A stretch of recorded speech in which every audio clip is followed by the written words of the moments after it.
There is work that needs to be done. The fuck is this stupid puto fucking messaging of me about? It's fucking goddamn puto.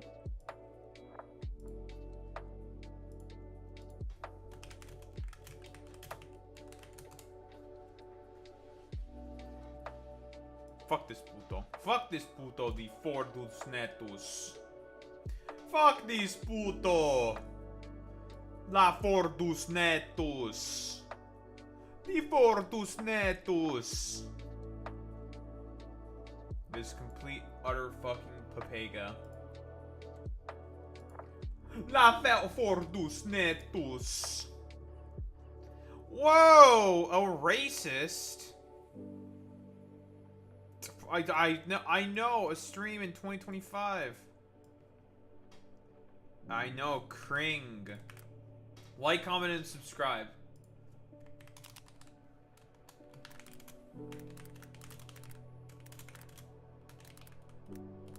Exclamation mark YouTube. Call for the Fordnet. The Fordnet! As cringe can cringe.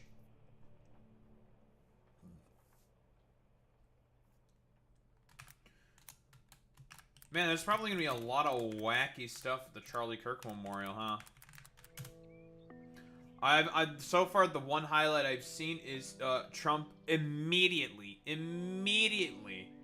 being like, listen, Charlie wanted to have sympathy and mercy. I will never have sympathy and mercy. Like, immediately, like, conservatives. It's hilarious to me how the exact same arguments that myself and people like fucking Destiny have been saying are just getting immediately fucking confirmed. It's just like, dog, you want the temperature to go down in terms of the rhetoric, in terms of the political fucking climate, to not have shit like this happen again. The President of the United States has a responsibility to, well, stop posting so much fucking violent rhetoric and raising the temperature. But whatever.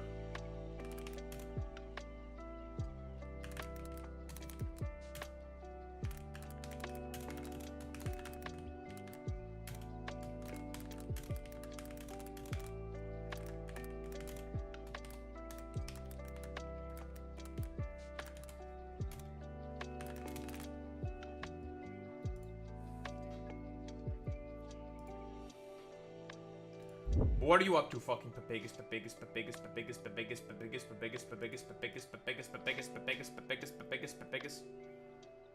Update is big?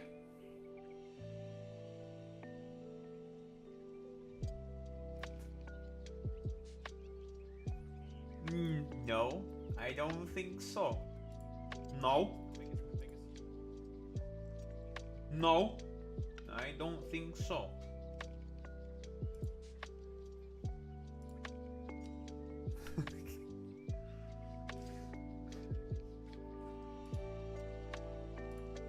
Yeah, hope is the first step to disappointment. Yeah, exactly, puto.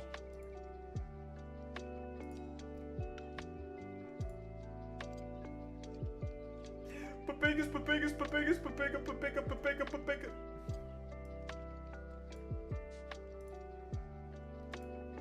Well, I mean, what's gonna be in this fucking update besides, I don't know, probably some changes to guns, probably, the vet's gonna get a rework, apparently. So vet's going to get changes? Oh, what the fuck else could they do?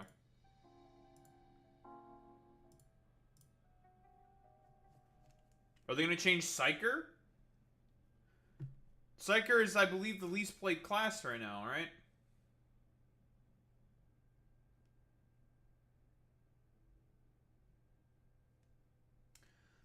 Well, puto, fuck you, puto. Fucking putis. Fucking putios maximus.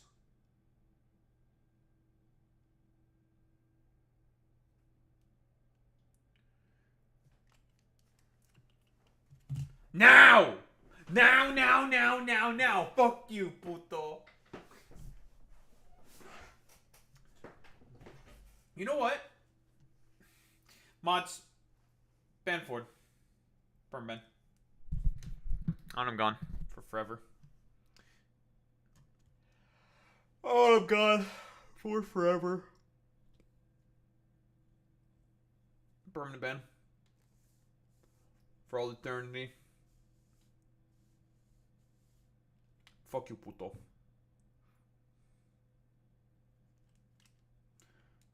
Well, I think the thunderstorm has stopped now. Because it was going kind of crazy.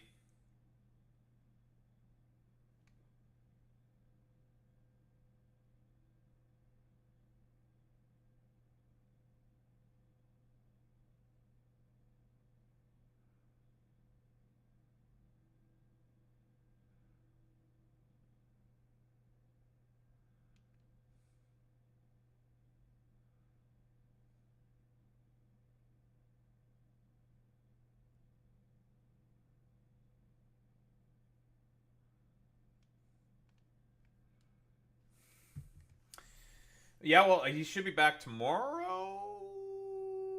Tomorrow, I think he's back. Listen, all that matters, puto, is that I'm ahead of him on subscriber count. Okay, that's all that matters. That's the one flex I'll always have over him. Think about it, puto. That's the only thing that matters. I wonder if he made it to 200 yet. Nah, he's still not at 200 yet. He's at 198. He's almost there. Like and subscribe to Boy Meets Mini. He's at 200, whatever the fuck. Almost at 200. Wait, am I fucking subscribed to him on my YouTube? I'm subscribed to him with my main account. I'm not subscribed to him with my fucking YouTube account. I will subscribe to Boy Meets Mini. Well, puto, you can be number 200, puto. You can be 200 now, puties. Get him up to 200. I thought I was subscribed to him on both the accounts that I have. I guess I'm not. I wasn't. Because I am on one of them for sure. I was like, I know I'm subscribed on my main one, the one that I used to watch YouTube with.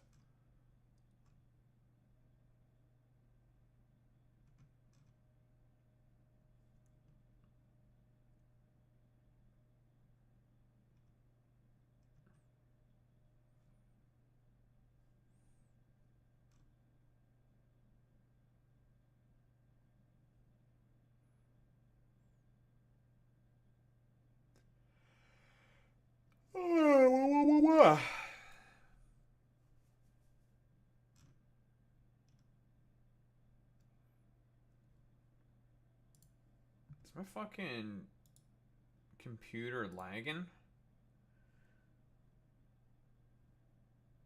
99% usage at fucking for my memory. Why? Why oh why oh why?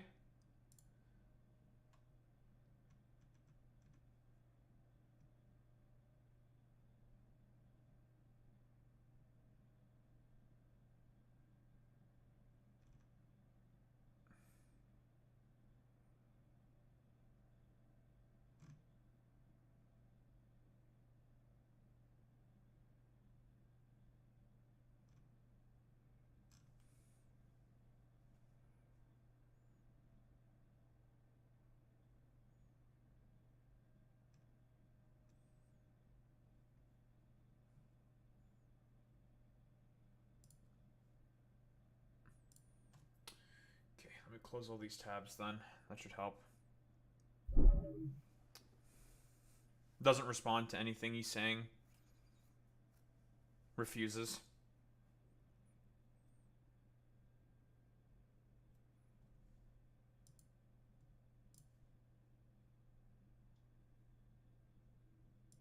Damn skill issue.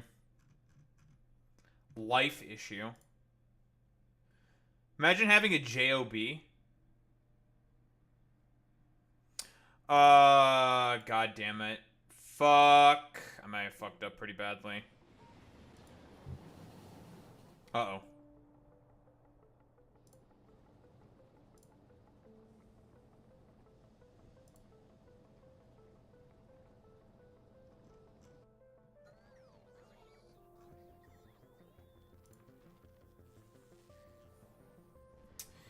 Son of a bitch.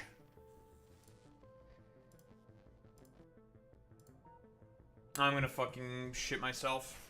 I'll do it. I have to restore all the fucking tabs I had fucking closed and shit. God damn it.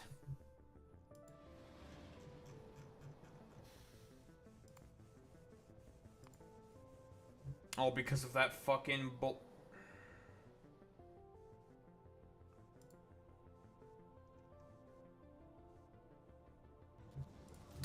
Well, time for the arduous journey of reopening all that shit.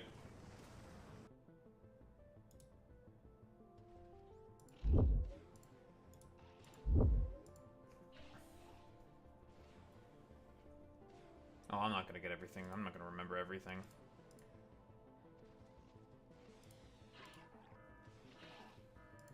Son of a bitch.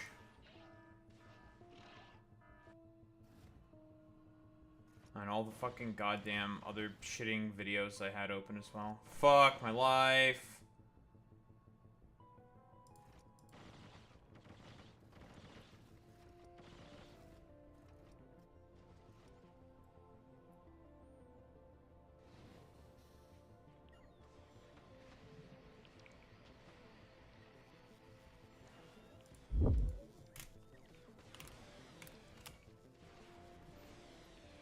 Mm-hmm.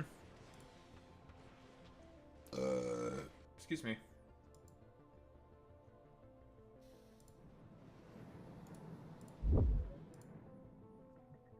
Okay, I need to remedy the situation a little bit. Just a little bit, though.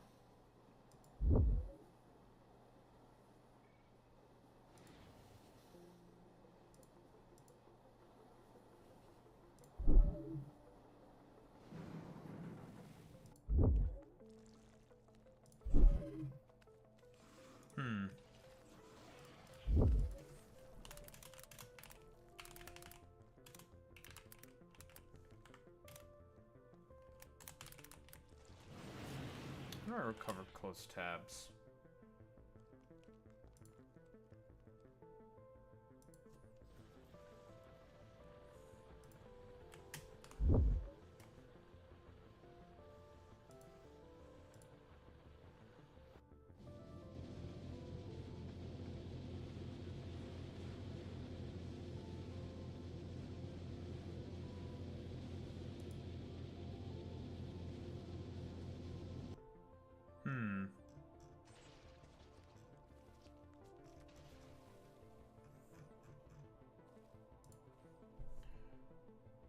Search tabs magnifying glass.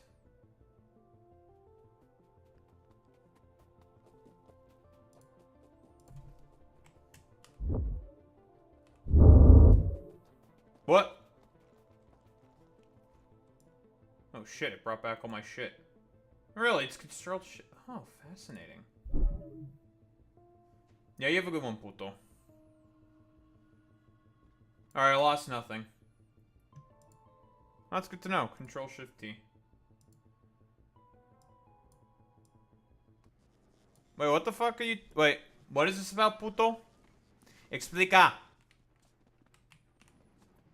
Ai spune ce zici. Ce se întâmplă? Haide. Băi, ești culmea. Ești culmea.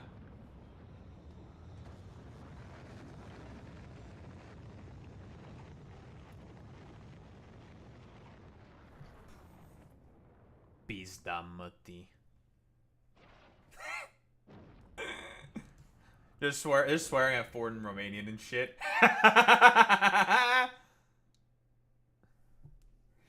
Băi, pizda mătii.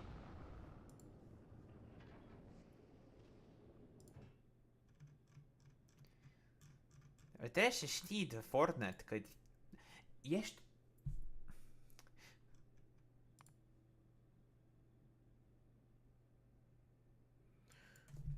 We need to design a new ship.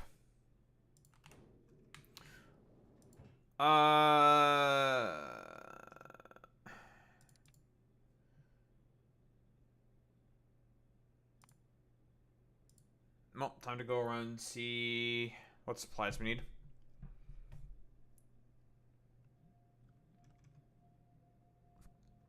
Then go back to Novice. I don't think I need anything from Fulgora. Do I need anything from Fulgora? Oh, I actually sent down electromagnetic plant. Right. Just hit up all of our main supply areas and shit.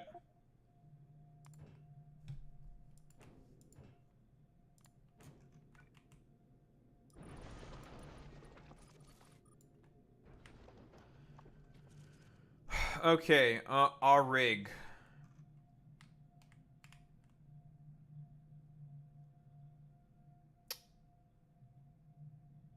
Solar power in atmosphere. 250%. Okay.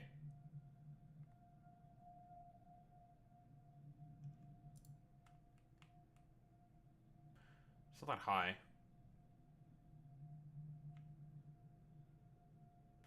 Not that high for a desert planet.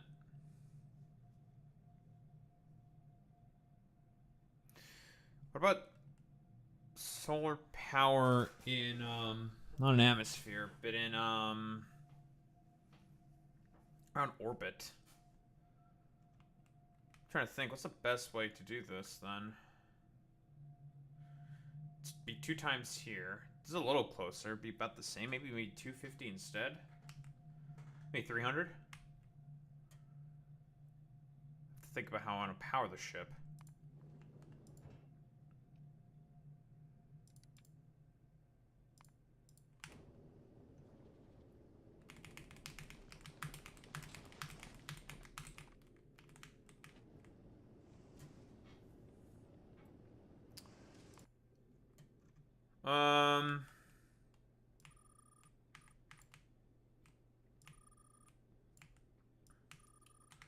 I mean, I could just say fuck it and do solar.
Okay.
chemical plants.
Mm-hmm.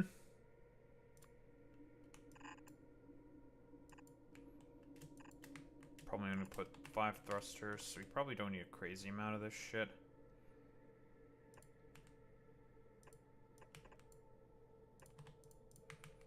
Let's go with this. Even this might be a little overkill, but whatever.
Okay. Do you want me to ban you? Go eat. Fuck you. What do you want? Little shit. Little fucker. What do you want?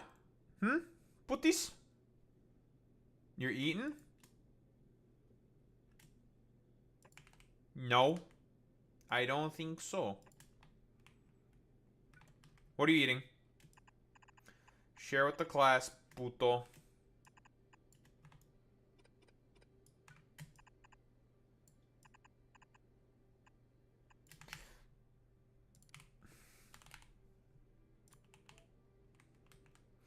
Share with the class, piggies.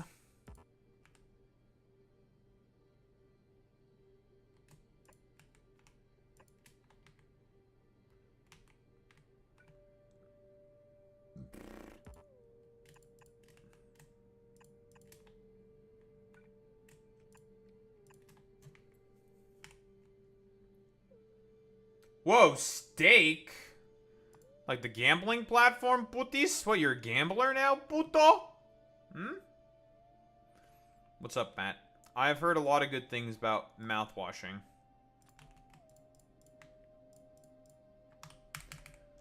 Putis, why are you fucking gambling, eh? What do you think you're doing, El Pepega? Fucking puto. This fucking puto over here, the Fortnite, thinks he can fucking gamble? What a fucking...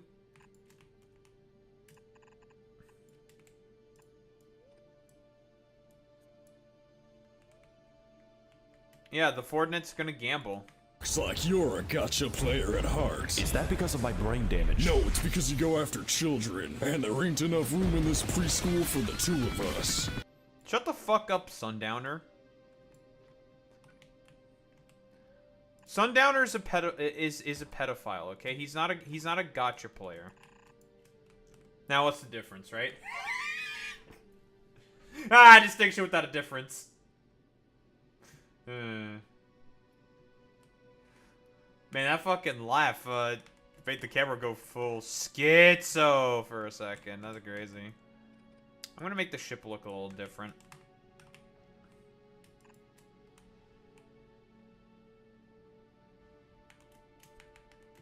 Who? Sundowner?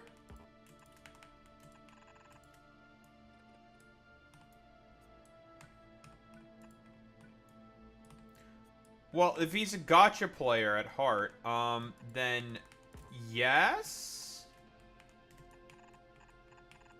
Yeah, well, that too, right, Puto? That's also another big giveaway, right? Conservatives love their pedophilia, right?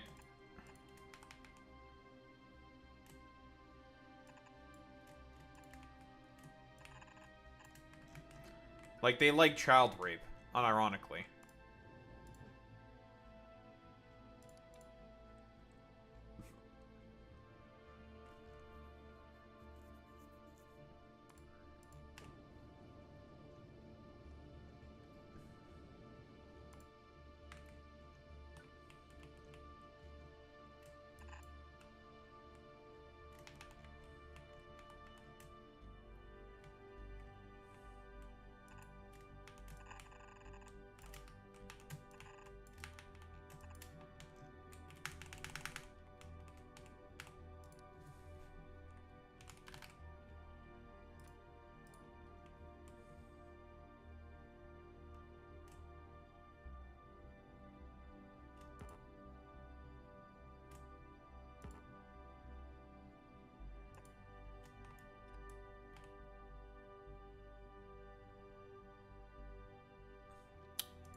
You're watching this ceremony along with Riverboat Jax. What's up, Boy Meets Mini? Yeah, I can only assume. Listen, we're just gonna go through the fucking highlights. I know that immediately Donald Trump was doing like, you know, Charlie was the nice guy. I'm not the nice guy. I'm not nice. It's just like, oh, okay, so we're not gonna ratchet down the political temperature whatsoever. We're just gonna make it worse. Okay, about what I expected from the President of the United States. We're not going to take down the temperature whatsoever. We're just gonna let things get worse. All right. But yeah, we're gonna talk about that. We're gonna talk about the Charlie Kirk Memorial. We're just gonna go through the. I'm not watching through the whole fucking thing. I'm not. I refuse. Categorically speaking, I just do not want to. Because most of it's just gonna be boring as fuck. I'm just gonna watch the highlights. And then be incredibly racist to probably Tectone. As one should be. What? Who said that?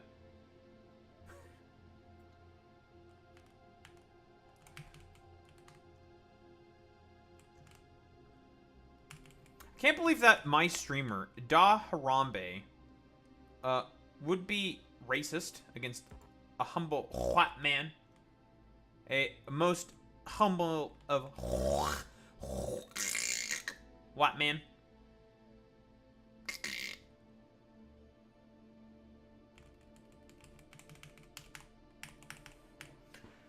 Yes, we're making another ship because we have to. Ugh. New planet, new ship. That's how it works. Ugh. Shut the fuck up, puto. I'm gonna make everyone point and laugh at this fucking Papagus Defordus. Defordus Natus is fucking eating these putos. Everyone sit and call him puto. That's what he is, fucking puto. Puto, puto, puto, puto, puto, puto.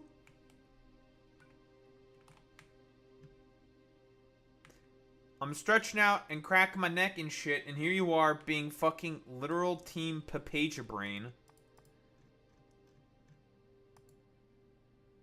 Why you go and read? You know what? I'm gonna fucking beat you in a video game.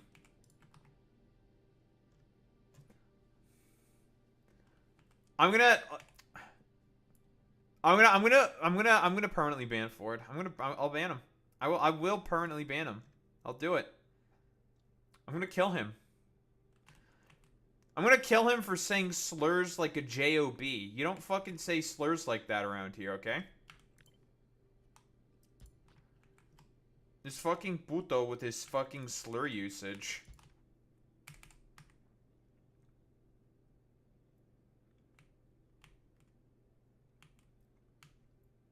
Sorry? You're not sorry. Get the fuck out of here. Sorry. You're not sorry. You're actually fucking Papagus. Yeah, listen for it. At least I'm not in the fucking KG, okay? You're in the fucking KG. You're in the wagey KG, okay? Fuck you, bitch. Imagine being a wage cuck.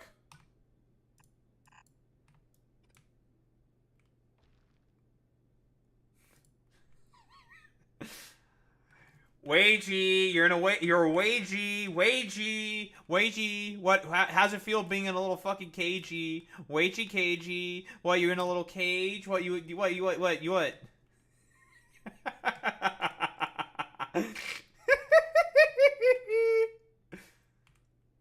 Everyone point and laugh at this fucking puto. He's in a wagey cagey. Wagey cagey. Wagey, KG.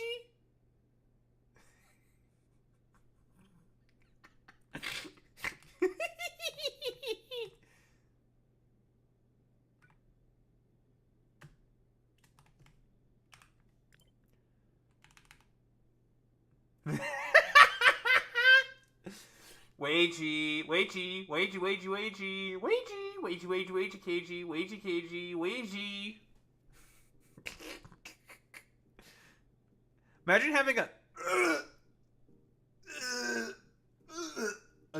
job.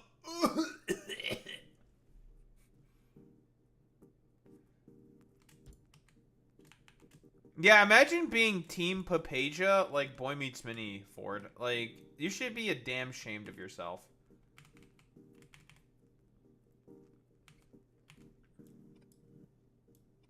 Nice fucking wagey cagey, bro.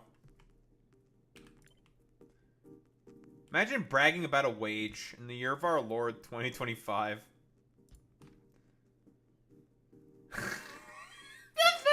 I love the Venom emote. It's so funny.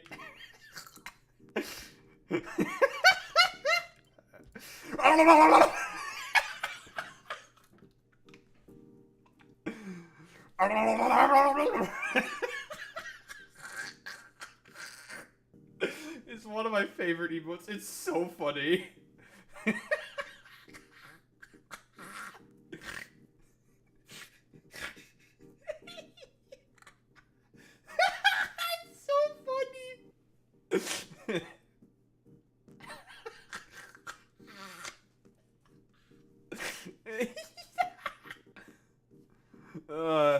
I'm crying because of just how funny it is.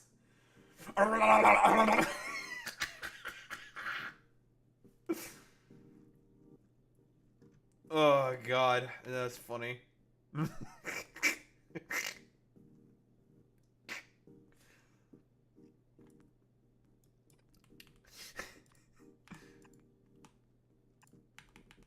You know, I'm gonna do something that is potentially ill-advised. We're gonna do a funny little snake belt. I'm gonna do a snake belt. gonna do a snake belt.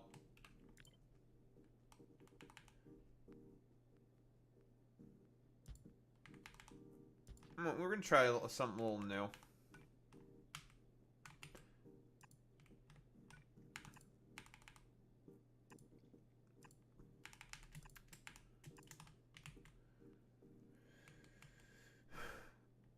We're gonna do a little. This is a fun little snake belt. I like this.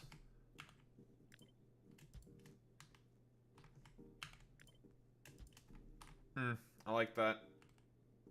I like that a lot. The fucking Venom emote lives rent free in my head. It's so funny.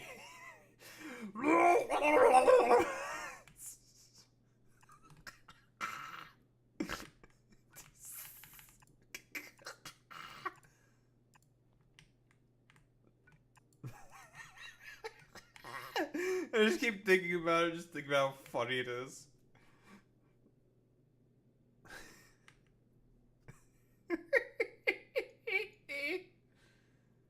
That's funny.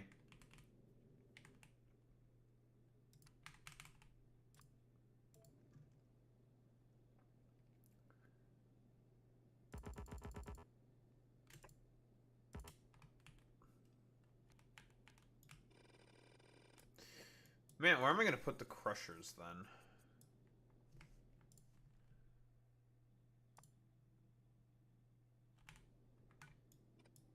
Ooh, that does not fit because of the fucking...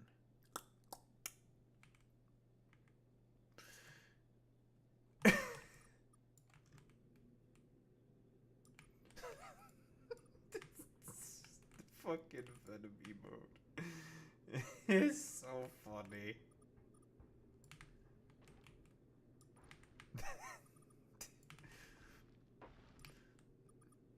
Ford, are you trying to take on all 19 inches of Venom, bro? Just be real here, bro. Be real. You trying to take on all 19 inches of Venom, bro? What's going on, bro? What's up? I need to know, bro. What are you fucking talking about, putis?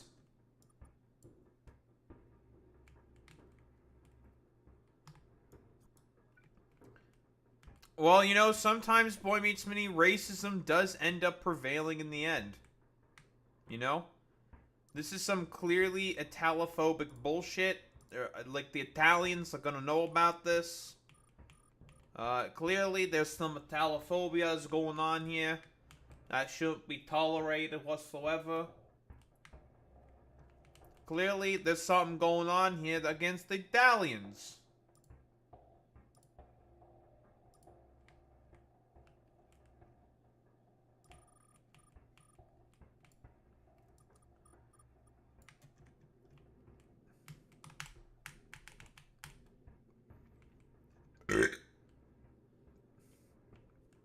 That's what I have to say.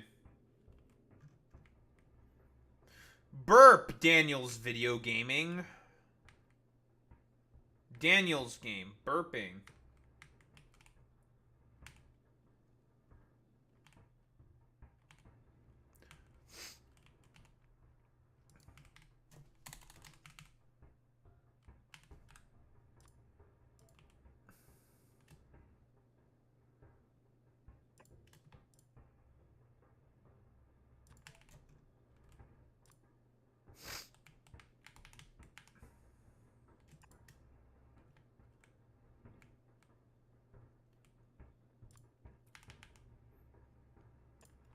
Huh?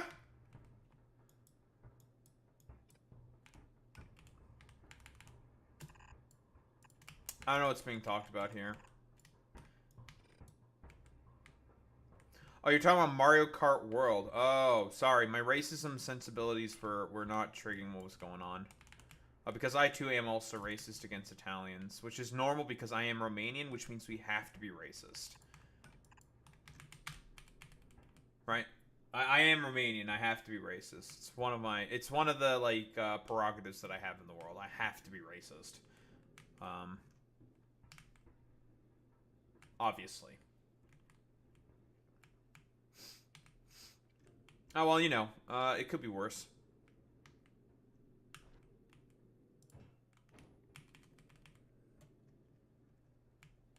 Listen, don't look at me. Look at the Fordnet, okay? He's way more racist than I am. I'm relatively tame in comparison.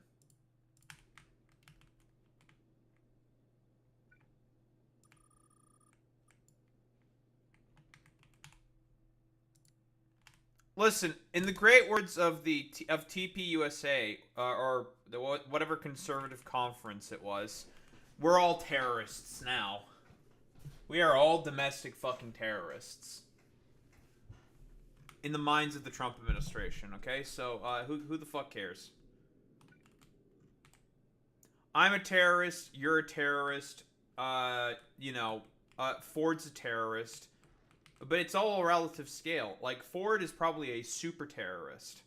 And I'm just like a hyper terrorist. You know? Boy Meets Minnie, you're brown, so you're cooked. Which means you're wallahi, you're first to go. Just because of your brown.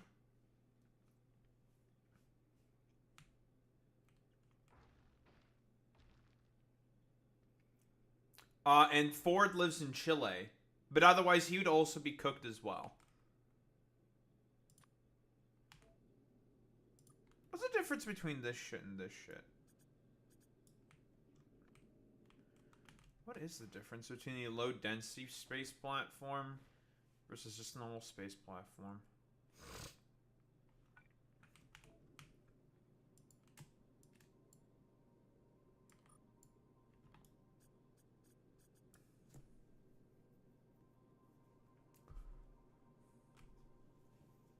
True! Yeah, if everyone's a cop, that means there can't be any police brutality. It's perfectly sound logic. True! Butis, are you gonna become a cop now? Team Papeja? I mean, the Fordnet's gonna become a cop immediately. He loves being a cop. He loves being a criminal. Who says I am not?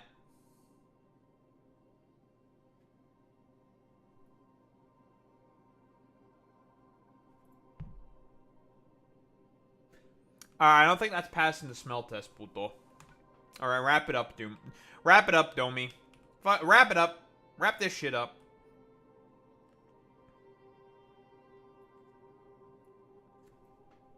Wrap it up. You know what? Maybe I should just not have these here.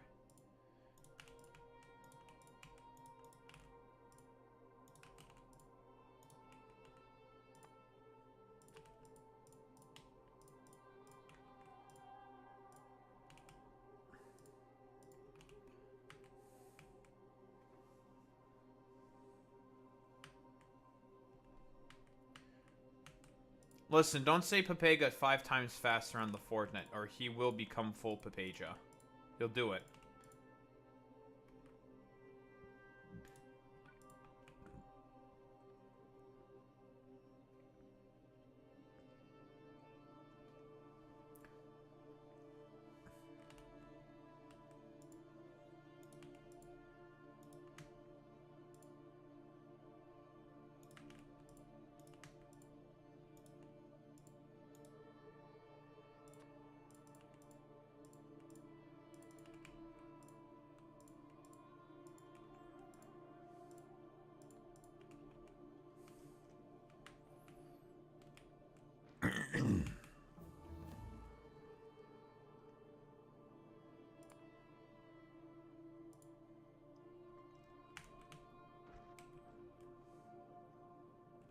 No, I don't think so.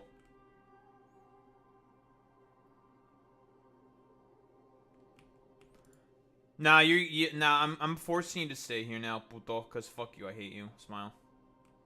Fuck you, puto. Your life is nothing. You serve zero purpose. You should kill yourself now. You know what? Fuck you. Does it? Clueless. You know what? Fuck you, does it? Does it to make the Fordnet feel bad on purpose?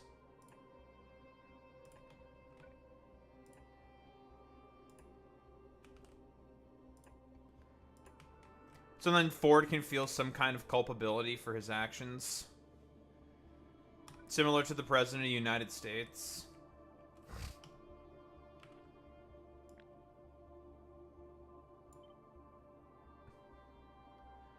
So I'm gonna just sit there and smugly look upon him from the afterlife, be like, see, this is what happens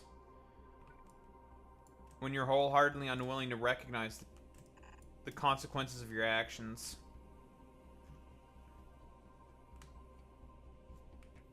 You know, maybe I could make this a laser ship instead. You know, instead of guns, I could just make a fuck ton of lasers.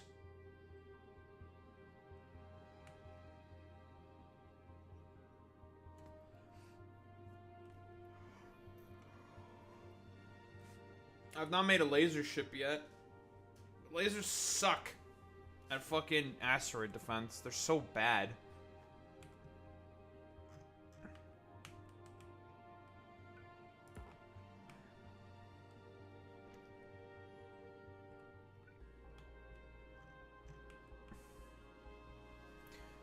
It would be easier to just call the Fordnet Pepega. Yeah, but these space lasers suck like absolute fucking balls. Like giant fucking cocks. Like not very good kind of cocks. Like the worst kind of cocks. Just really, really bad. Like really fat fucking dongs. No, they suck. Asteroids have very high resistance lasers.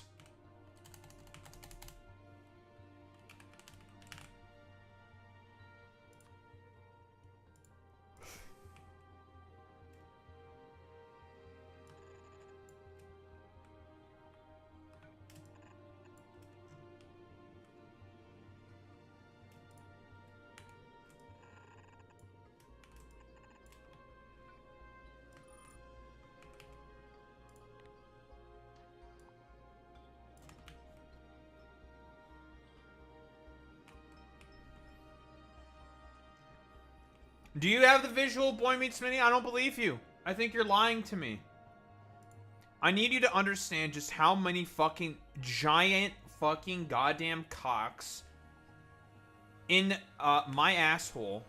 Lasers suck at being able to take out fucking goddamn, you know, whatever the fucks. God, they suck. Giant fucking penis. God, they are so fucking bad.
Yeah, this is not.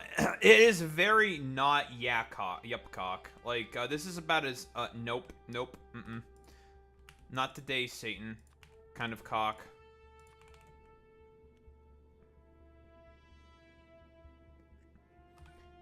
Very cringe, very libtard,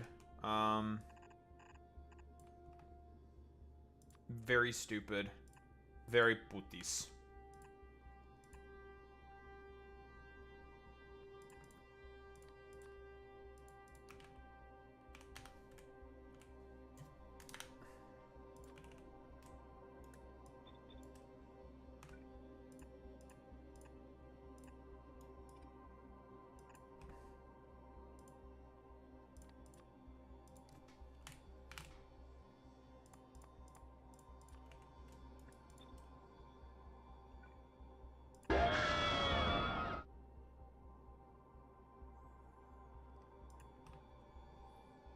I don't trust someone with the name of Hale Stephen Miller.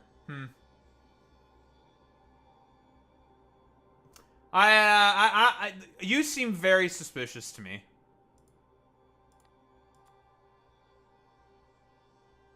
Extremely fucking sus.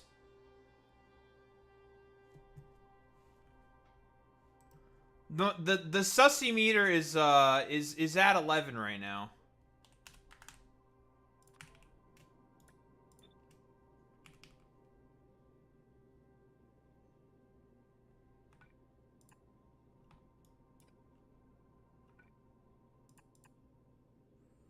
You know, I blame Tectone for this. That's who I'm blaming.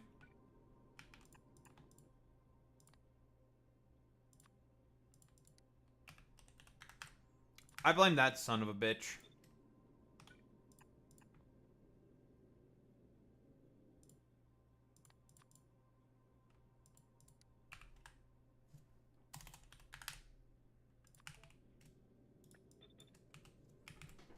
Nice.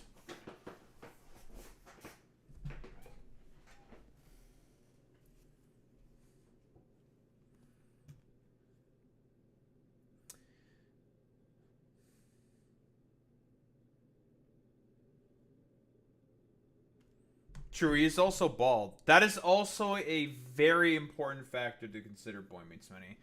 Can you really trust bald motherfuckers out there? Now, there are good bald motherfuckers out there. We got Northern Lion. Jesus Christ. He's a good bald man. He's one of the good ones, okay? He's one of the good balds.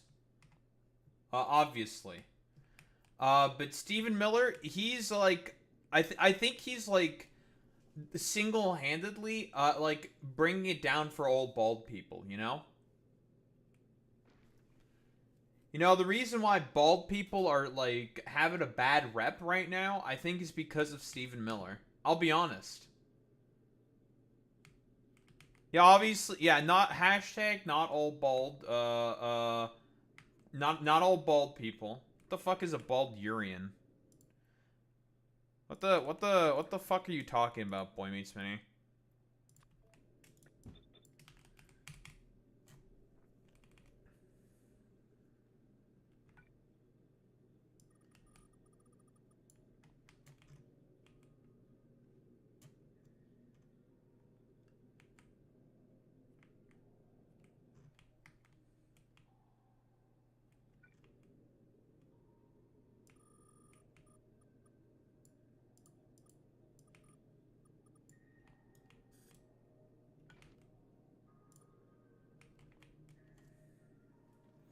There's also Yogi Adityanath,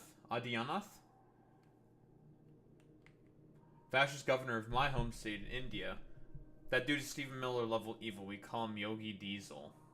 Well, because he can diesel these nuts in your mouth or something. That doesn't make any fucking sense, I know.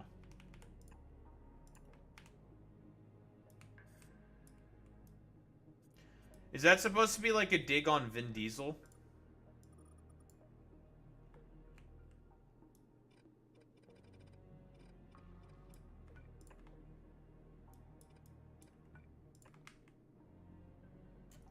But Boy Meets Mini, it's all about the family. What the fuck, dude?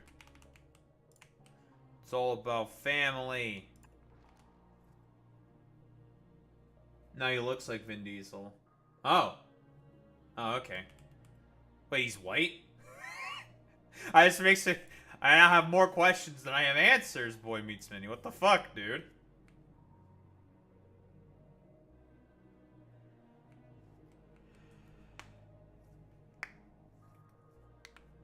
All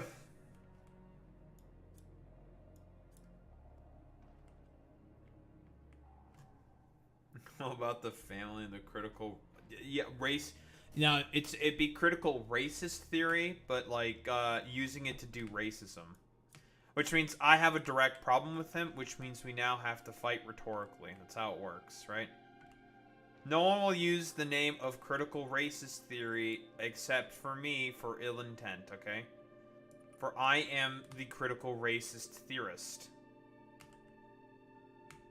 I am critical of racists.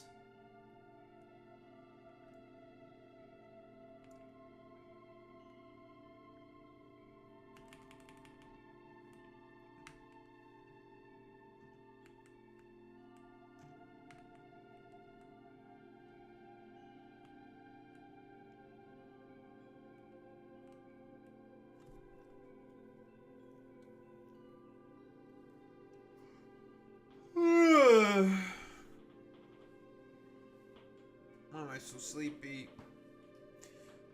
Why, my God, sleepiest soldier.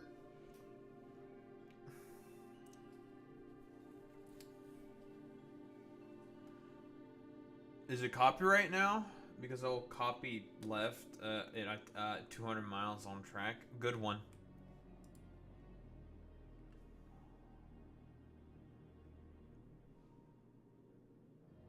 Halt.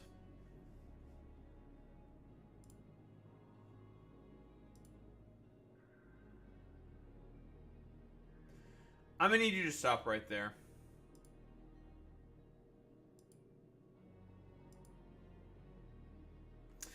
I'm gonna need you to stop right there, Boy Meets Minnie. What you're saying is goofy as hell.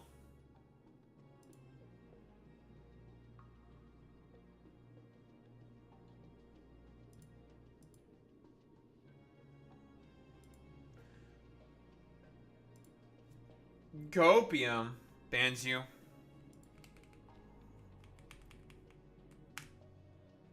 Makes you suffer for all eternity for your transgressions against the human race.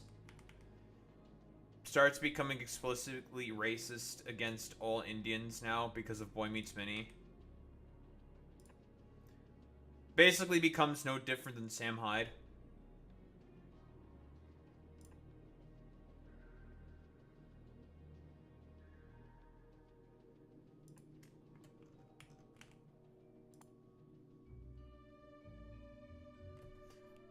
Starts consistently using the term Pajit.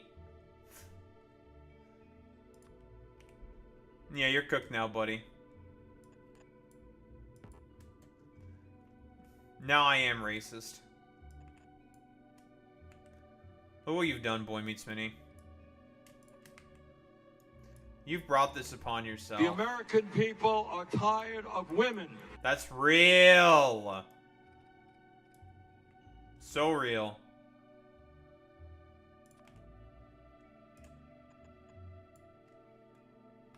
And let me guess who said that. I bet it was a woman. I bet it was sacrificial MILF. Typical behavior from women. Am I right, fellas? Typical women, huh? Am I right? Am I right, fellas?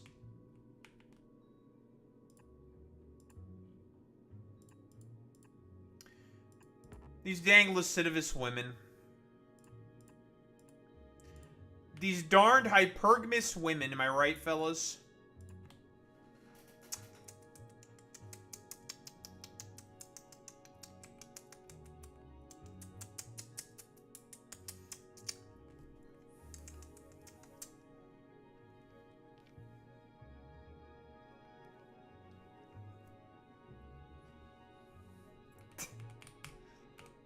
Yeah, tisk, tisk, tisk. Women, am I right, fellas?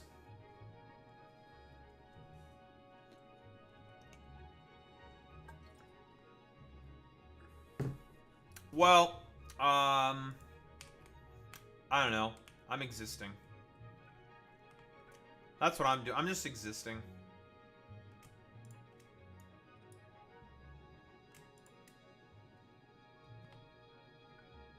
That's what I got. I'm existing type shit. Well, I got a well, apparently we got a follower that's Hail Stephen Miller. So that's pretty epic. I don't know why a Stephen Miller fan is following me.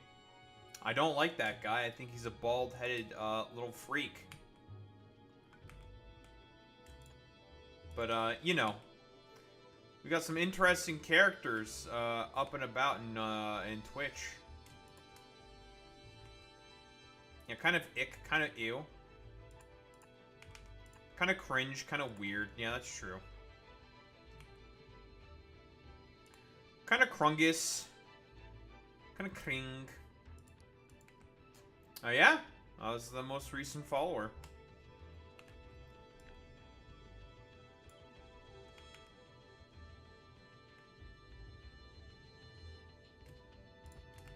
Listen, Sacrificial Milf, I don't remember if you were there when we had, like, the, I don't know, those, like, two random, I don't know, like, Nazis?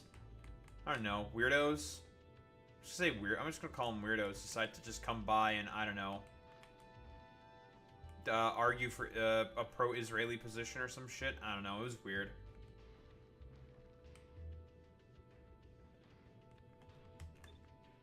I don't know if she was there. I don't know if you were there, Sacrificial Milf. But that was interesting. All they did was just paste Cox, and it was just like, all right. Wasn't on screen, wasn't on stream, so I don't give a shit. Okay, you posted some Cox. All right.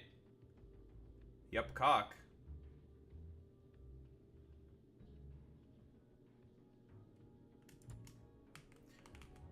Weirdo would be a good word to use.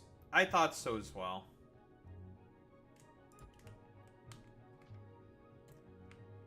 Thank you, Democratic Party, for shutting down all the weird talk. And not letting Tim Walls be abased. Yeah, much wow. So much troll. So troll. Very good. They heckin' got me with their super based red-pilled joke, quote-unquote. I have been defeated in the marketplace of ideas.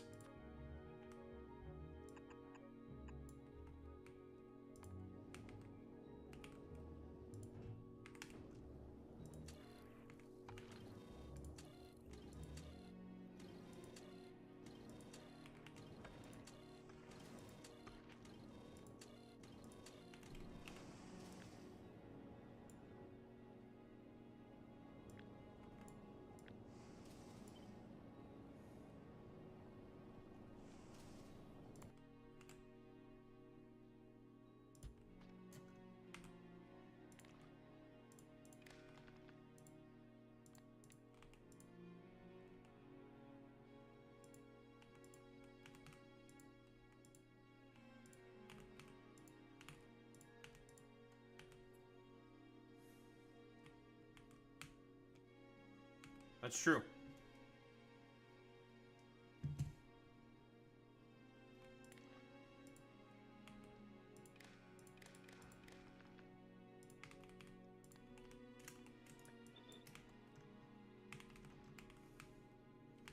Alright, the new ship is almost ready to be assembled.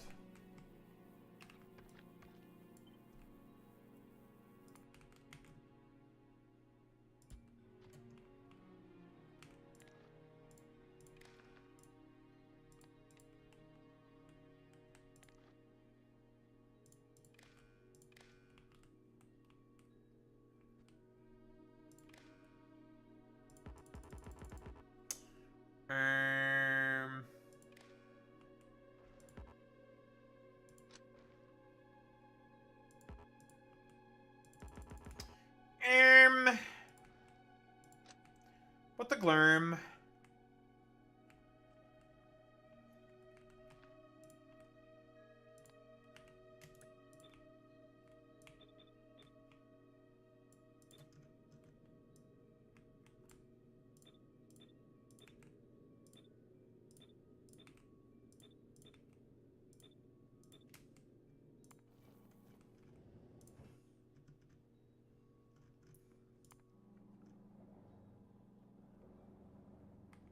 Am I out of fish?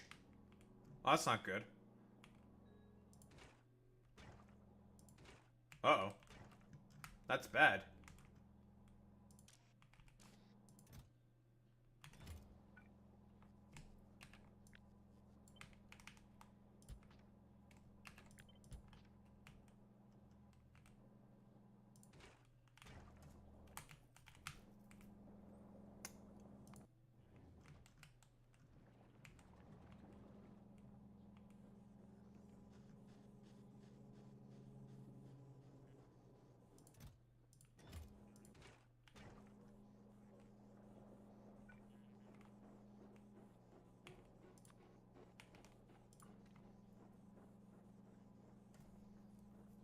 I agree, Ziltoid. This is a great game.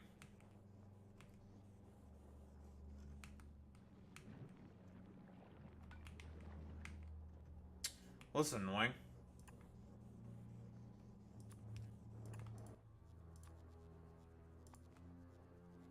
Especially after putting in 17 trillion mods in it. Daho, you're gonna be playing this game for forever. Yes. I will be. Smile. Oh, modded. I've been the vanilla game already. Like, there you go. Daho, that's a lot of planets you got there. Yes. It is. Now I have to fix the fish here? What the hell even happened here?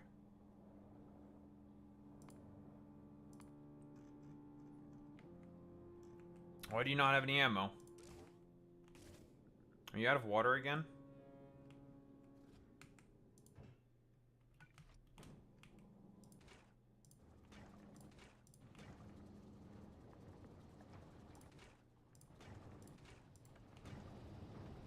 Yes.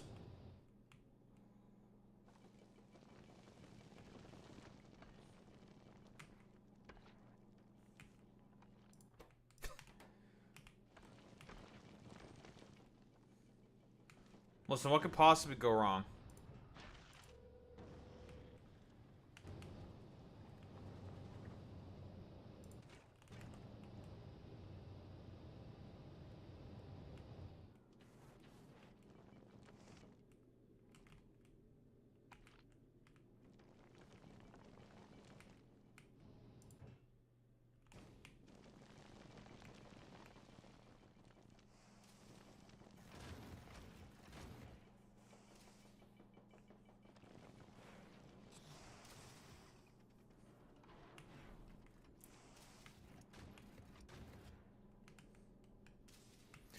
Many people are saying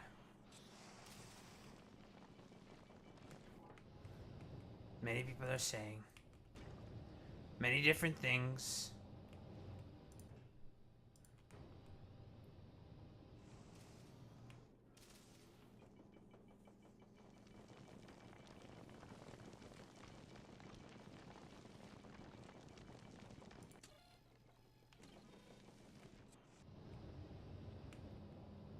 Okay, this should be fine.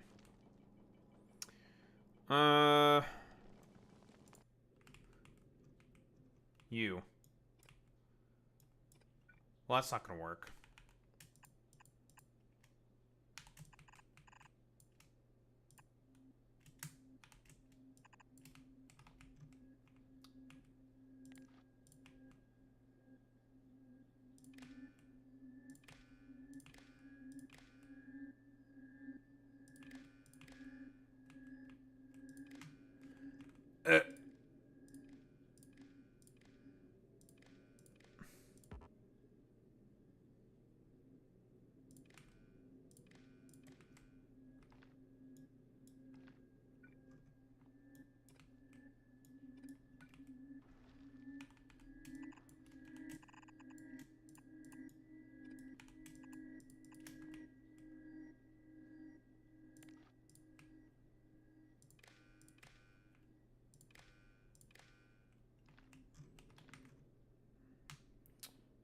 That should be good.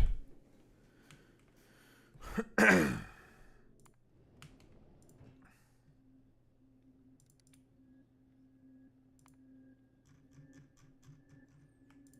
off a bunch of these.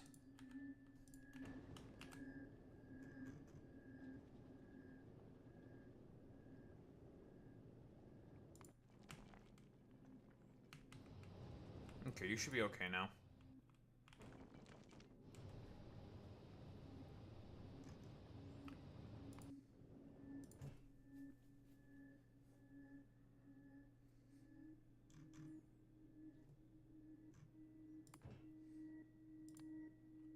Well, time to flick you on.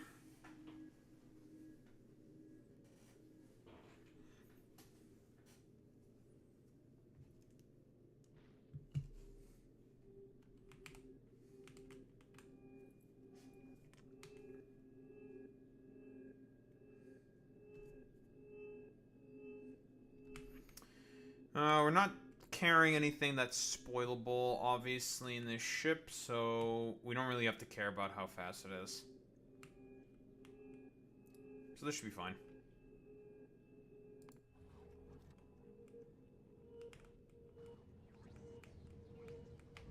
Are you idiots doing your job? Yes, you are doing your job. Wait, no, you're not. Wait, no, you are. What?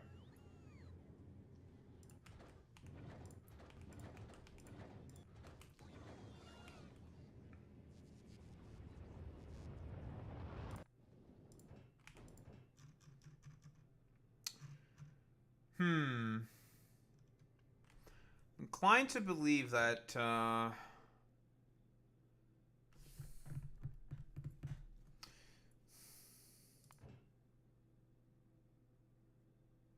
I know the gimmick of the planet that we're going to be going to, named Arig. Its gimmick is that you do not have a lot of space to build on. Like, you have very, very little space to build on.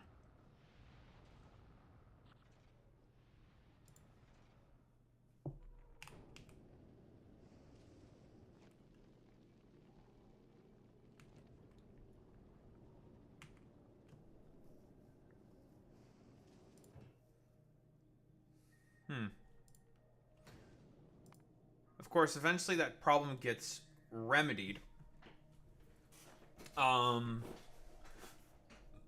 By the fact that there is a research that lets you build sandstone platforms. Which makes me think that what's going to happen is we'll be given like a somewhat decently not terrible area. This is what we got. Okay. Well, sand is an unlimited resource on that planet, so that's not that big of a deal. No calcite. What else are you working with here? Compression. Quartz. Sandstone brick. I feel like we're going to be making a lot of use of the press. Make sulfur. Compression fuel rocks. That's how you get rocket fuel. And solid fuel. Carbon. Okay. Interesting.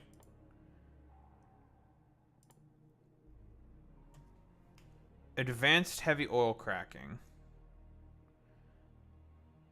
It's a slightly different recipe. Would this recipe be better? It only works on Arig. So, can't use this recipe anywhere else because, yes, there's, like, heavy oil mines that you can get. So you'd have to do that. What else on this planet? Glass. I'm gonna be making glass. Glass panels. With pure sand barrels. Strange.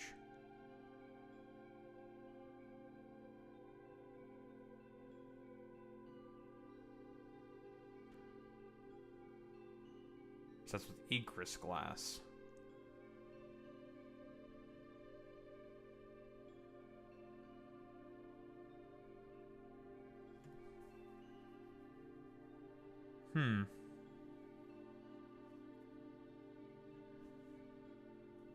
Interesting. Okay. Get water harvesting. Craft glass panels. You kind of do need water to get the fuck out.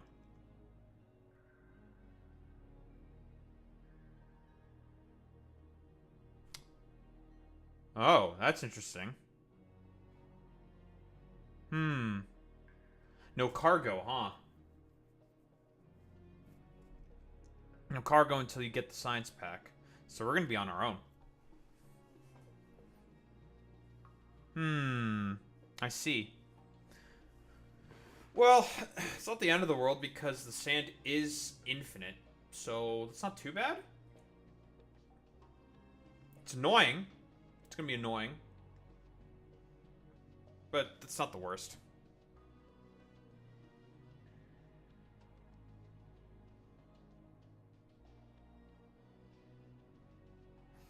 Do I have the ability to drop down bots? If I recall correctly, this planet does not like bots. It's hostile to bots because it's a dust planet. It's a very dusty, sandy planet. Dry, dusty, and bots do not like the dry dustiness because, well, it just gets all up. It just gets everywhere, you know? So we're gonna be on our own, eh? Not the worst, I guess. Be kind of annoying, but whatever. Whatever. Which means I can't send down power infrastructure to get a nice kickstart. That's somewhat annoying.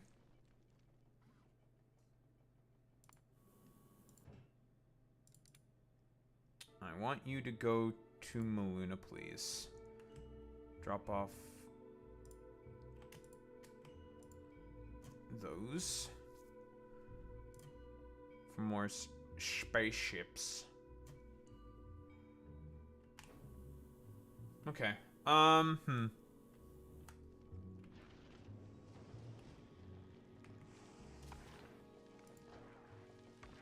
do I have so much damn...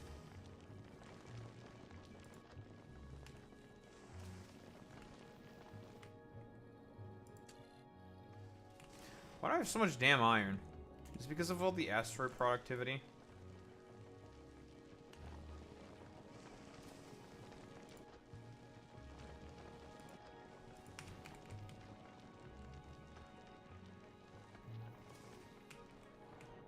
Oh dear. Oh, the belts might be clogging a little bit. That's not ideal.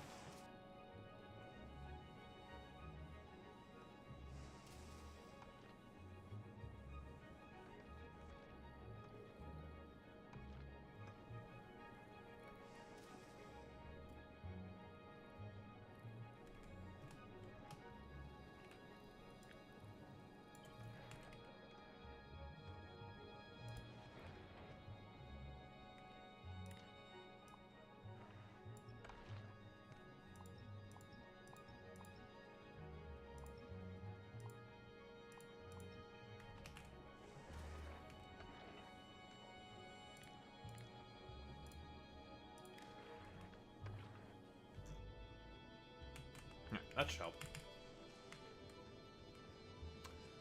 That should help take care of the fact that there might be a little too much iron.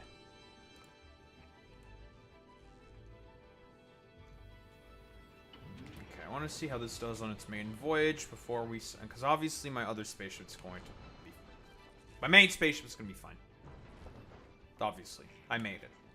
Everything I make is good. I still have to find out what exactly the properties are for the low-density structure space platforms. I'm not sure if they have any properties that increase my speed because of the reduced weight. Because it's just like, oh, half the weight, double the speed. I'm just like, okay, I mean, that would make sense, but never in any instance or case has weight ever mattered when it comes to space platforms. You can just make a literal brick shithouse. As long as you strap enough engines on it, you're probably going to be okay.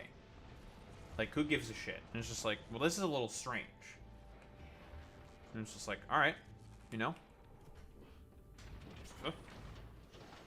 Alright. It is what it is, dude.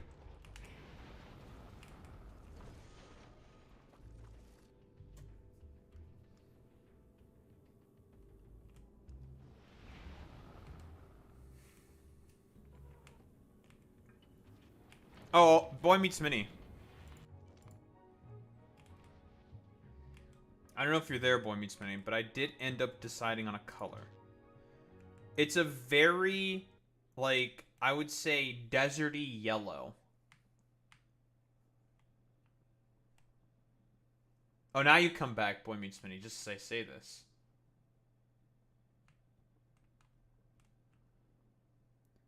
But the yellow I ended up going with is it's a very deserty color, you know? You know what I'm talking about? Like the desert camouflage type color on the lights.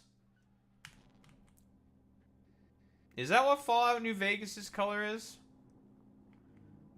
Listen, I understand that you're obsessed with Todd Howard as always, Boy Meets Mini. But not everything is about him. There's more to life than fucking Bethesda games, Boy Meets Mini. Yeah, no, you're being very soy, very cringe, very liberal.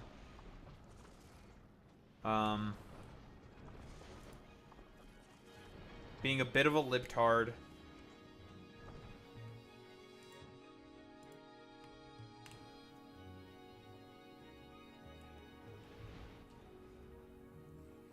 Wait, Boy Meets Mini, aren't you unbanned tomorrow? Is it tomorrow?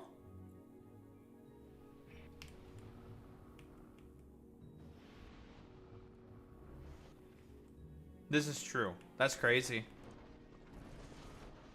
Well, you know what? You're gonna have to make sure... well, yeah, I'm obviously gonna have to ban you. Immediately. I'm gonna have to re-report your account for, obvious cringeness. Obviously.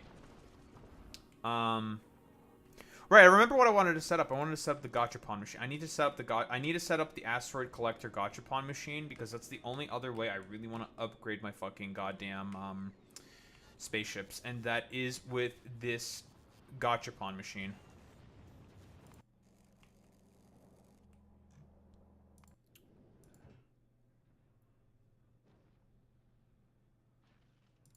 I'm gonna get back to Fulgora, actually.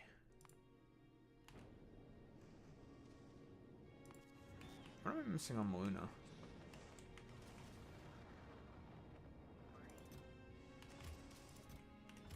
Hmm?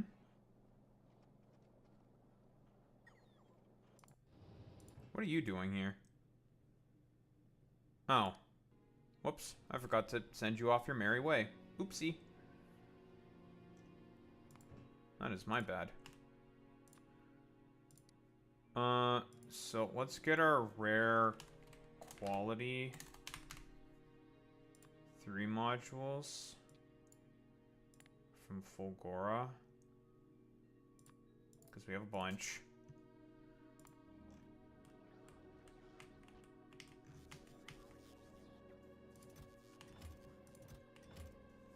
I have 7 epic Tesla turrets. Huh, not bad.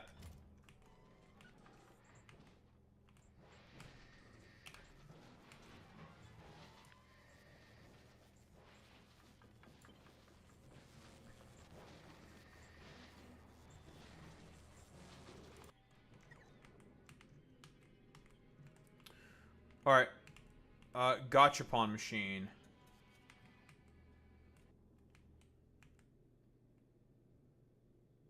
Go.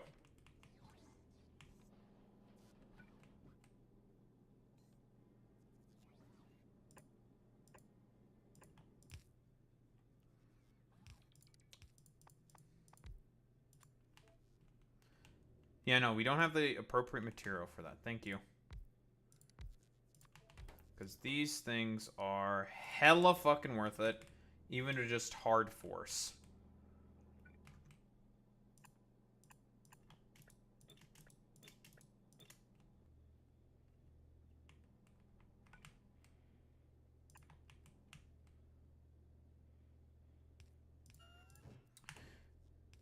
And here's the thing, with the waste, with all the other shit, what we can do, we just output it into another recycler, and then have that recycler output it into the sand, which then makes it disappear. And I think that's fucking perfect.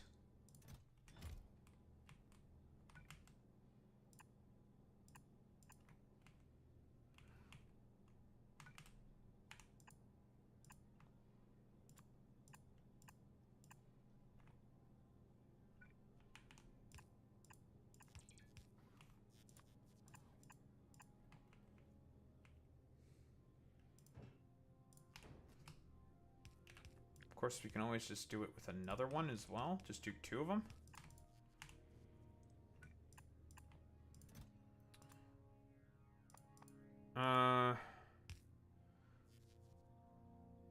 Do 1 for the uncommons.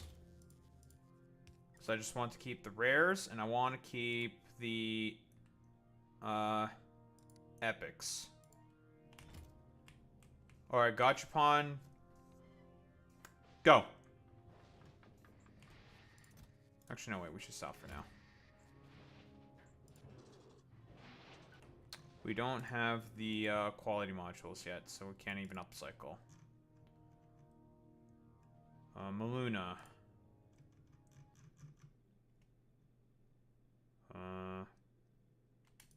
Drop this shit off.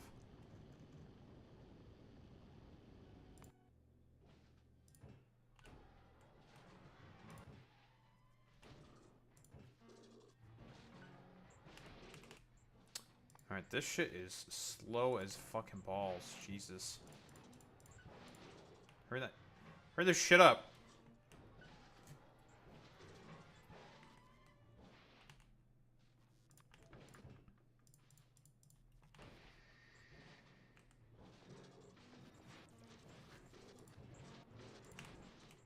If I need to put speed beacons around you, I will.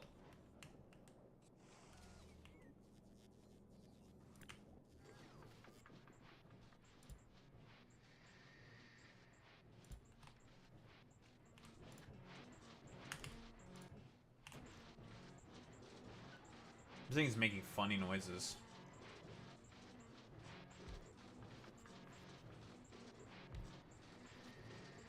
Are you listening to this point, McSpinny? That was one funny sounding goddamn recycler.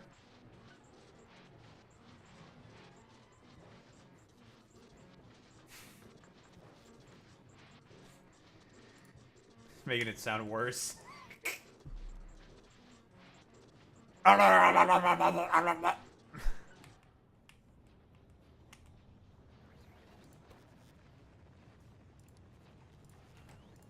can also just do one of these. God, the Venom emote, it's so funny. Why is it so funny?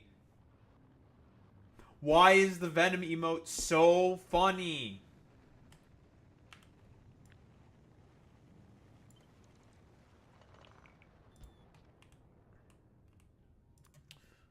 Actually, in reality, what we should do is say anything with normal quality.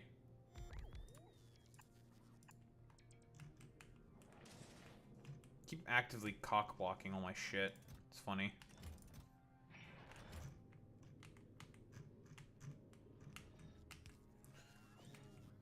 Okay, that should be way better. Okay, let's turn this gotcha machine on and just let it go. Just let it go. We don't have to do anything with this shit.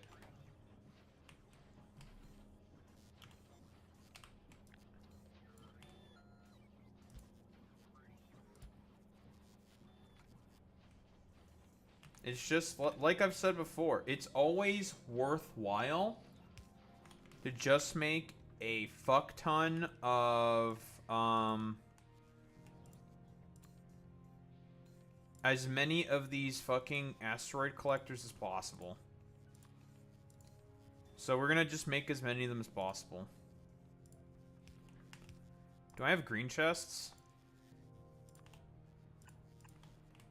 No. Oh. I should have an extra assembler around here somewhere.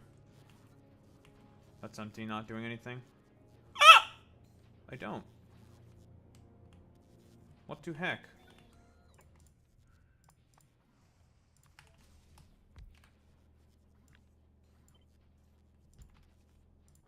It's a good thing they're always the same ingredients, so just boop boop.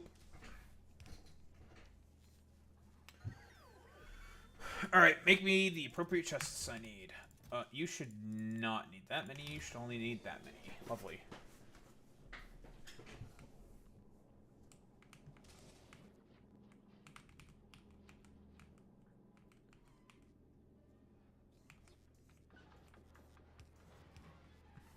we go.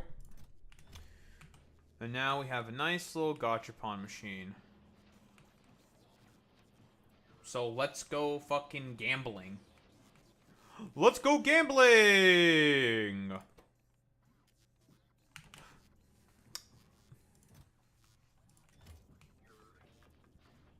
Oh wow, we already got a fucking rare. Look at that. Damn!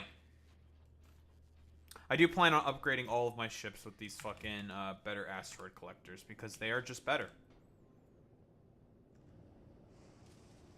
Oh, also, just to give you a an idea, Boy Meets Mini. So you see the stats here. So the collection area is 15 by 15. The arm speed is 43 kilometers an hour. The amount of arms is 1, and the storage and health are also all lower.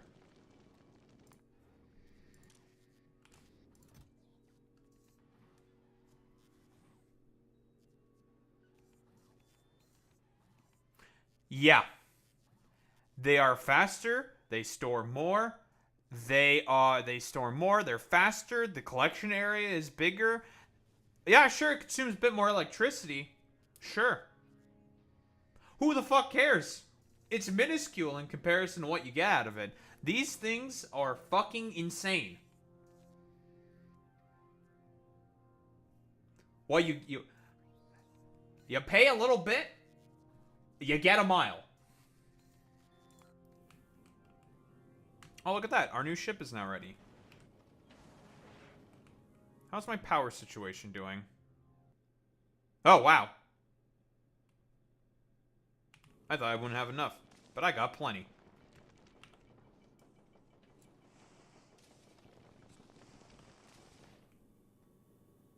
Well, let's have you go to our new planet. Go forth.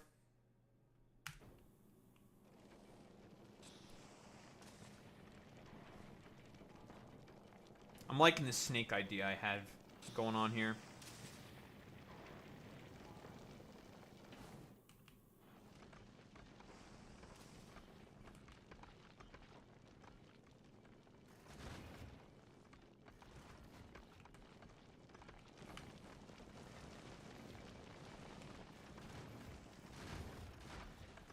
Obviously, you don't really need it for the interplanetary, like, we don't really need them. They're just nice to have, but if you're going for, like, Endgame, Prometheum, Shattered Planet tier shit,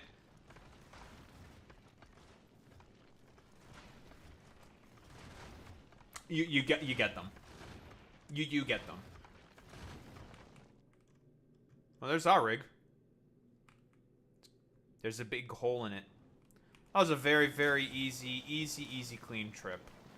So, I guess you get to chill right here now. And now it's time for us to actually head there now. Off we go. Well, time to commit. We're going to drop ourselves up at the new planet. Which we're going to have no help. No help. No helpers. No helpers. No helpers. No helpers. We're going to be down there and we're going to be stranded. Effectively.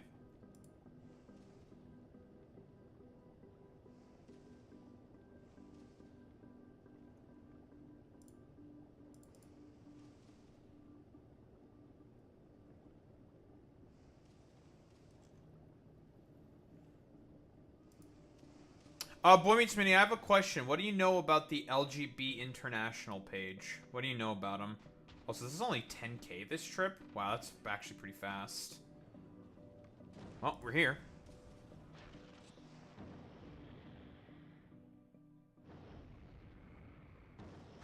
Act.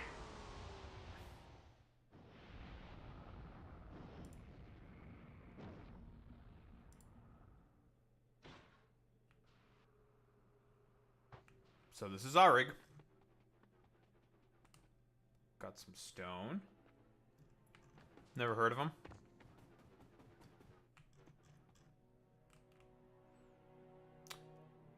Well, welcome to our new home for the time being. Why don't we just take a look around a little bit? We're not in any rush or anything. the first thing we have to do is just mine a rock, so... Let me just take a look around. So, obviously the problem is, if I go to the Void Dragon right now and I try to send down the cargo landing pad, it's not going to let me.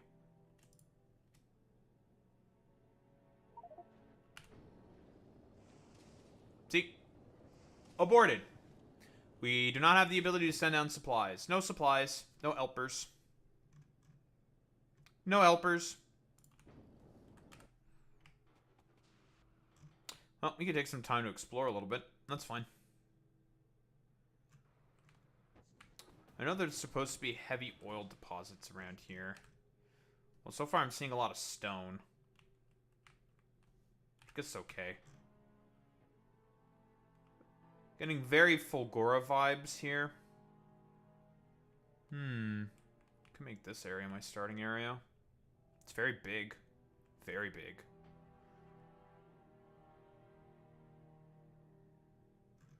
And it's got heavy oil deposits. Not a lot of heavy oil, but some heavy oil.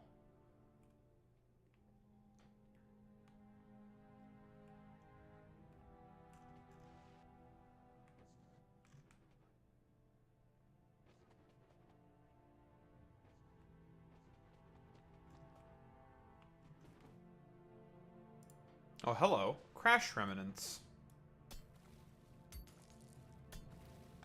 Good thing I've been spending some time exploring, because now we have some, we've found some random supplies. I will not complain about that whatsoever. Not bad. Some more oil.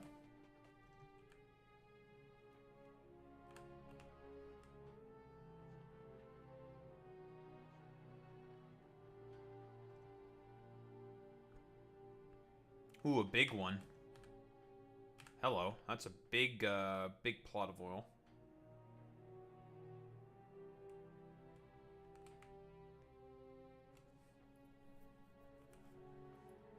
Who crashed? I have no idea.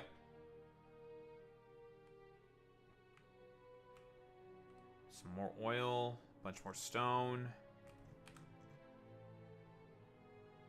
These are some pretty big patches of stone. 15, 11, 7 million. It's a lot.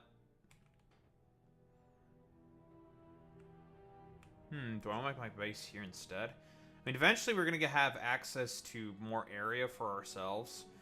Another mechanic in this game, in this particular planet, is that you can also just, if you have excess material, you can throw it overboard. Similar to that of the lava in Vulcanus. So if you've got too much of one fucking thing, just get rid of it.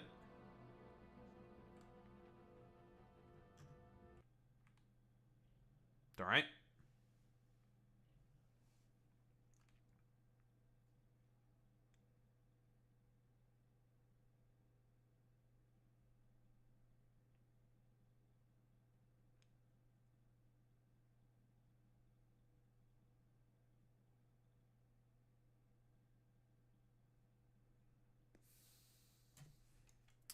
Well, that's annoying.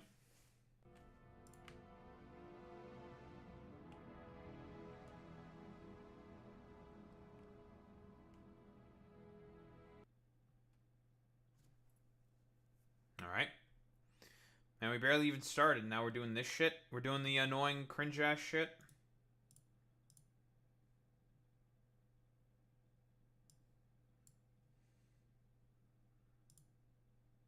I'm not even using that much memory.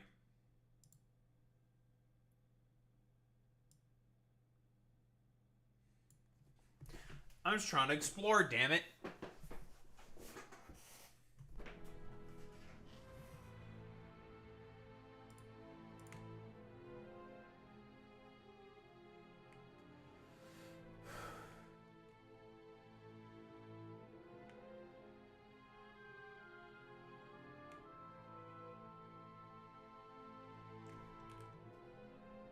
Oh man, these are some real big patches here of fucking stone.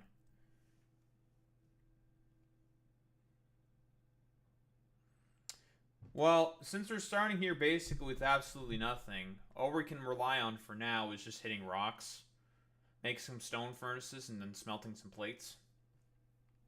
It's pretty much all we got going on for us probably right now. Boy meets Mini, it's like I'm back at the beginning with you.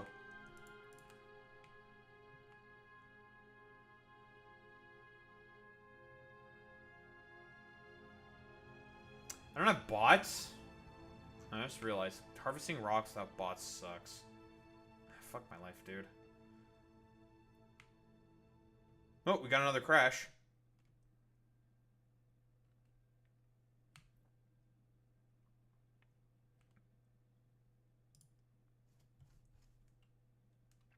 Take a look at this.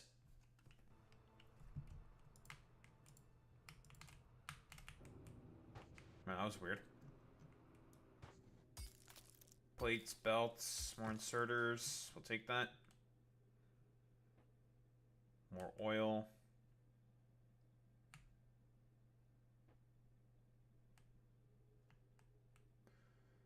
More oil.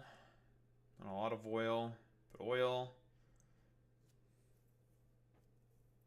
It'll be nice to have the magic pump jacks come down here once we have like water and shit and everything. Use the magic pump jacks right there. Oof, we'll have a great amount of fucking heavy oil made available to us.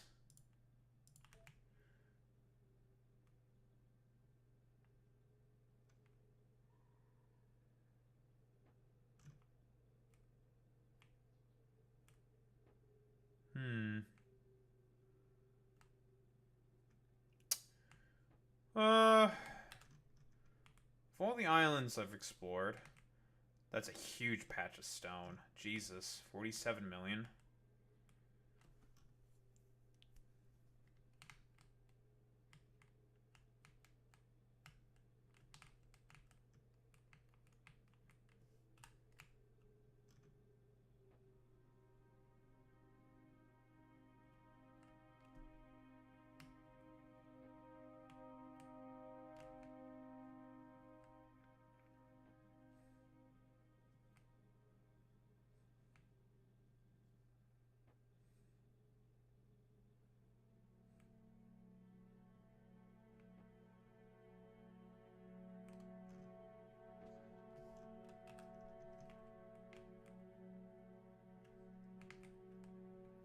I'll definitely need a train for some of this stuff.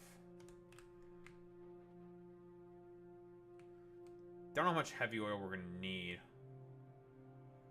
I mean, it is going to be our only way of getting petroleum and light oil.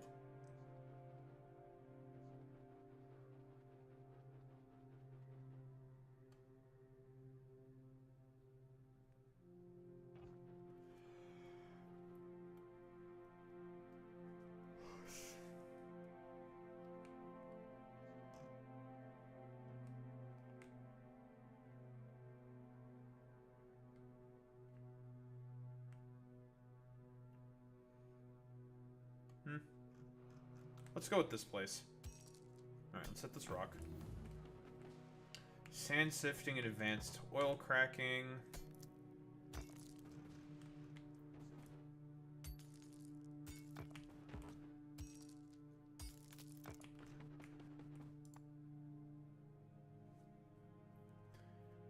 Oh, we have enough to make a sifter. Oh, from all those crash sites that I've been grabbing. So that's going to be one of our new building. Let's build this. What are we working with here? Well, it's a white chemical plant. Can we make glass now? So chemical plant except white and green. And it just lets you sift through sand. Okay.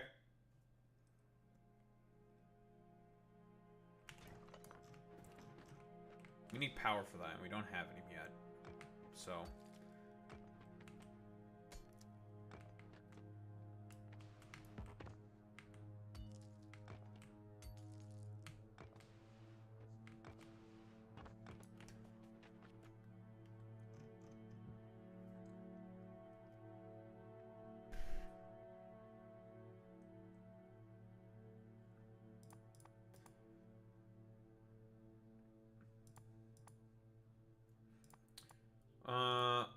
looking for.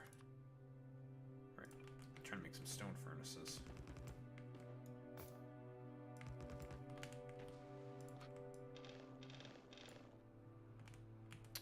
Right, let's get some smelting going.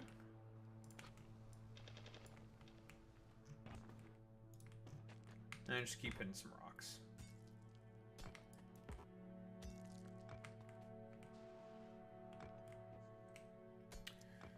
Clear ourselves out a little space.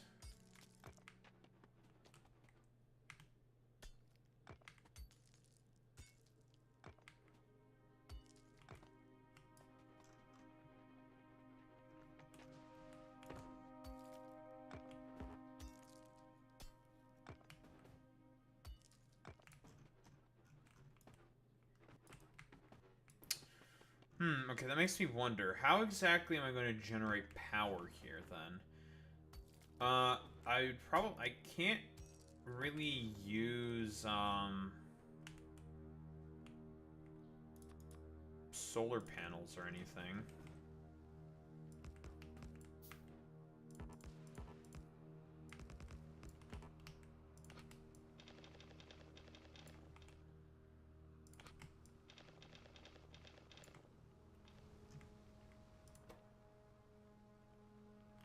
Oh yeah, and I have copper plate productivity, right? I have extra productivity for copper plates because of egress. Yeah, 50% productivity. That's good.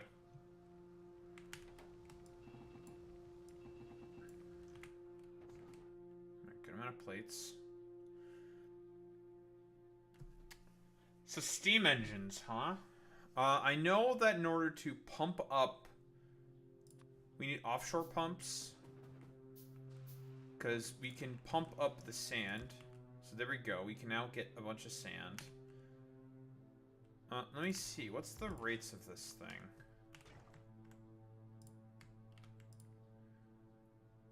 $2,400 sand per second. You need 2 pumps? Damn. That's a lot. Jesus.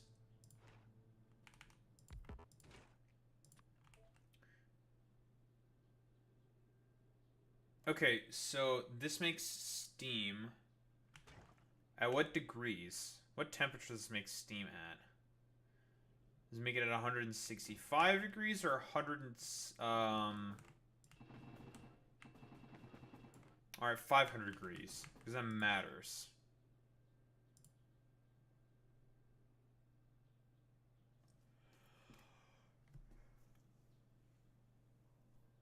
Pure sand, sulfur, stone, coal, copper, iron. I'm putting modules in these things. Okay.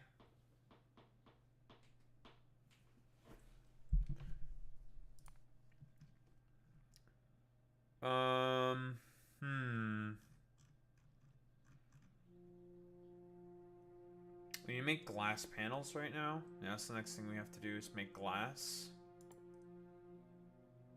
And we have access to the science.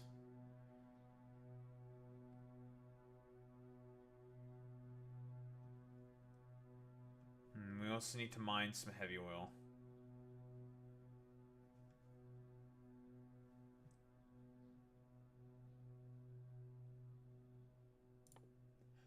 You make heavy glass. Tungsten plate? We need tungsten plate? How are we gonna get that? We can't send it down. Do we have to ship that shit in? Yeah, looks like we do have to ship that shit in. Because that's going to be useful for a bunch of different products. Silica? Silica processing. Calcite? Okay. Or you have to ship in calcite then, I guess. I mean, this planet is post-Vulcanus. Well, it's a good thing I made that supply ship then, because it looks like we're going to have to ship in tungsten and calcite. For progression on this planet.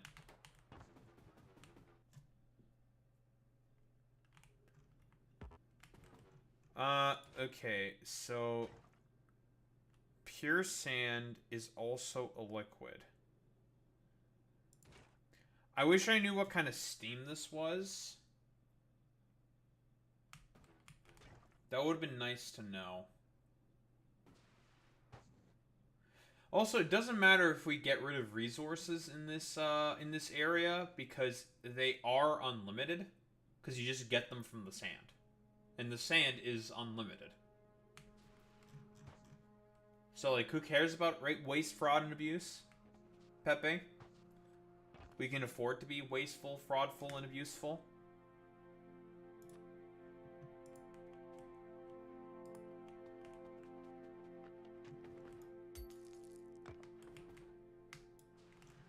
I can't believe that Daho would advocate as a leftist to be wasteful. Inconceivable.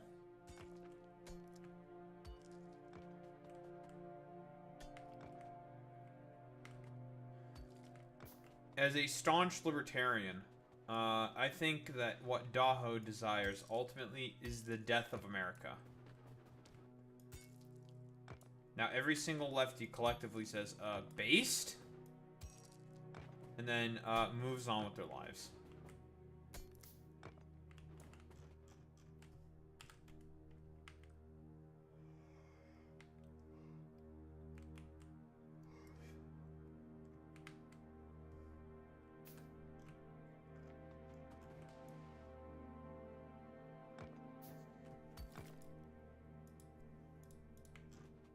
I find it interesting that these stone patches are here.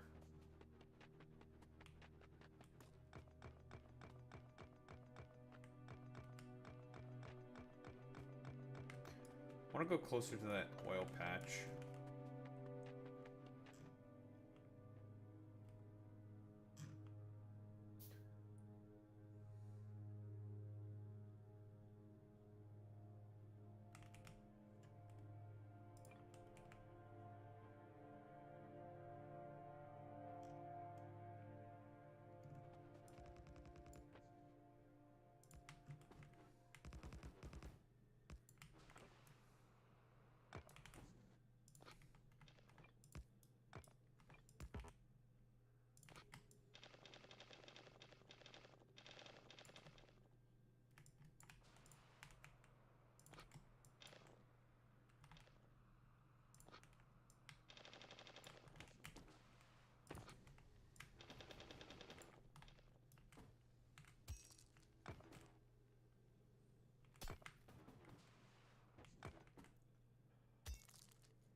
Okay, so now we have a bunch of these sifters.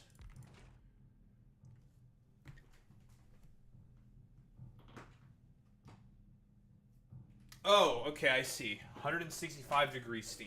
Okay, good that I can see that. And it's all random, though.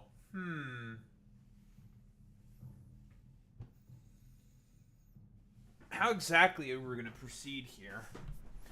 You need to get 2 iron ore, 2 copper, 2 coal, 1 piece of stone, 1 piece of sulfur, 10 pure sand. And pure sand is a liquid. And 165 degree steam, which, I mean, is some form of power generation.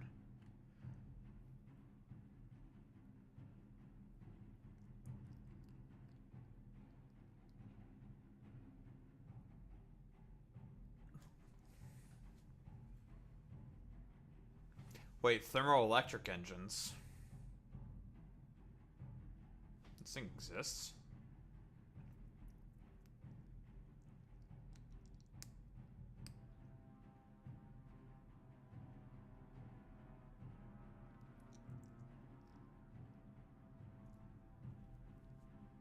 wonder how these do on Luna.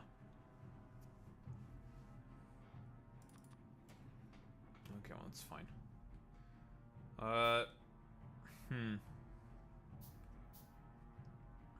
Try to get some kind of power going.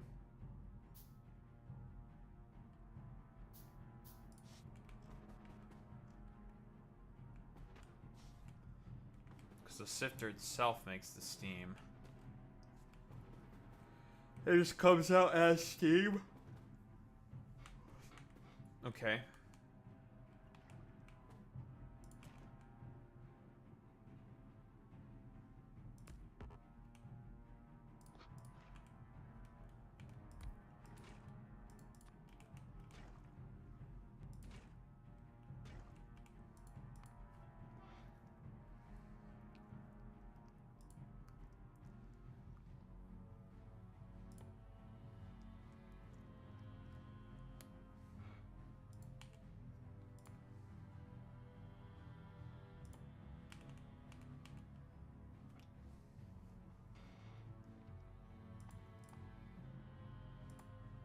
Glass panels.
How am I gonna make power here?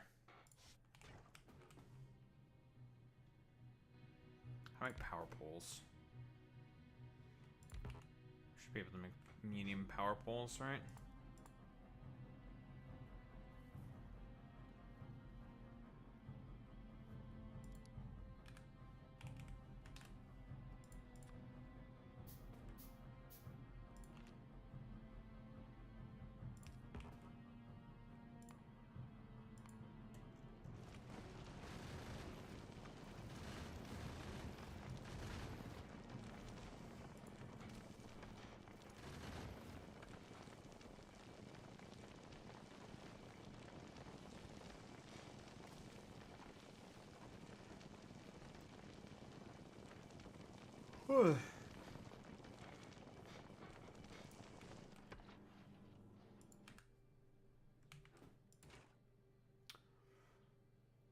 Steam. How the fuck am I gonna make some steam?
how exactly am I supposed to do a thing?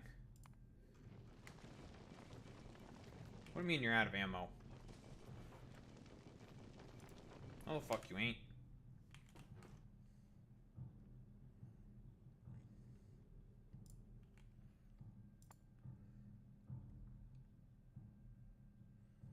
Soil sifting.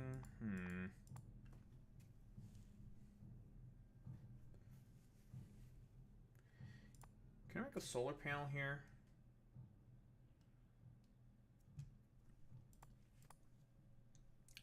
That's my only option, I think. It's just solar panels.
Glass.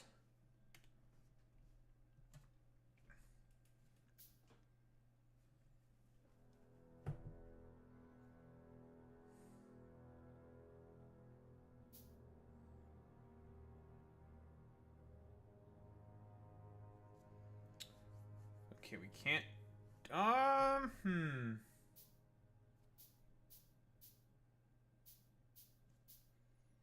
Pure sand barrel.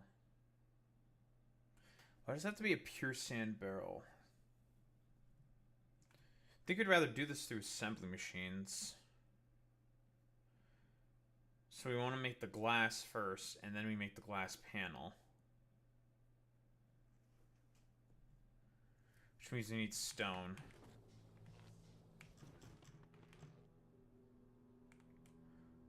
Which is what all the stone is for.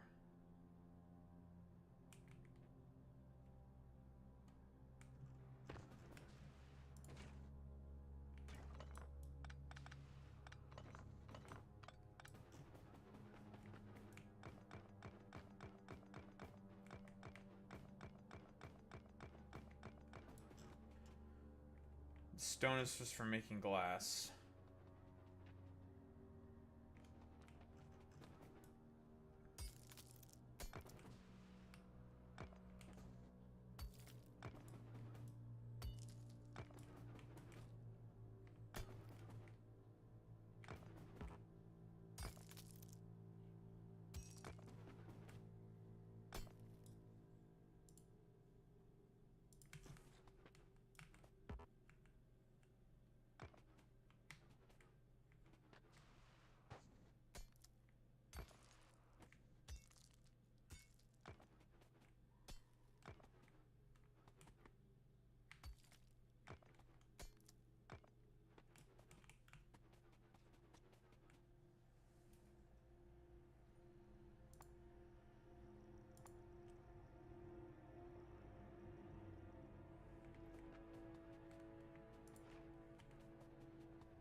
Need some electric mining drills.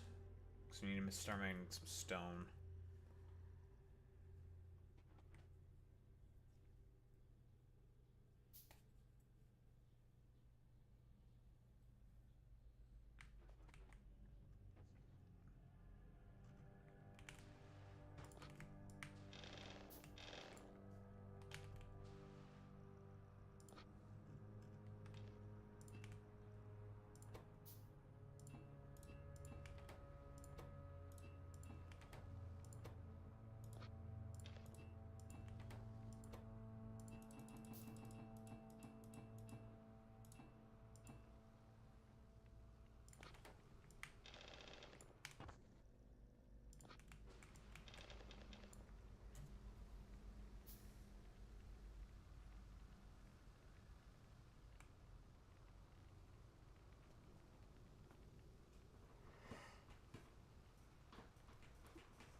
Been a while since I've seen those things.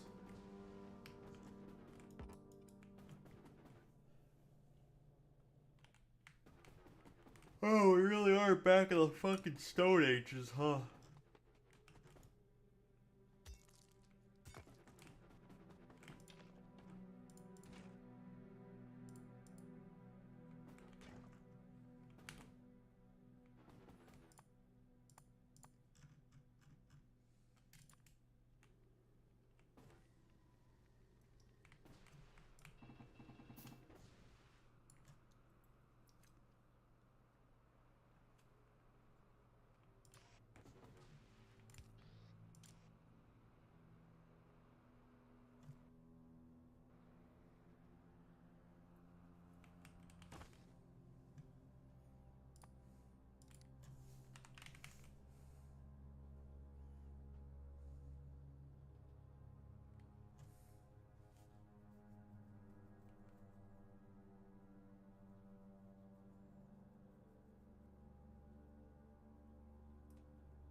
I wonder.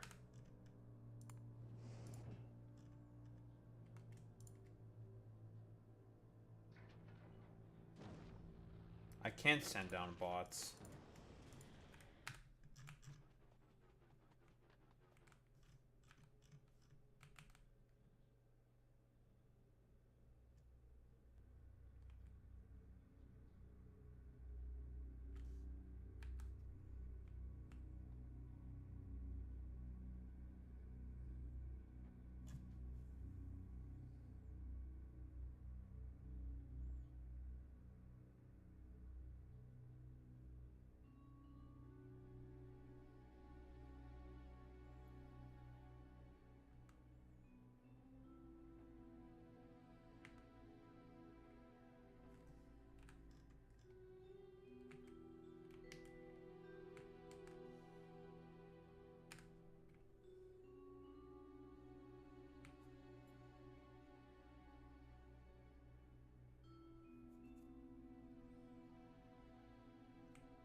What's up, Drandy?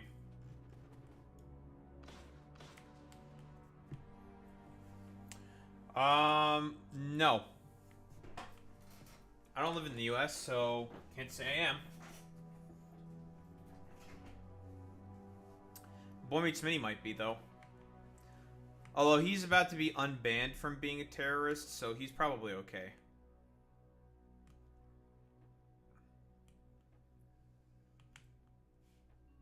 Well, at least I get bots.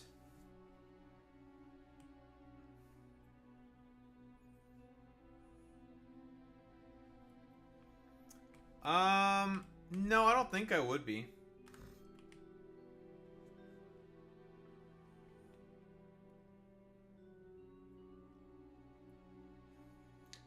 Yeah, unfortunately, Boy Meets Mini, Duranty can't see you. Because I am inherently discriminatory against YouTube chat. No.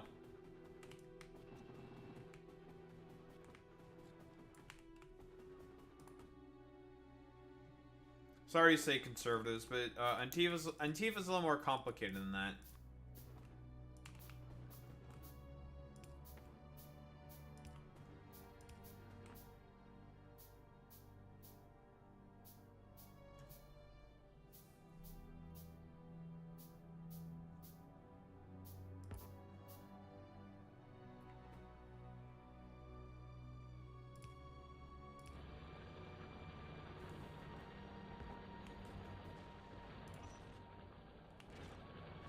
Oh yeah, that's kind of... Oh wow, I forgot. Even with... I just remembered, yeah, even with the amount of... Oh yeah, we don't even have to have that many fucking goddamn mining machines to fill up a yellow belt because our productivity is so fucking high. Wow, that yellow belt filled up fucking instantly.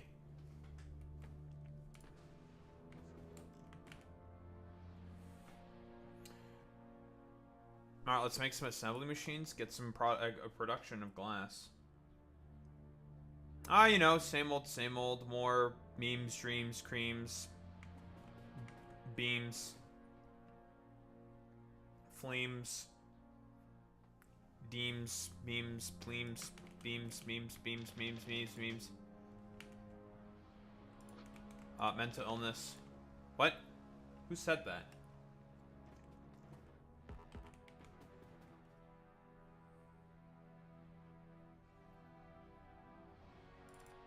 Let's make some level 2 assembly machines. We are a little low on iron. We could definitely use some more iron.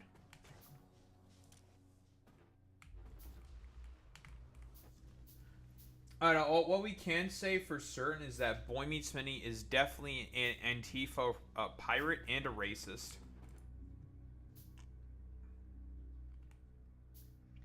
He's Antifa. He's an Antifa. We should definitely call Boy Meets Mini slurs for being a part of Antifa.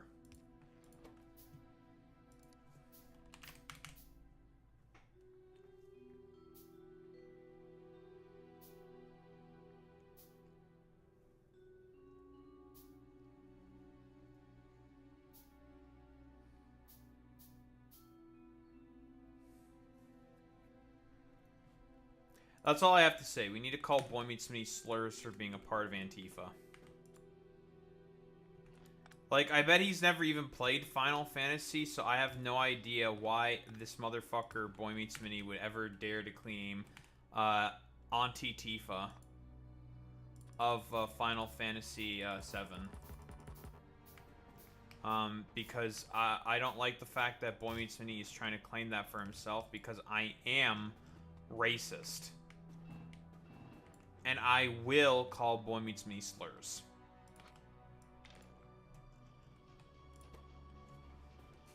Alright, well, let's start making some glass. What's up, Alex? Yeah, we're going to be talking about Kneecap.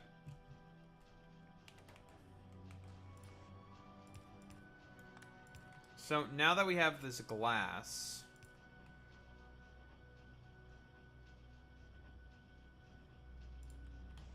we're being racist against Boy Meets Mini, as one should.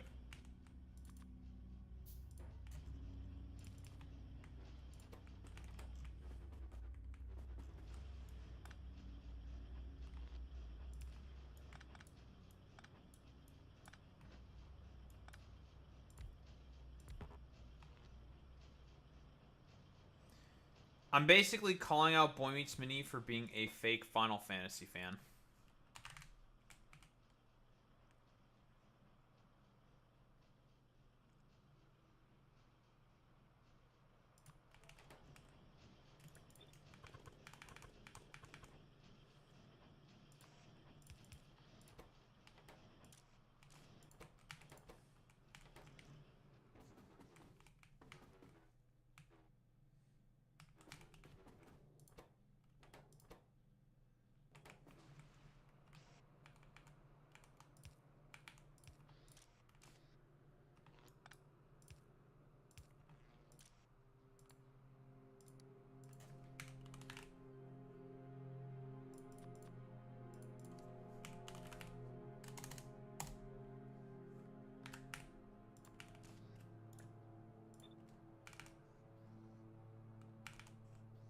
God, these things are so fucking slow.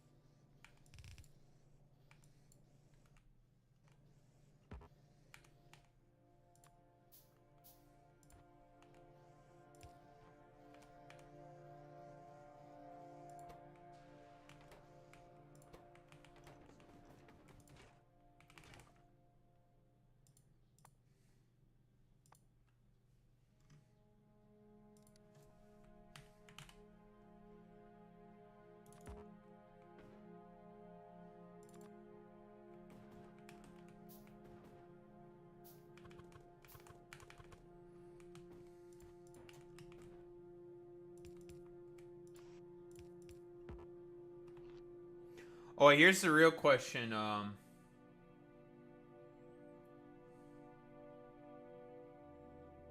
Here's the real question, Boy Meets Mini.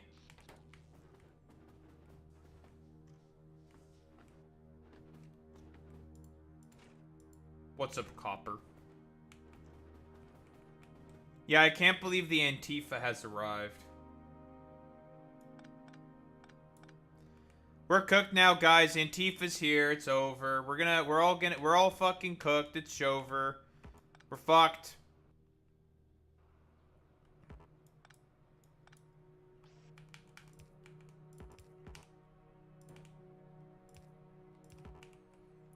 Antifers are here.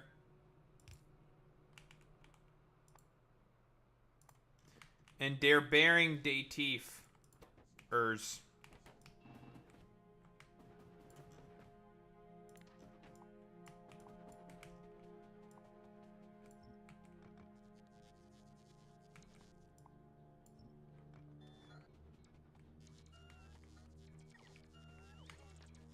Who's in YouTube chat?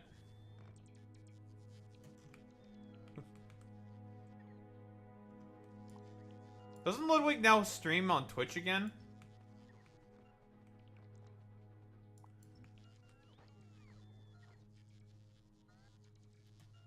Oh yeah, the cost of using bots on this planet are very fucking high because of the sand.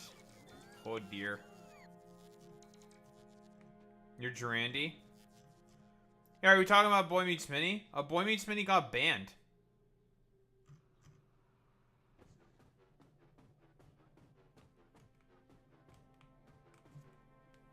That's why he's stuck in YouTube chat instead of on Twitch chat.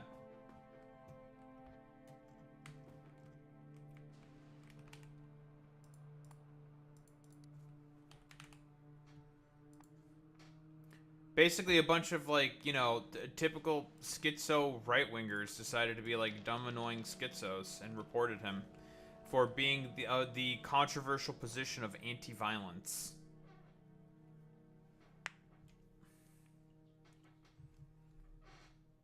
Remember to like the YouTube stream.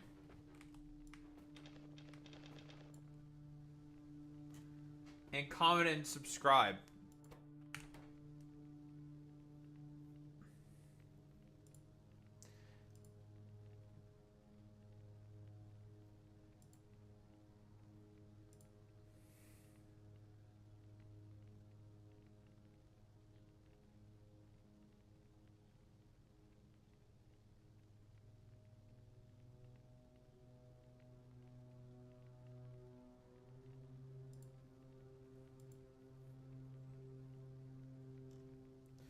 Aunt Tiefers.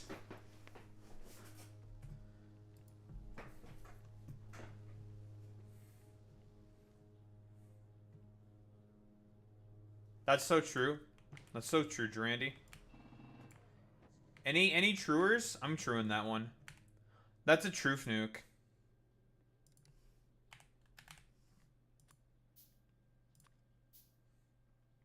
Can I get a true in Twitch chat? Can I get a true?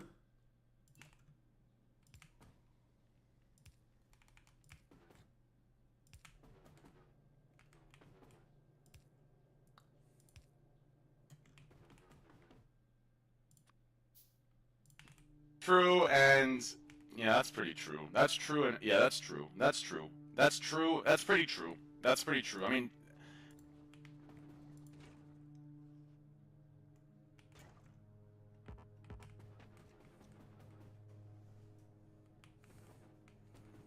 Common Twitch L, you say?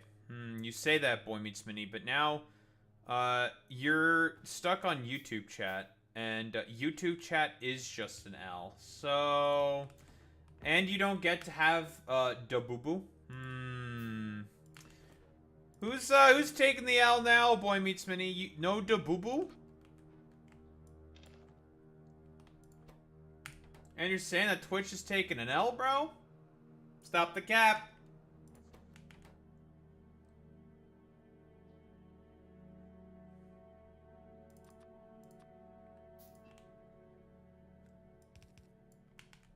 Common Twitch L and he's stuck in YouTube.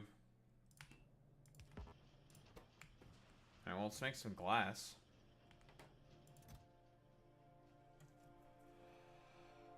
Hooray, we are now making some glass panels.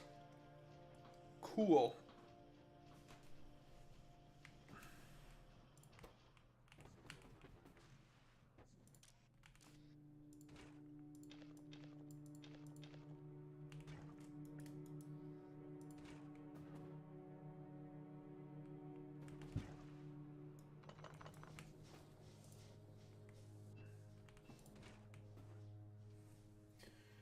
So all this shit's gonna be a very, very fucking difficult balancing act.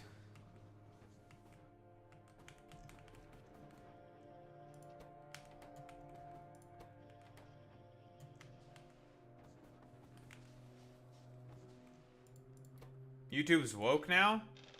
Try telling that to my fucking comments section. Jesus.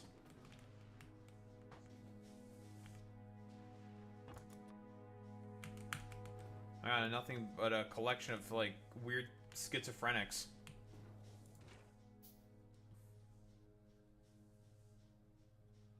Woke up 1 a.m. That seems not conducive to healthy outcomes.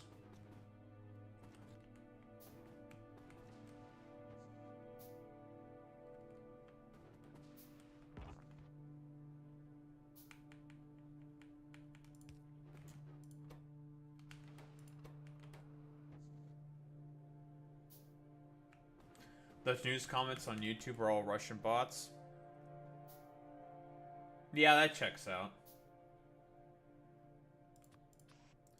Okay, I think I have to do something, like, really weird. I'm gonna do something a little weird.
It's a little crude, but it'll have to do.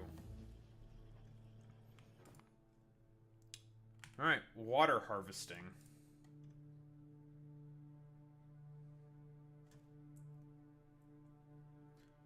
Steel, solar panel, and glass panel, eh?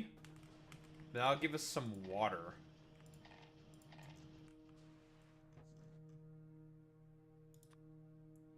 Well, let's see how this bad boy works. There was a schizo comment on Dutch News with a guy with a press flag, Princeton flag PFP, and he said that the left is trying to kill right wingers, being eradicate the left in Dutch. Yeah, I mean, listen, dumbass schizos and hypocrisy. It's one of those things that's just like, all right, bro, whatever, man.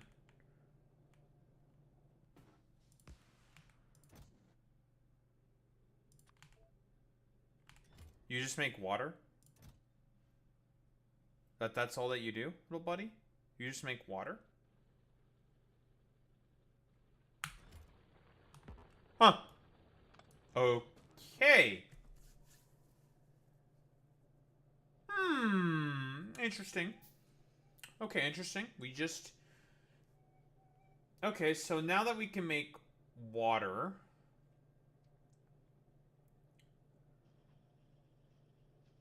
that means we can make some decent steam power with water. Oh, we're out of power again.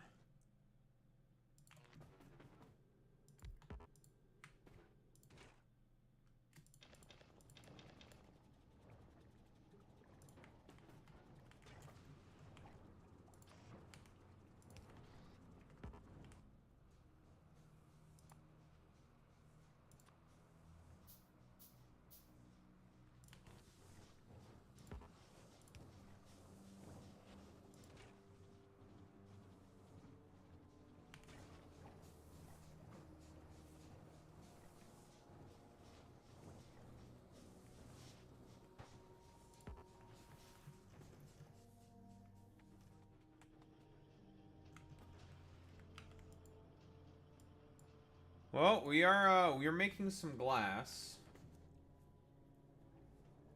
Prince Van Lag is our VOC era flag. VOC. Oh, what's the VOC?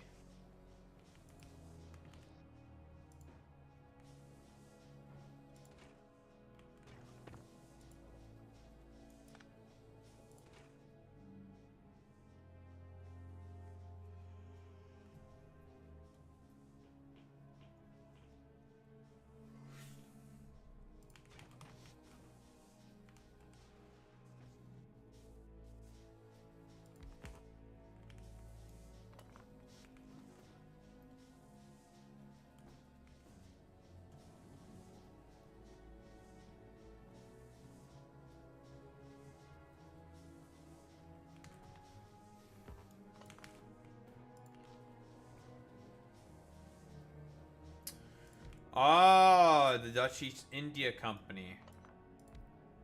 Gotcha.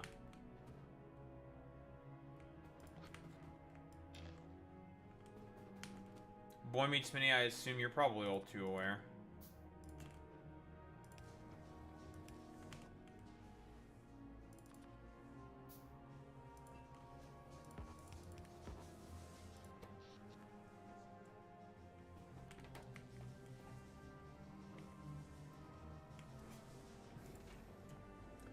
Maybe he's just a big fan of Indian history, Pepe.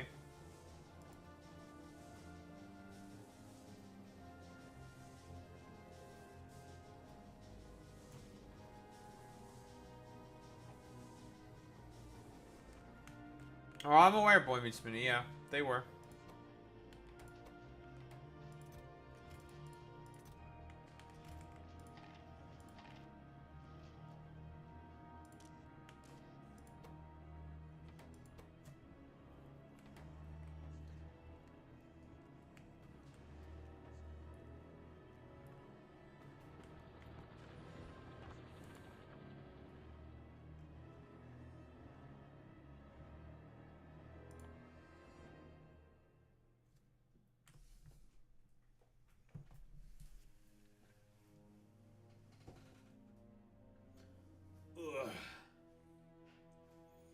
was reading comments, for example, under Trump news short, and there was this comment praising Trump in the Netherlands should do the and said the same, or should what? Okay, just do the same thing. Click the account joined 26 minutes ago. Oh, it's that's a bot then. And if you were, I bet, and Boy Meets Me, you could probably attest to this. If you were to look into that bot, probably Indian. Dude, every single one of these motherfuckers are all like Indian, dude.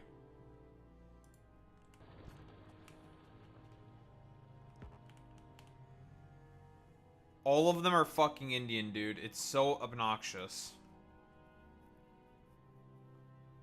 Yeah, I'm gonna start becoming more and more racist and just, I don't know, doing like the Sam Hyde bit where he just calls like all Indian people Pajeets.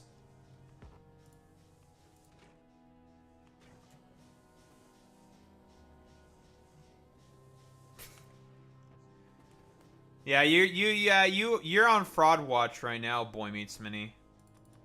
Your ass is fucking grass buster.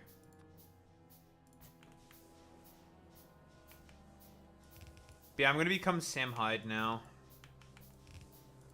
I'm gonna like, I don't know, like, post a bunch of schizo shit and talk about how I really want Hassan to either suck my cock or fight me.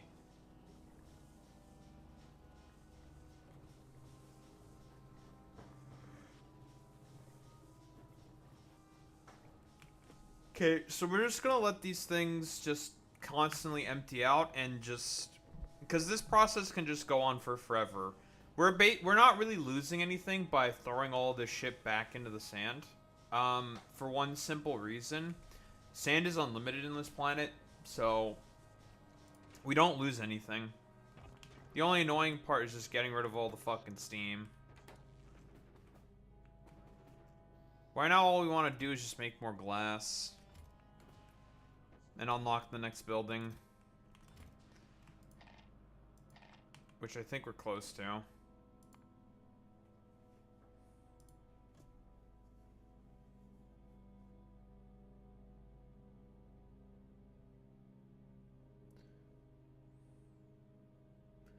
New York, Surmine, the Caribbean, the Brazil, South Africa, Indonesia, and Taiwan. These are all true statements. I need to make 5 more pieces of glass.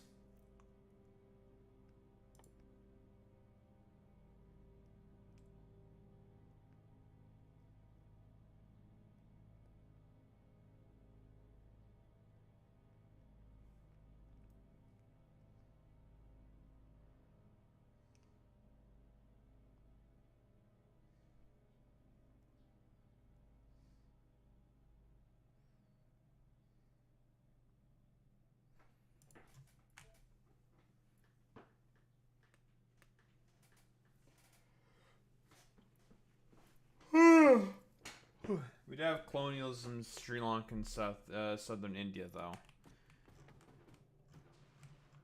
Boy Meets Mini.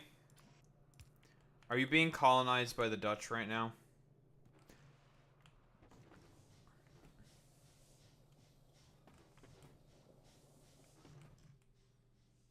That's crazy.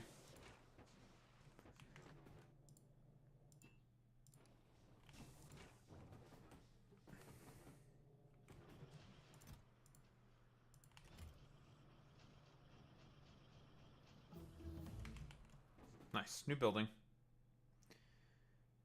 10 sandstone brick. I need plastic, steel plate. Oh, God.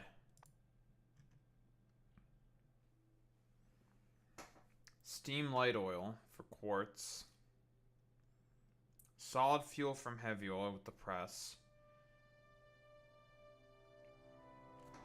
We make plastic from the press. Okay.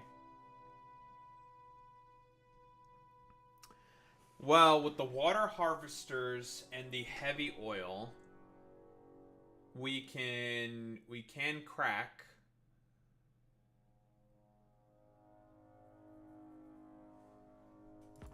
Okay.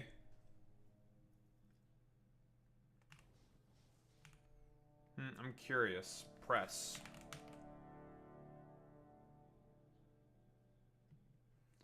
Crafting speed 1.75.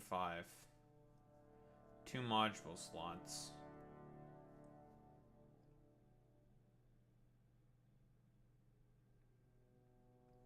Weird.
When am I in the next Jubilee vid? I'd have to apply to those fucking things, right? And then I'd have to fly my ass to California. Because they're in California, right?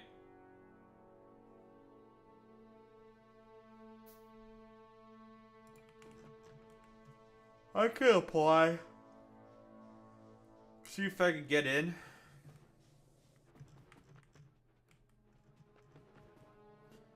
Here's the problem with LA. That would mean I'd have to go to the blighted, supposed wasteland that is LA.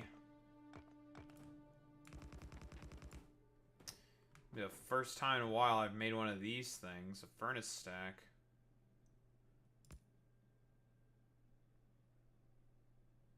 Feels weird.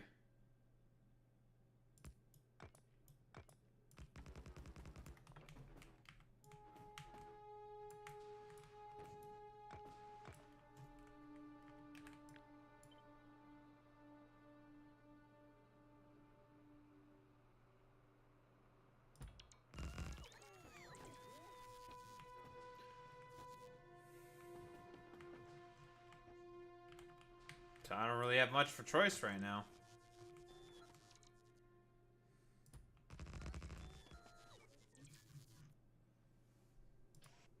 Don't say I look like Trotsky. I will kill you. In a video game. Hypothetically speaking, of course.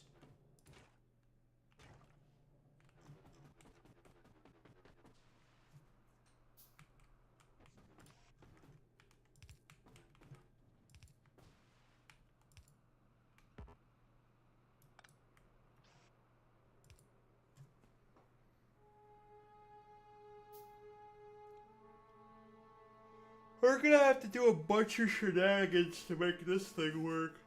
Oh, I'm so... Why am I so yawny?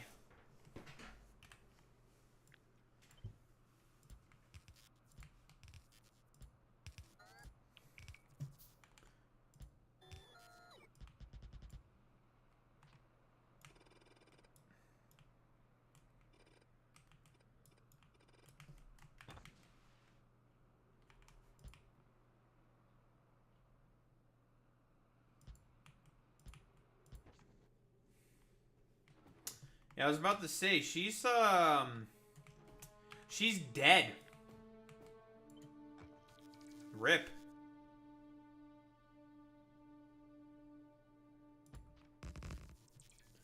Rip to, Susan.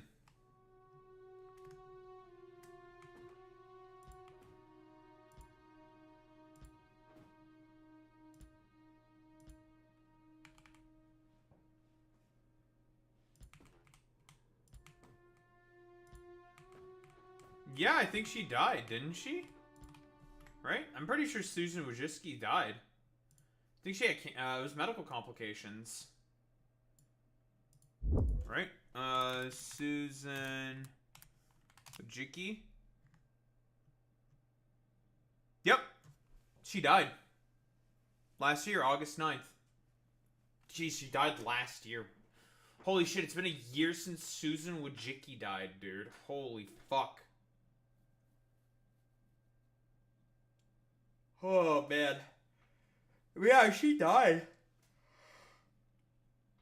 I think she had, cancer, was it, I think? Some kind of cancer? Let me double check.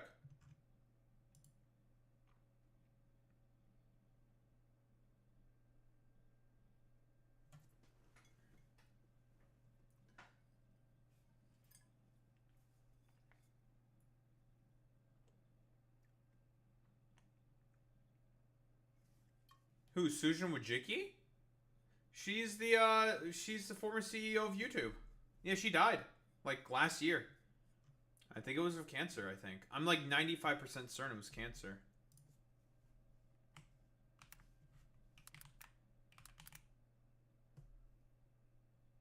Yeah. Non-small cell lung cancer for 2 years. She had cancer for 2 years and died because of the cancer.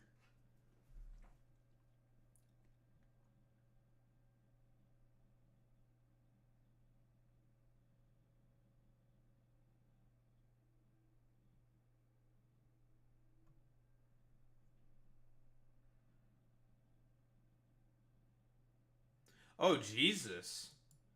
Her son, who was going to fucking UC Berkeley, died of acute combined drug toxicity. Jesus. That was the same year she died. Damn. That's fucked up. Huh. Jesus. That feels bad, man.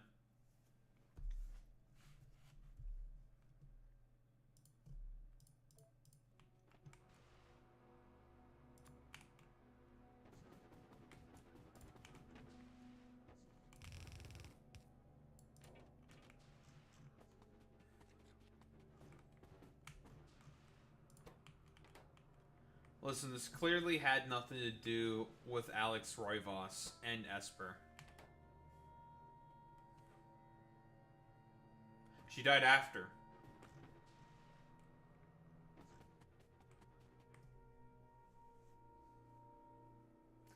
But listen, this has nothing to do with Esper's, okay?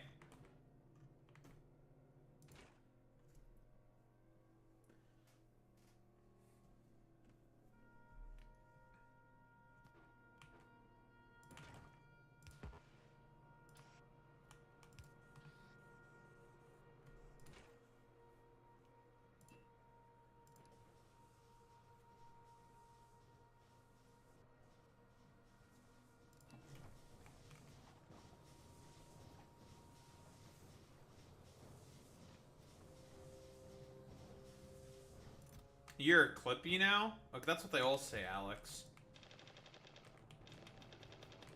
I'm basically like doing the I know what you are.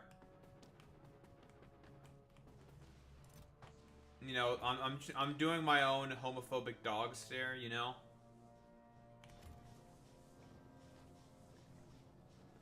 Like, I know what you are.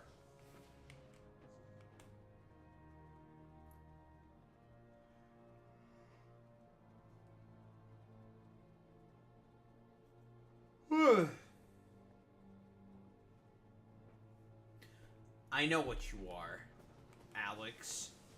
You Esper. Imagine trying not to deny your heritage of being an Esper enthusiast. Everyone, shake your head at Alex Roivas. Shake your fucking head.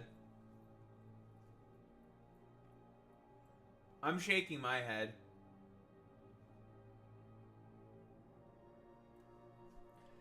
Trying to deny the fact that you are trying to Esper post.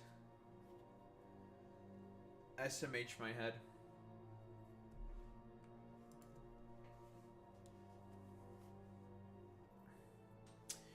You know, all I have to say is that I'm not exactly a big fan of having to start from scratch. I will say this.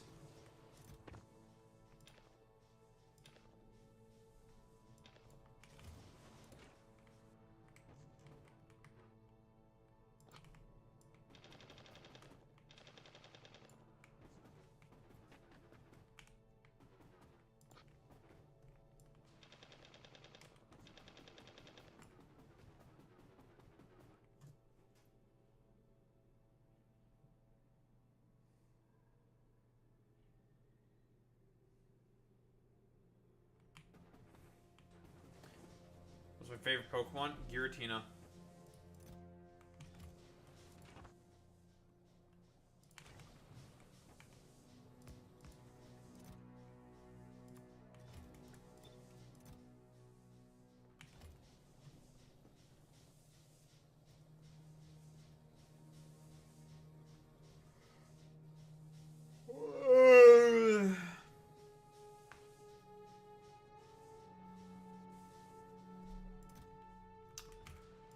Okay, the only thing I can think of this thing having any use for is just for oil cracking.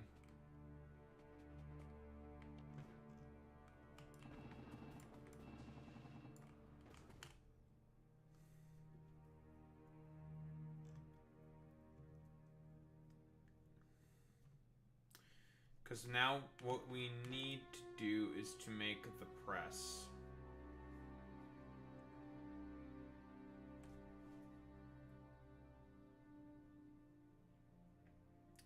That's a common misconception there, Durandi. It's not, Giratina is not about antimatter.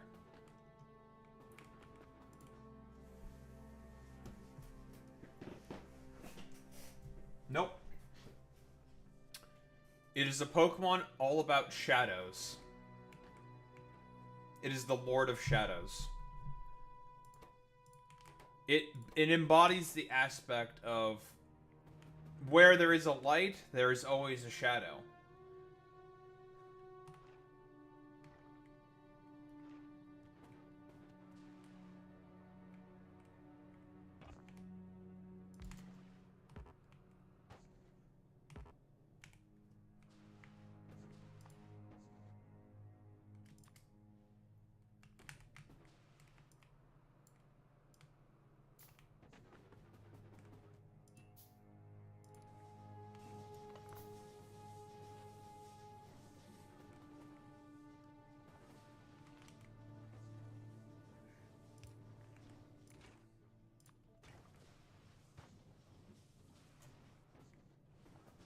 I think I just need more of these sifters.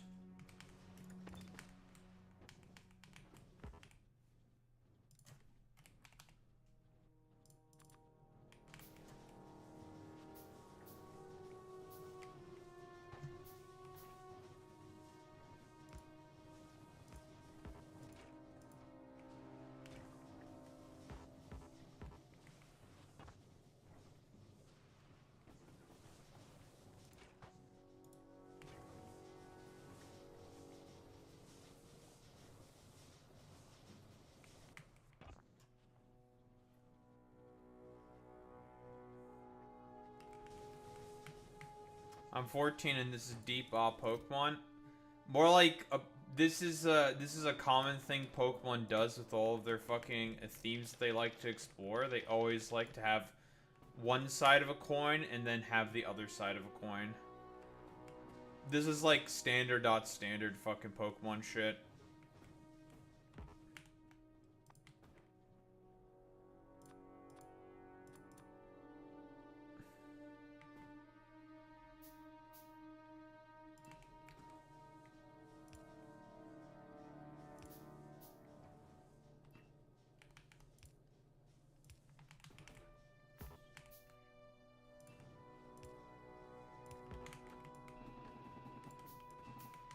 Man, I wish I had Iron Plate productivity.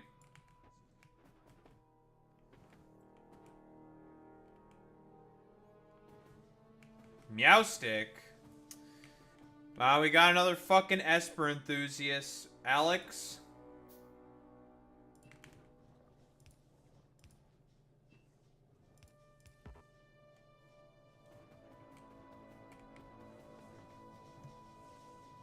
Hope you're happy, Alex. Because now you have a partner in crime.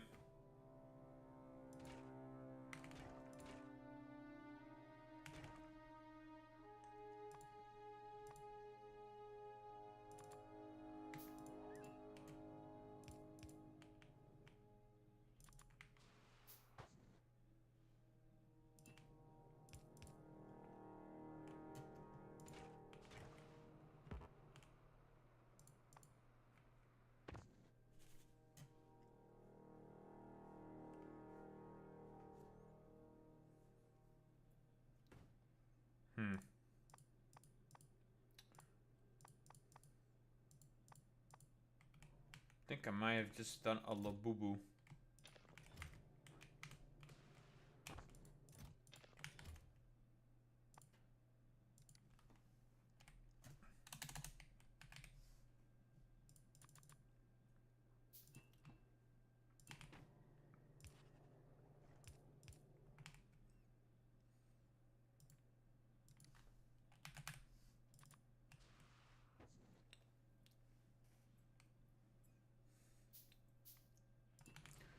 Not the labubus.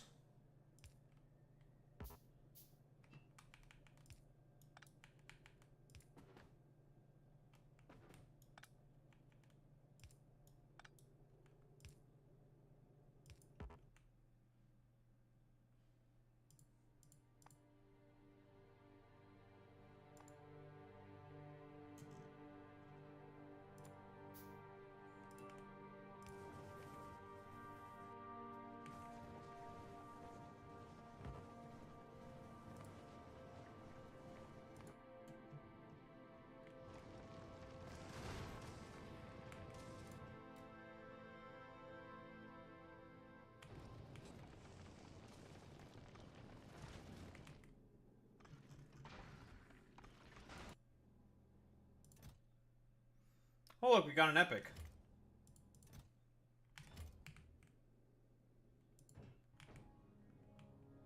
Why am I not gambling?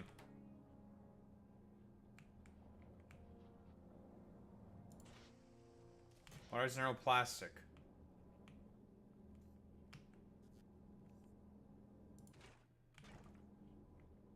Huh?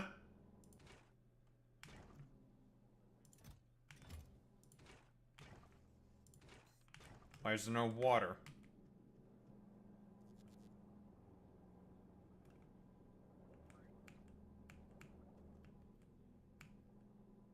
Why is there no ice?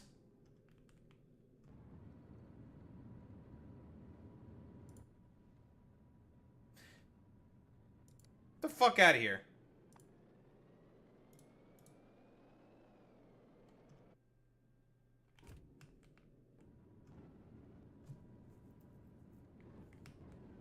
My fucking gambling machine stopped. I was gonna have to blame Boy Meets Mini for stopping my gambling machines. And of course, these idiots are all stuck here. Get the fuck out of here. Always some damn problem.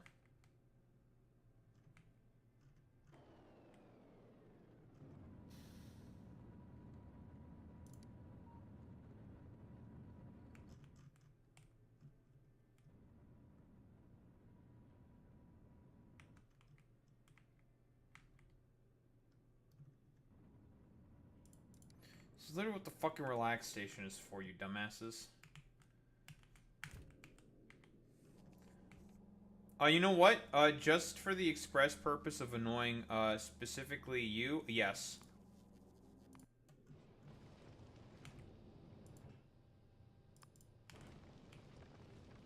We are out of ammo.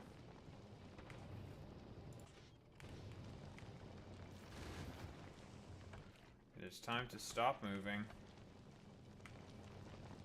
Wait until we get some ammo.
works.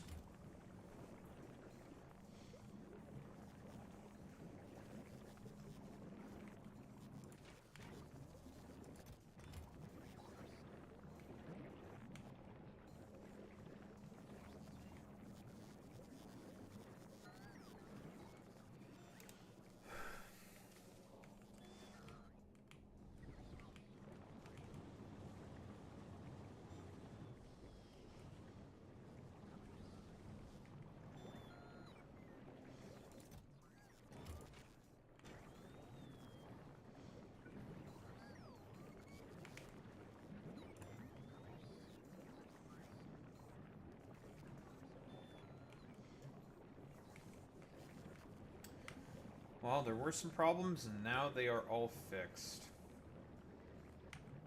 Much better. Many problems, folks. So many things that need to always be fixed. Although now, I have to say, Boy Meets Mini, all those problems that we were having with plastic on Maluna, gone. Problems with plastic, you say? What problems with plastic? I don't know what you're talking about. Yeah, the addition of the biochambers here have been a godsend.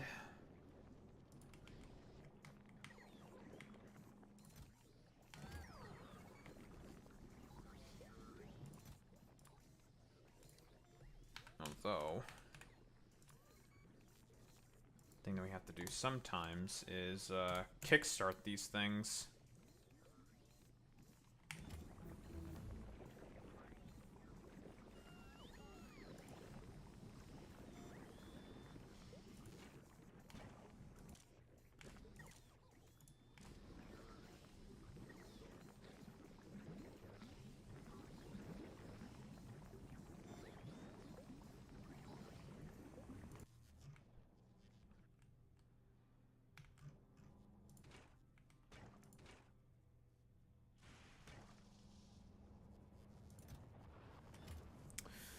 Alright, I forgot to come back down here and kickstart the fucking goddamn nutrient creation process. That's actually kind of bad. Because that means we'll be out of rocket fuel. What the hell is going on over here?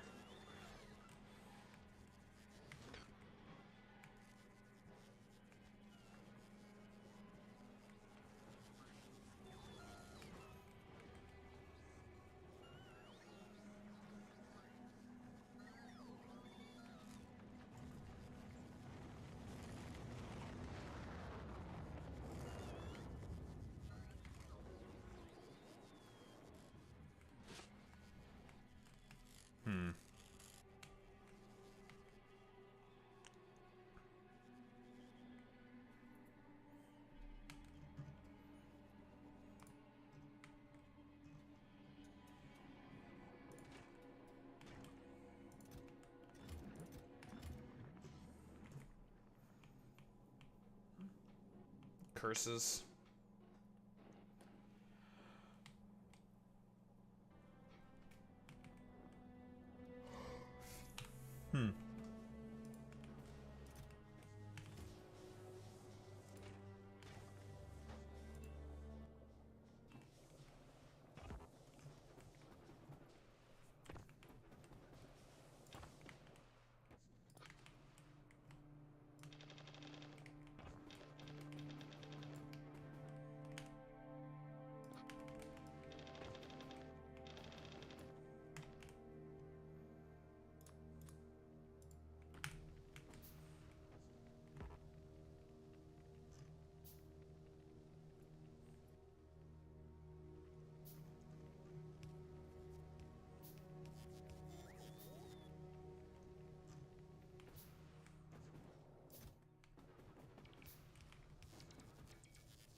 You know what? Just to annoy Durandi, maybe I should somehow add more trains to my network. You constantly saying, Durandi, how I have so many damn trains. Maybe what would you do if I were to add 7 more? How about them apples? I'm going to at least add 5 more trains now. What are you going to do about it? Are you going to piss your pants? Are you going to shit? Are you going to moan? Are you going to complain?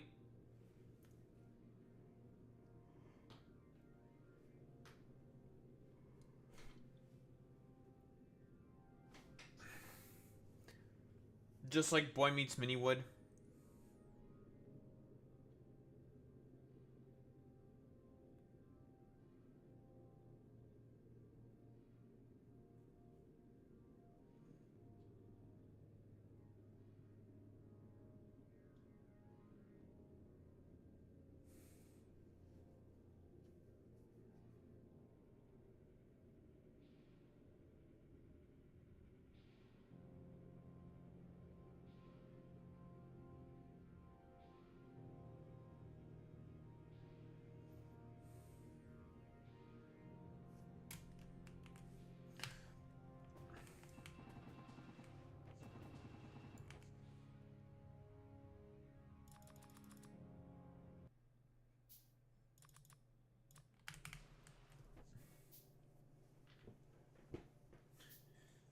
No.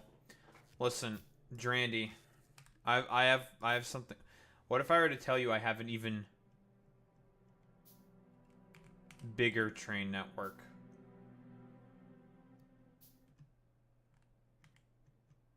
Look at how many trains are over here! Look at all the trains! Woo!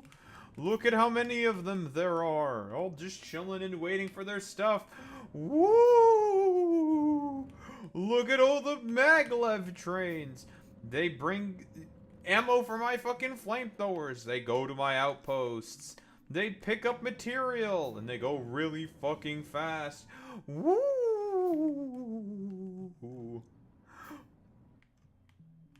Look at them. Look at them. Look at them pick stuff up. They even pick up your favorite stuff. Petroleum. Woo! They even pick up eggs of the aliens that I constantly harvest for my own sick, twisted experiments.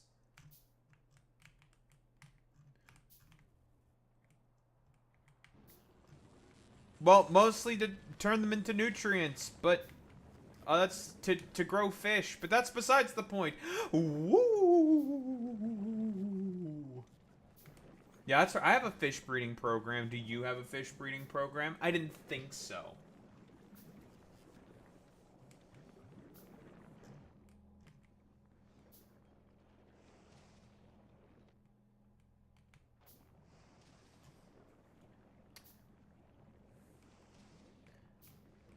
I have a feeling that you might not want to do that, though. Call it a hunch, but I feel like you might not want to do that.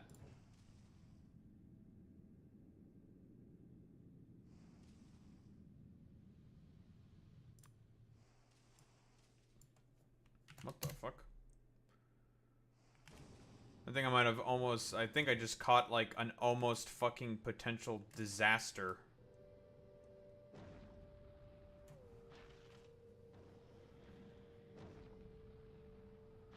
From, potentially occurring.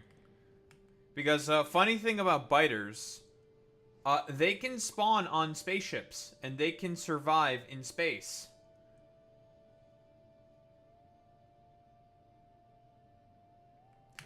And funny thing about spaceships, if the hub goes down, whole spaceship goes down. So those biter eggs would have hatched right around here. And we have guns with only yellow ammo. Yellow ammo? Those ain't killing blue biters. Nuh-uh. Not even close. You need at least red. But Daho, don't you have a lot of physical damage, projectile damage upgrades? I do. But even then, it's not very good. It's not enough stopping power. They have too much flat resistance. So let's make sure that's never a problem. Ever again.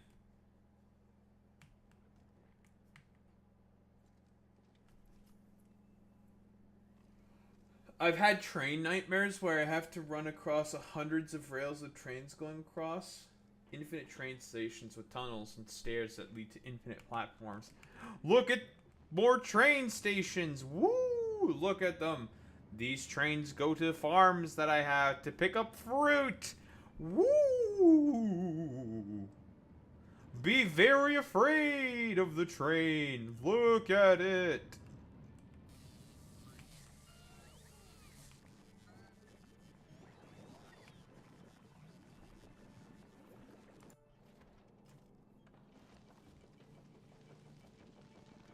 You'll be scared of the train.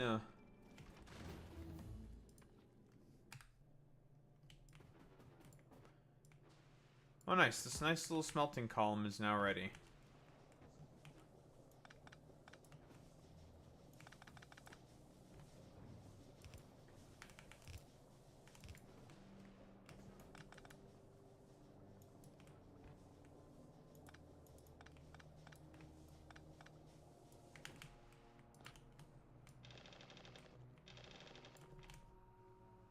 Okay, well now we need to make some splitters. You take the train every week? You're still very afraid of trains! Woo! You're still afraid! Woo!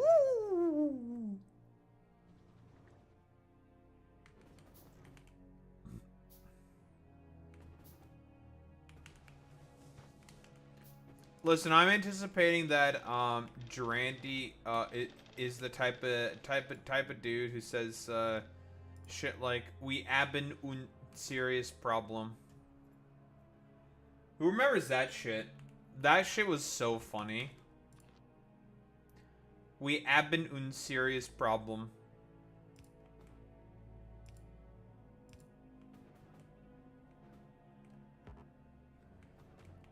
Who remembers we haben un serious problem?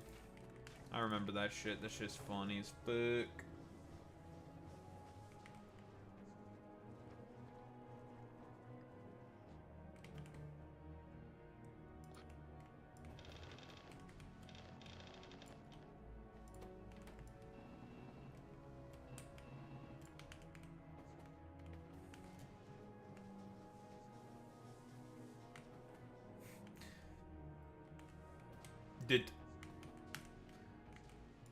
Alex, are you doing your best XQC impression right now? As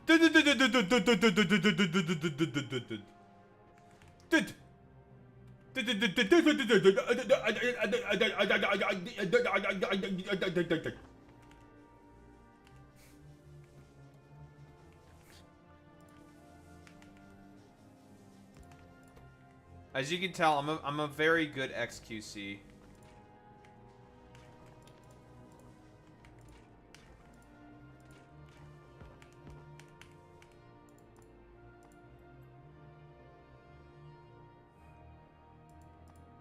Oh, it's Afrikaner shit? That's funny.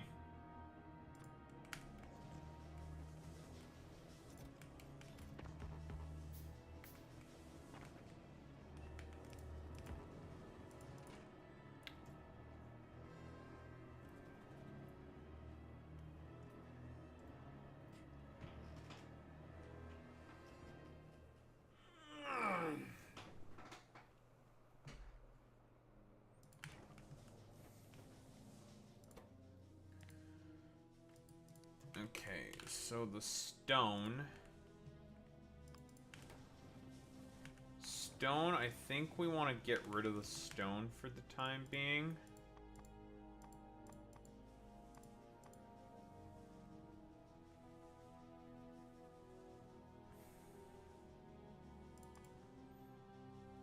Listen, Boy Meets Mini, that's all according to my plan. I intended for the racists to win. W racists. W racism. Racism won today, boys. Let's go. Let's go. Let's go, dude. I love racism. I love being racist. I love racism. Let's go. We do not haben un serious problem.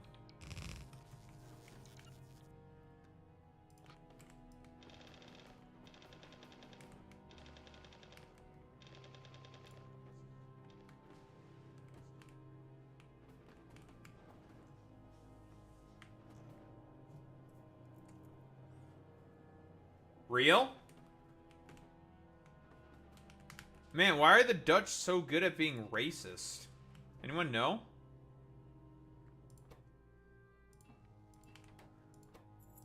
Boy Meets Mini, Drandy, do you guys know?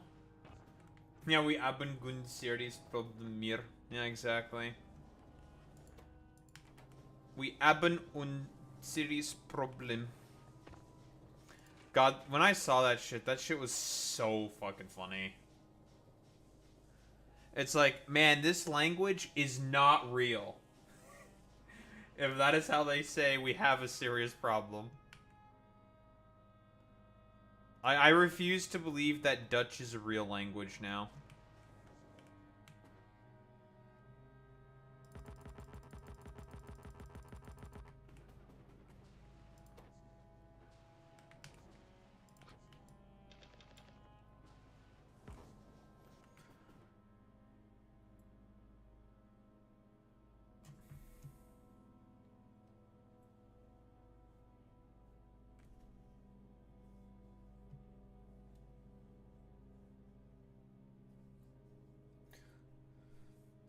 Listen, that short you posted, though, Boy Meets Mini, was funny. It's like, everyone cheated in Formula 1 by basically, well, by intercepting fucking, electrical signals from the start line. It's like, Jesus, what the fuck, dude? Ole.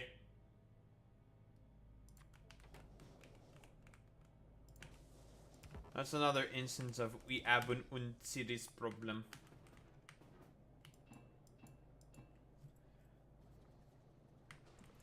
The what? I say the cuck stool. What? I don't know anything about the cuck stool.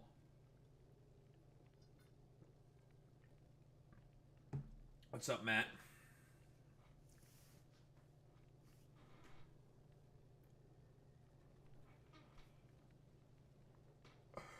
Everyone hanging out in damn YouTube chat. I blame Boy Meets Mini for this YouTube chat. True. Yo, any Grums heads in the chat? We love Grums. Our favorite guy. We heckin' love Grums.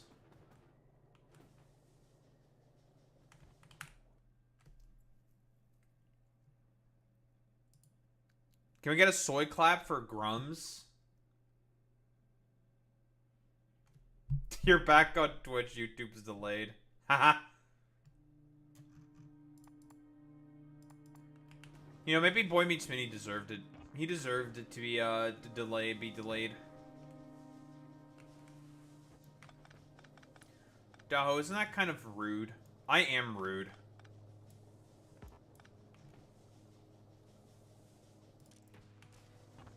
I am rude, and we haben un serious problem.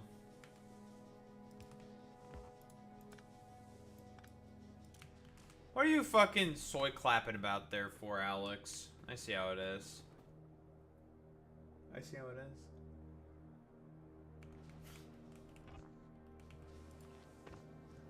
You think you can soy clap like that and get away with it?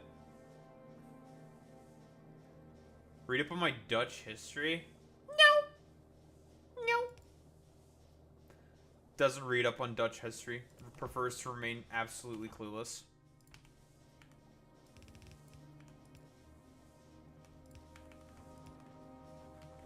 What if I don't want to learn about the cuck stool?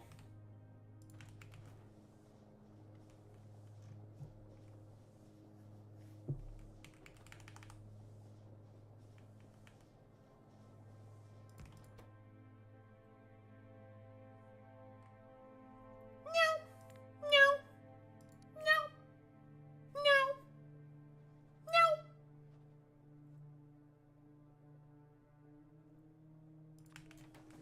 Refuses to learn about the cuck stool. Refuses to be cucked. I refuse to learn about the cuck stool for one simple reason, because I'm not on the right. And as we all know, every right-winger is a cuck, right? We all know this.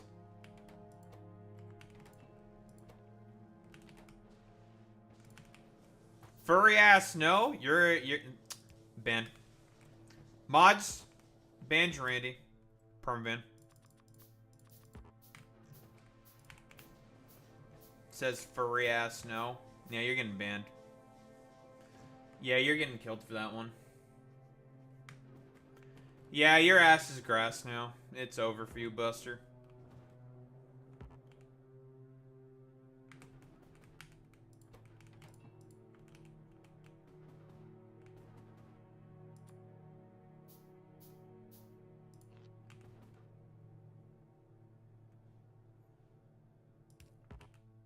No. No. No cows. No. You will not be fed to cows. You're just gonna die. You're going to suffer for your insolence. You're going to suffer for forever. You're gonna suffer for the rest of your life in the hands of Mephisto.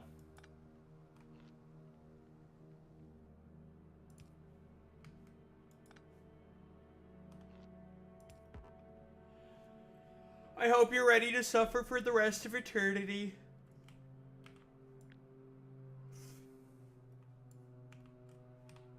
You do not get to become methane gas. You do not get to become anything. You simply just are going to die now. The American people are tired of women. True. Yo, can I? Yo, any truers in the chat? Yo, I'm truing that. The American people are tired of women. God, he's so real for that one, dude. Now that's why I love my big man, Bernard Sanders.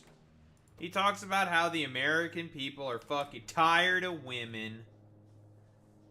And I got to tip my hat off to you, Bernie. That's an amen for me, brother.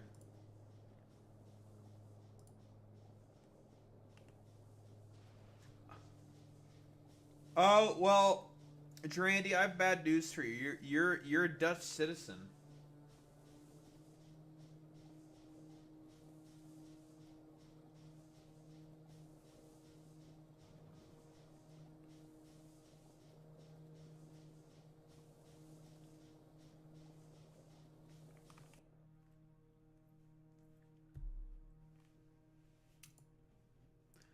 Well, no. Fuck you. I'm an American, revanchist, chauvinist, and I say no.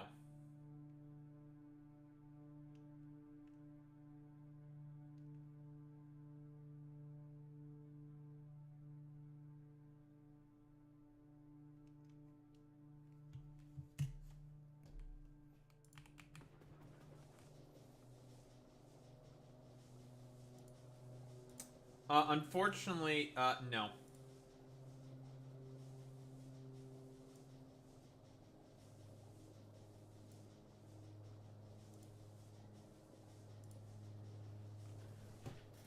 Listen,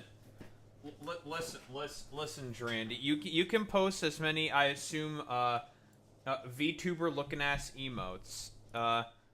Unfortunately for you, you will be sacrificed to Vishnu. And there is nothing you can do about it. It's over for you. You're cooked.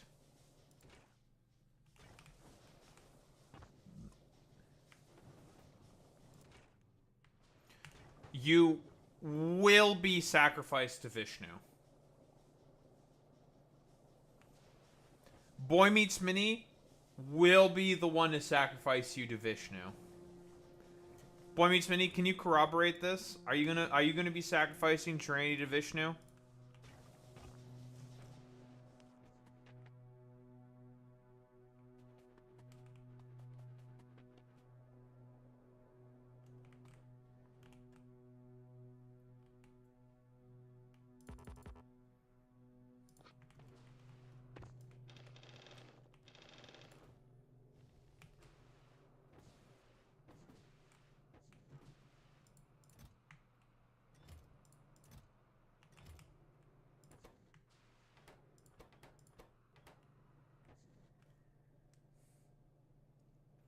Nope.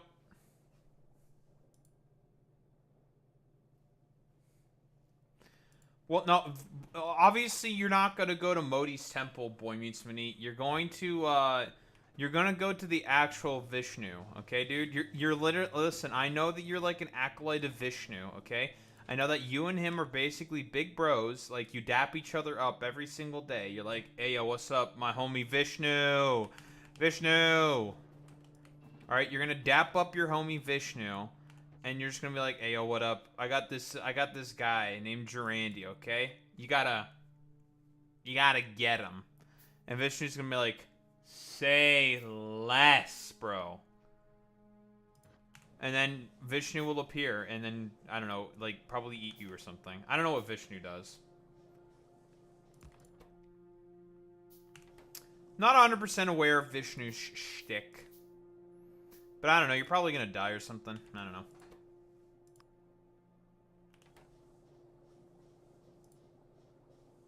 What, you think barking at Vishnu is gonna do anything?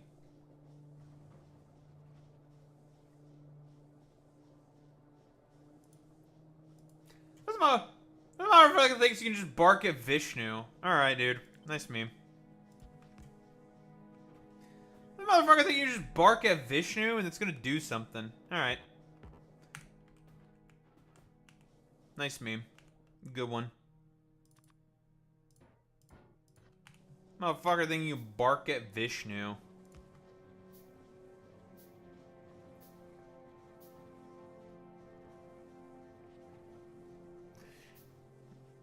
This thing is gonna be really fucking scuffed. I need to somehow figure out what center line to maintain.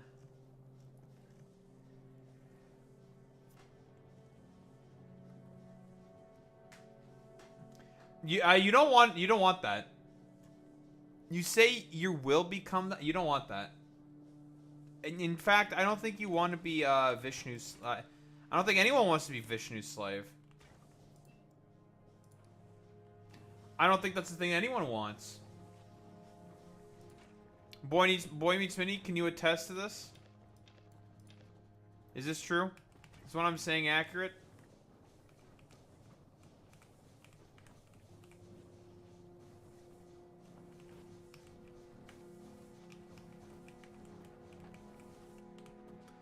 Does anyone want to be Vishnu's slave?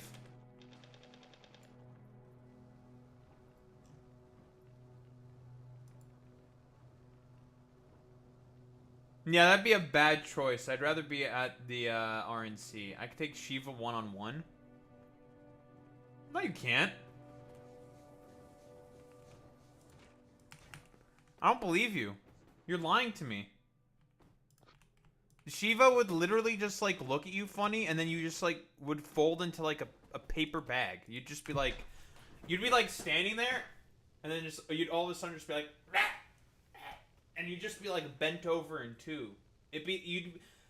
That man Shiva would basically use you like a cartoon accordion.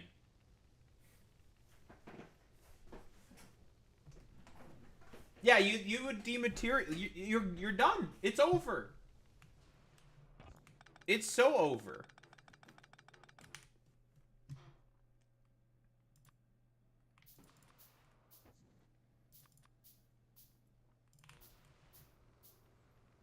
So I don't think you want to mess with any of these motherfuckers. Vishnu, Shiva. I don't think you want to mess with any of these guys. You know? I mean, this may seem like a little radical. But, ancient Hindu gods, oh, they'll fuck you up. Now, I understand this might be a little radical. This might be a little crazy, you know? I might be saying some fuck shit. But, those Hindu gods, they'll fuck you up pretty badly.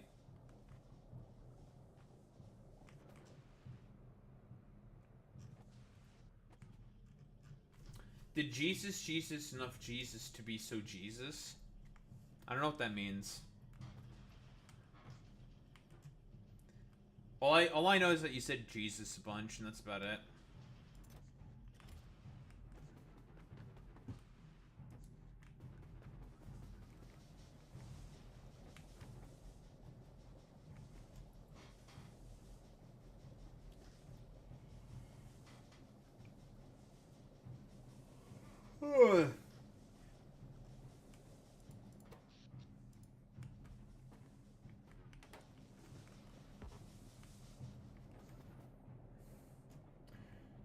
Okay, so sulfur stone.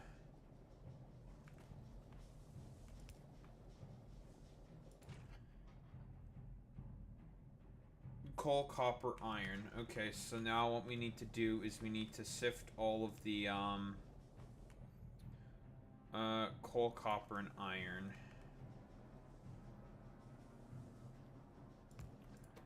You can be the copper.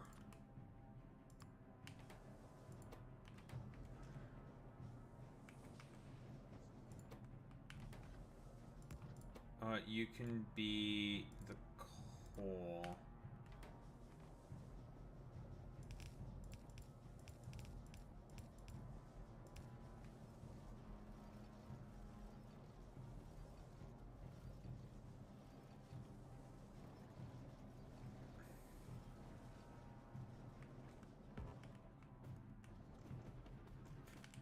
Okay, now I need more belts. I need more iron. I need more belts. I need more iron.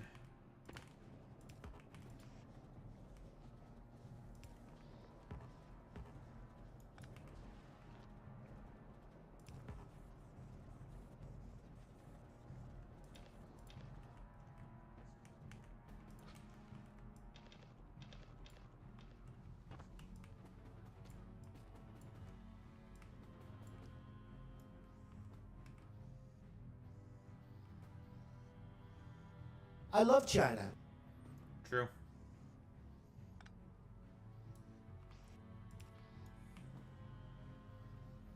I also love China.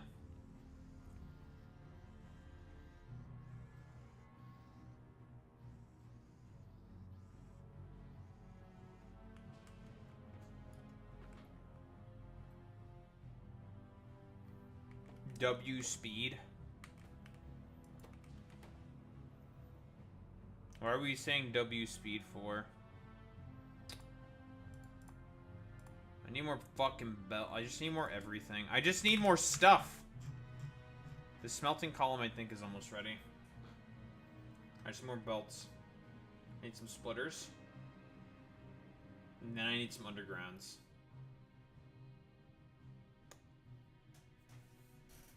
How am I turning unk? What do you mean?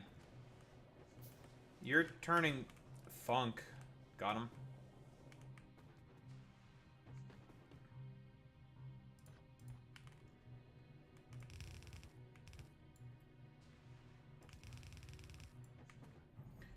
Yeah, I was saying, what about W speed? You're just randomly saying W, like, why?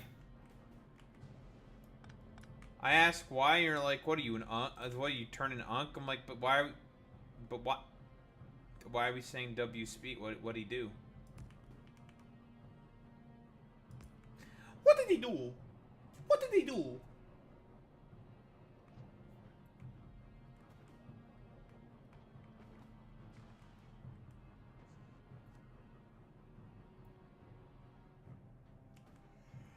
Okay.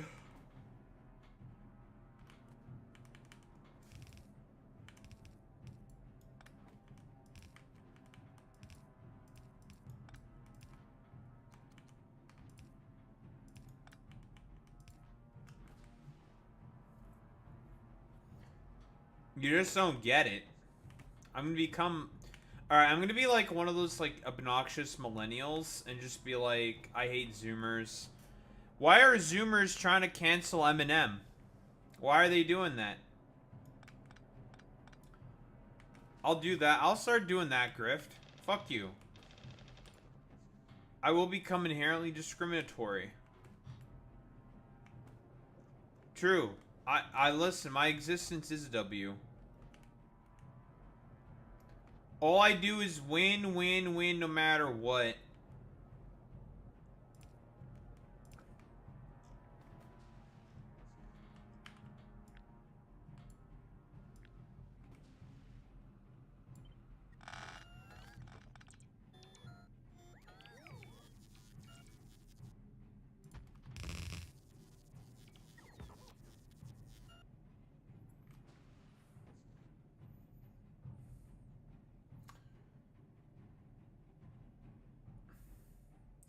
What's up, Equinox Tremor? How's it going, buddy?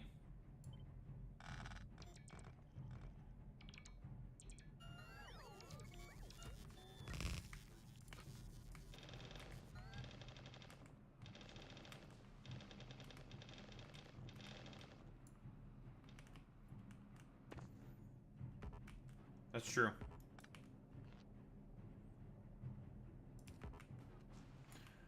Alright, turn that shit back on.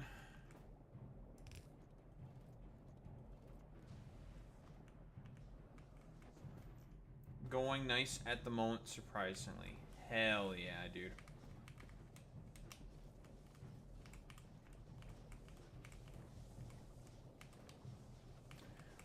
Need more damn iron.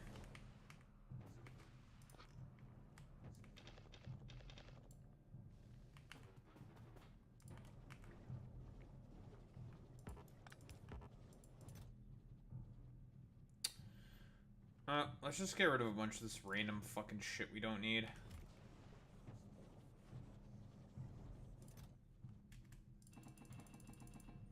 I will get rid of some of these copper plates. I do not care. I have a lot of extra fucking copper plate productivity. I'd much rather get rid of that shit.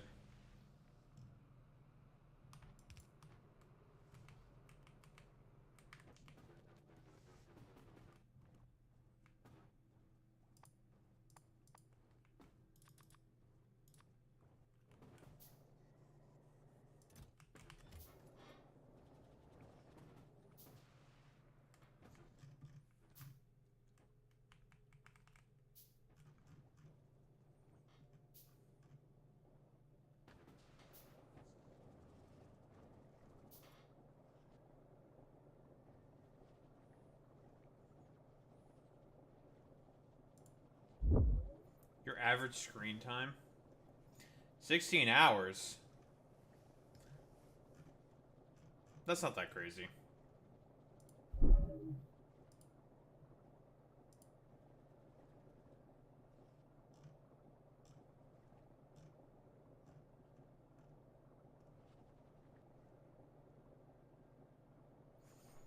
Erica Kirk says she forgives the man suspected of killing her husband. I forgive him because it was what Christ did. It's what Charlie would do. Okay.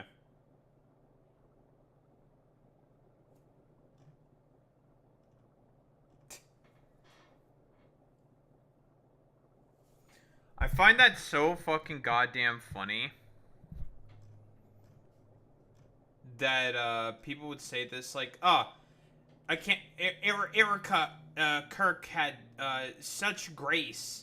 It was so wonderful, and then like all of a sudden, you have like Stephen Miller calling for the I don't know, the creation of the Fourth Reich, and Trump talked about, like, you know, Charlie was a nice guy. I'm not so nice.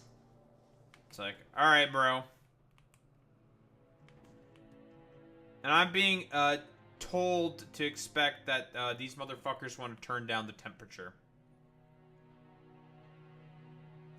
Okay, yeah, totally, yeah. Yeah, of course, I totally believe the conservatives.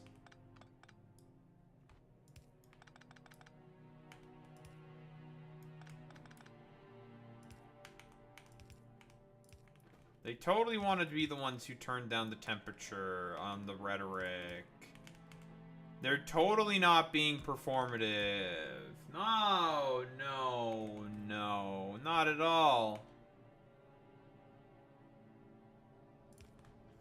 Live in a red shithole. That's a bunch of malarkey. That is a bunch of malarkey. Bought my first guns today. Stay safe out there. Which, if you don't mind me asking, Equinox Tremor, which state? Which shithole you living in?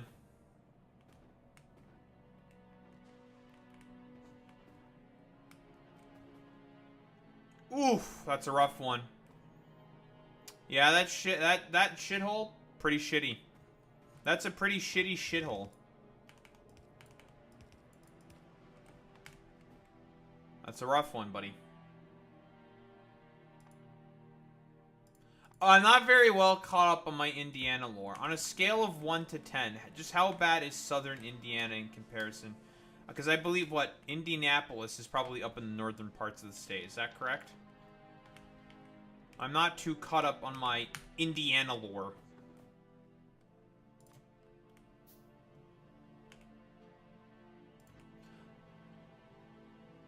India Central. Gotcha. Okay, okay, okay. One thing that I do know is that basically Illinois and Alex, you can attest to this, right, bud? One of the reasons why there's a lot of fucking gun crime, for example, in Illinois, is because of fucking Indiana, with its more laissez-faire, unregulated fucking guns, gun regulations. Red state fucking lawlessness bleeding into the more well-maintained, well-put-together blue states.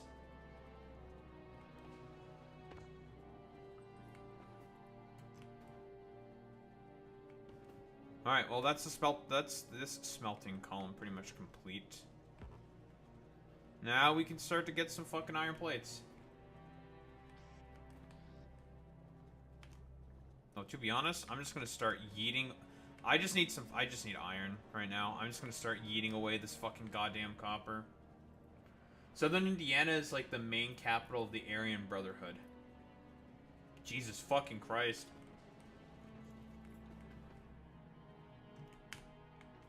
Holy shit, Boy Meets Mini. God, it's so slow. I'm so not used to just... how slow it is.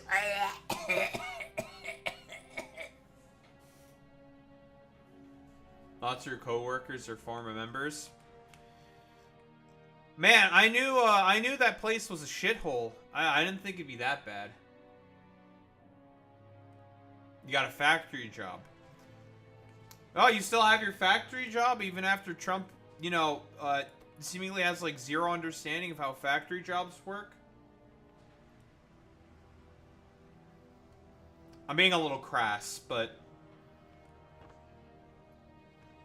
you know. God. The sort of like larpiness of fucking Trump saying like, oh, I remember the good old days of Americana, folks. Let me tell you, it was all about the humble worker at the factory, at the blast furnace. It's like, sir, they did not go on into blast furnaces. What do you mean? Who makes some medical products? Gotcha. Pharmaceuticals.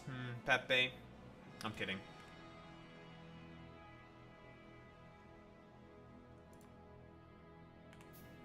We got a farmer creator. Get him.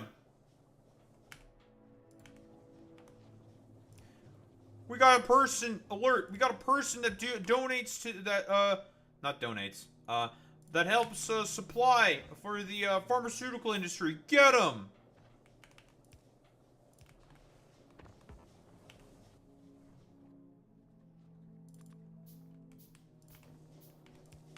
Oh, there's our third lane of shit.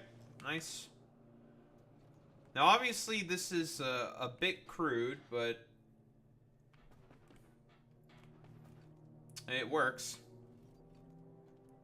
We at least have a trickling in of fucking iron.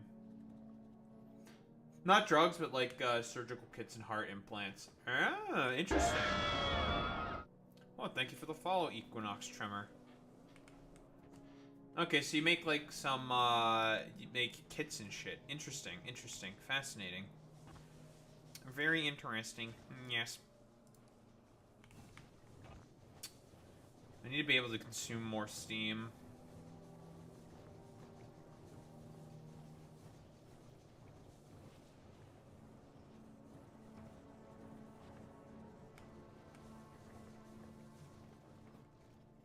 Oh, we got a little something. We got a little something going on here. We got a little something going. Even after all this time, I still have not forgotten how to make my goddamn smelting columns.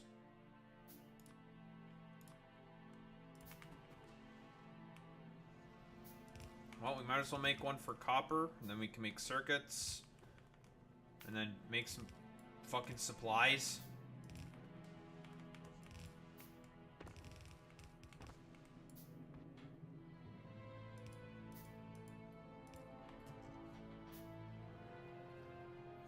I grew up in a ghetto area of the Netherlands as far as the ghetto exists here.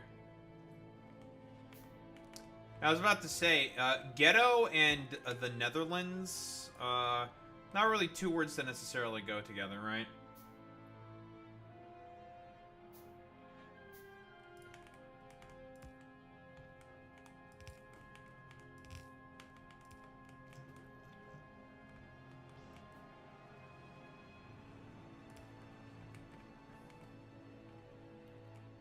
Make another. We're gonna make a priority splitter with priority output.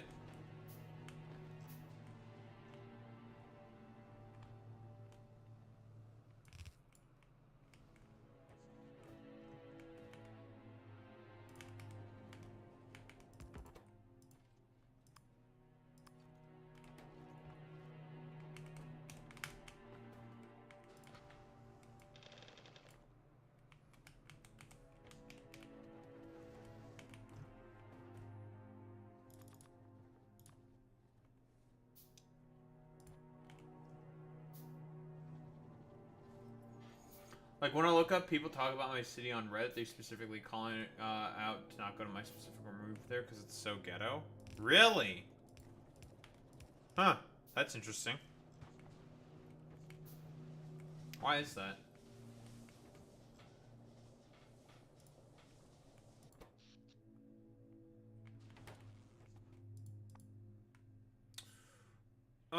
Let's expand the power infrastructure. Let's get 2 more steam engines.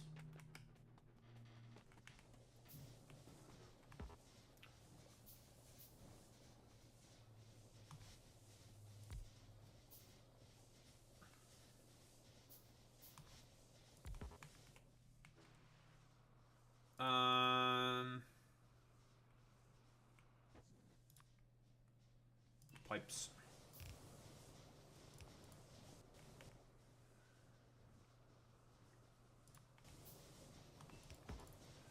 Alright, the more steam these dumbasses consume, the better.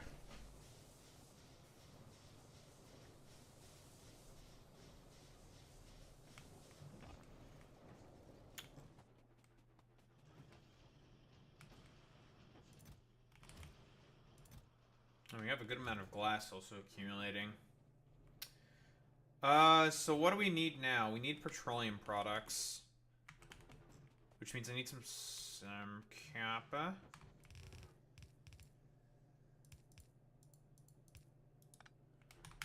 Okay, I need some more assembly machines. I should probably make some steel. Problem is that our iron supplies are not exactly the best. We have to go do we have to put this shit through the Rube Goldberg machine in order to make sure that everything gets properly sorted out.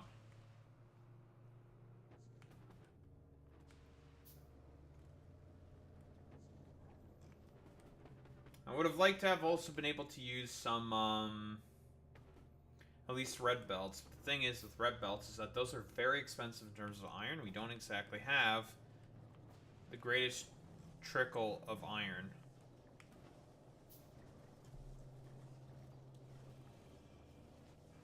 I saw filters. Well, we have to have them, boy meets Smitty. Have to have them. They have to be there, unfortunately, because if we don't have the filters there, then it's a complete shit show. I just need more iron and shit, probably.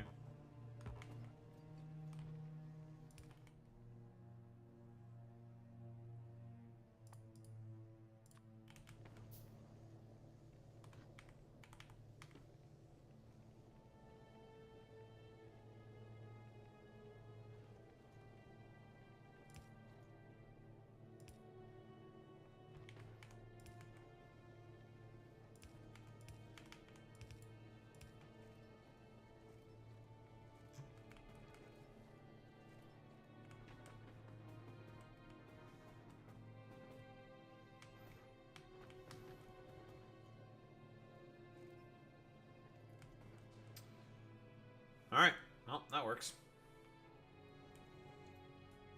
Got a small smelting column going.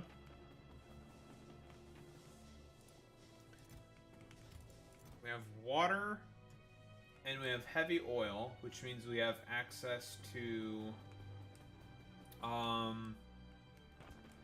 every other fucking kind of oil-based petroleum product, because we just crack everything down with through chemical plants, which we can make.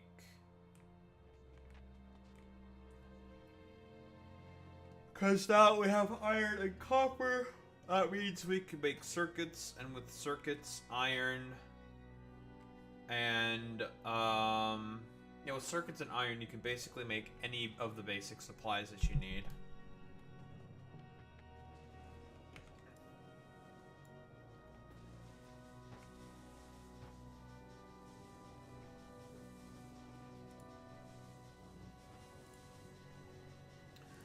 Yeah, 5 iron per second is not great, I'll be quite honest.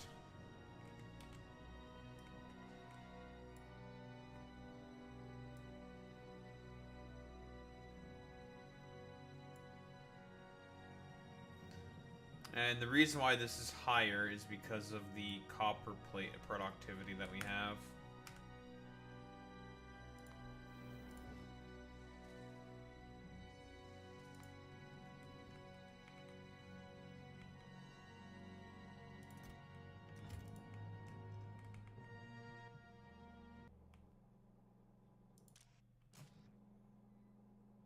God damn it, I forgot to do the thing. I forgot to put these all back out on their fucking separate belts.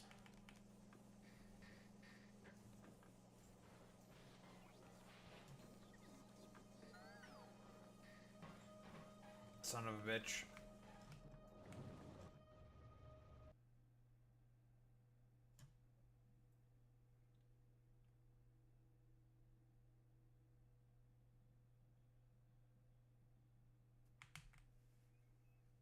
Oh, this is just normal.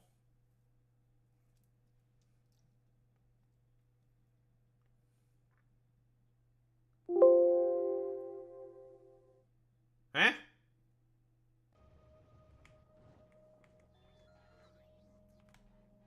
That's all good. Reddit? Imagine being a Redditor.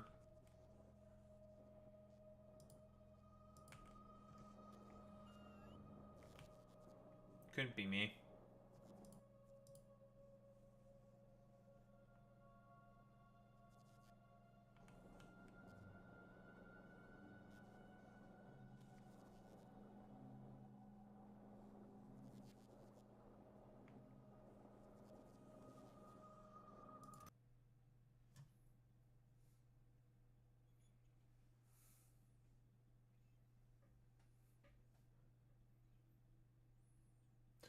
I remember there was a kid who got hid? I mean hit with the back of a pistol right around the corner of my house when a car got set on fire in front of my house. Wait, you can get guns in the Netherlands? I feel like that would be really, really hard.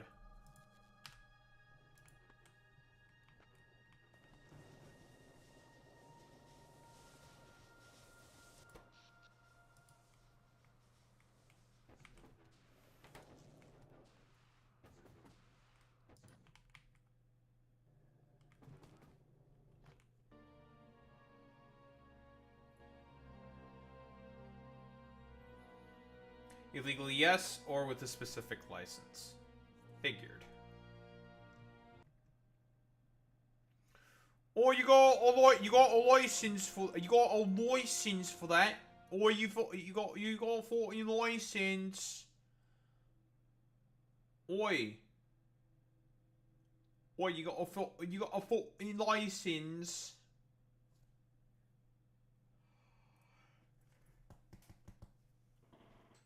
God damn it.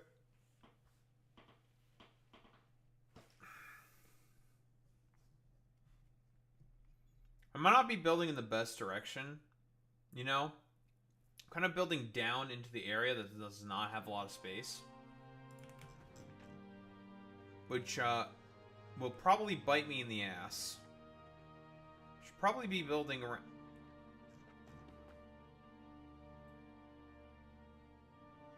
I'm racist now. If you know, you know. And I know that some of you know.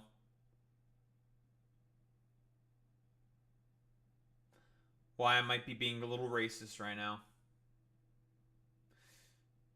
Cliffs! Fucking cliffs. I hate cliffs.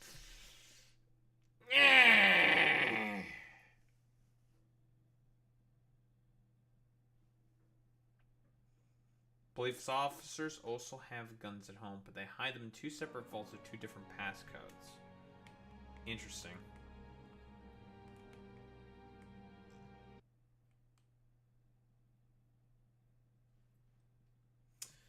Well.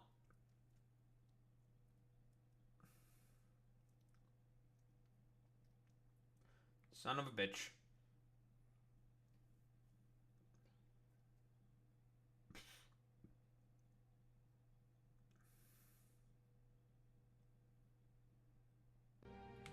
Oh, interesting. They really wanted to make the, hey, America, this is how you do some form of, like, gun regulation. Make sure that people really do not want to try to get those fucking goddamn guns. Daho, why are you saying that about America? America doesn't understand those things. I know. Like, ammo and guns are kept separate. I see.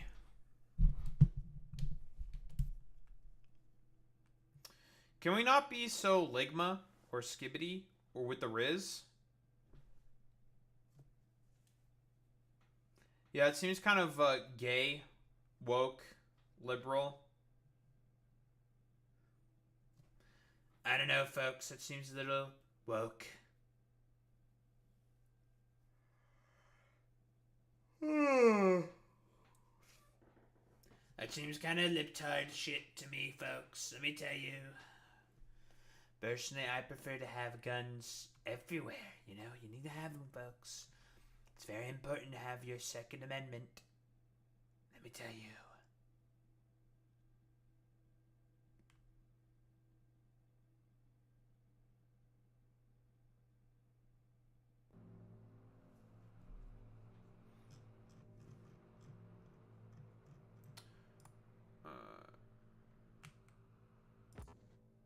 I need more iron.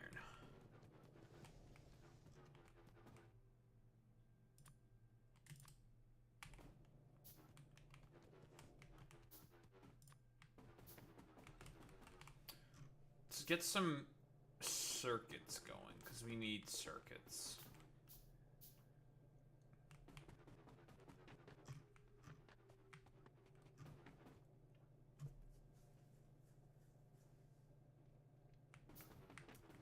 We do not have a lot of space to play with.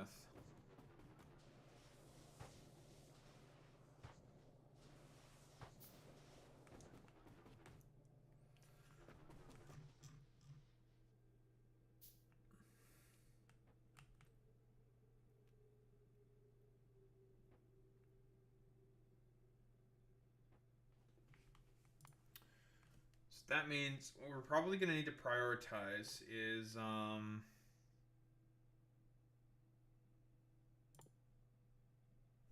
this right here.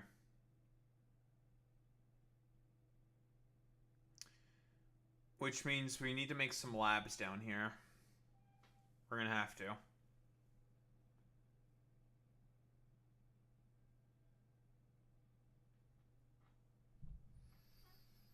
Hmm. 500 bottles of each of these is not too difficult. Obviously, red and green's pretty easy, not too hard.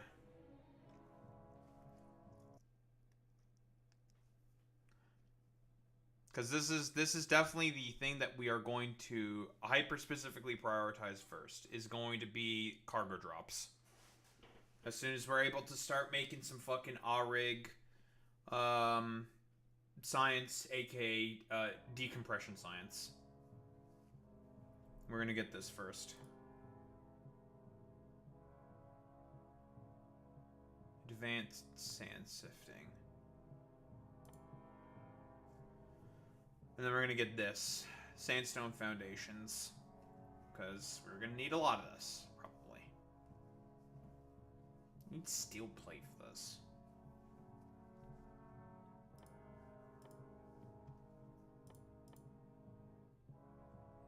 That was a 1/22.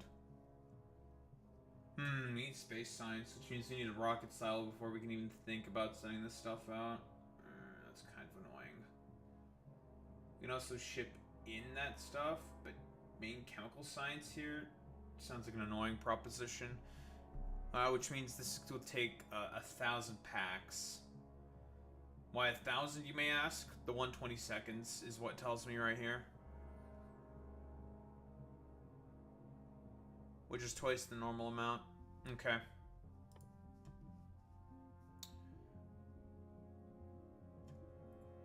And there's silica. We're gonna need that eventually. So we're gonna need our supply ship.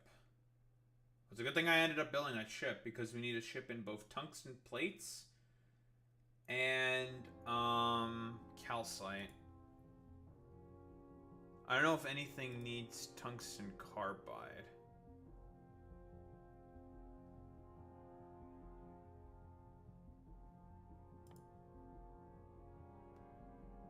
Heavy glass needs that.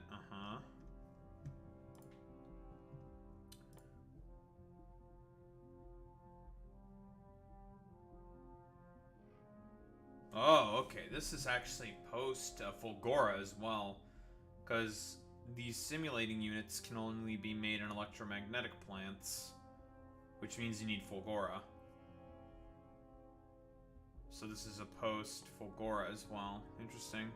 And that's how you can finally get your hands on assembling machine 4s. Okay, this is where you need tungsten carbide.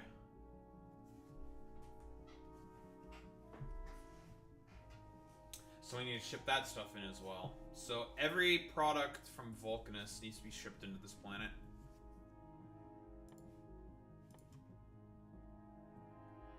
This is what we're really here for. These things. The hyper transport belts. These transport, or rather, we can also call them the cum belt. What can we transport with the cum belt? We can transport 75 items a second. It's pretty good.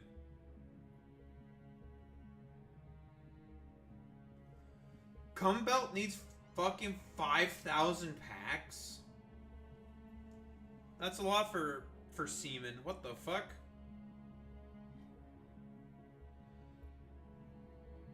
That's a lot for semen. What the fuck?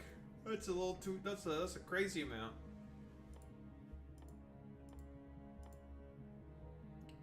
What about you? Container. 180 storage size. Holy fuck. These 2,000 packs? Yeah, then I look at the assembly machine 4s. This eats 10,000 packs. I mean, like, the assembly speed goes from 1.25 to 1.75. It goes up by about 40%.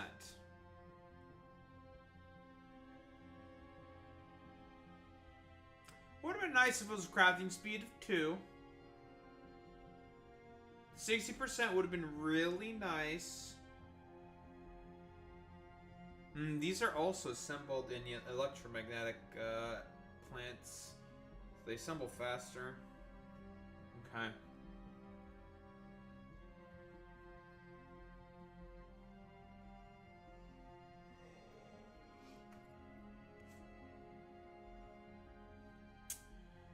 So we need to be able to ship in tungsten carbide. So we have to ship in basically everything that Vulcanus has in order to be able to have this planet. Function at full capacity. Need tungsten plate, carbide, and calcite. That's every single Vulcanist product.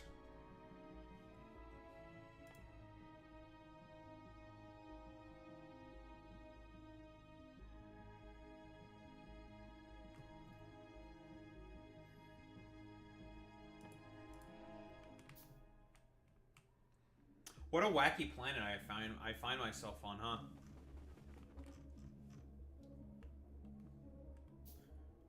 I think the first most important thing we're gonna have to deal with is with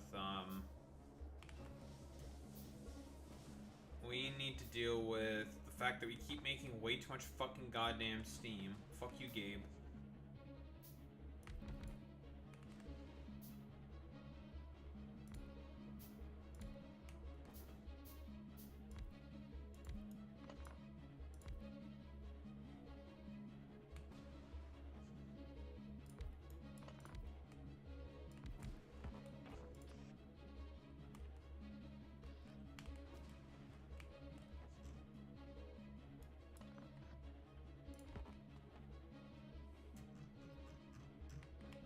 Yes, this planet is taking us back to level 1. Because we don't have cargo drops. If I had my cargo drops, if I had all my stuff, I'd be flying through. But I have no supplies. I got nothing. And that's on purpose.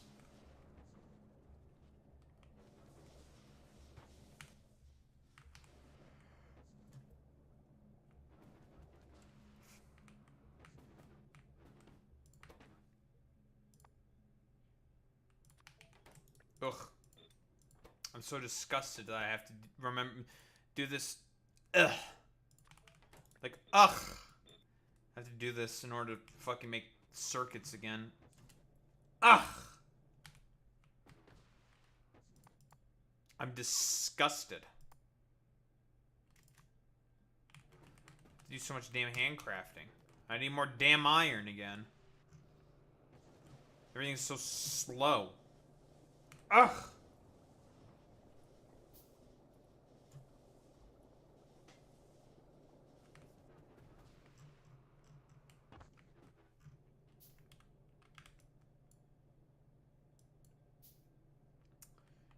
It's not much 6 per second, but it'll have to do.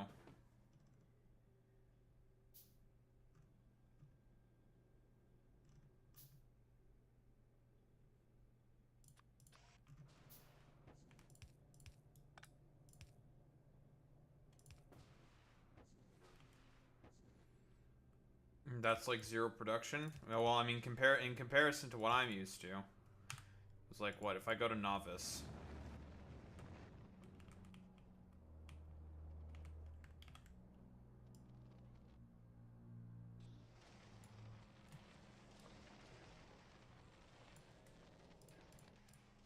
It should be about 13,000. Yeah, 13,000. 13,000 green circuits per minute. That's not even, and nowhere near close enough to be able to fill this belt with stack inserters. Nowhere near close enough to fill that entire belt. I'd have to double that.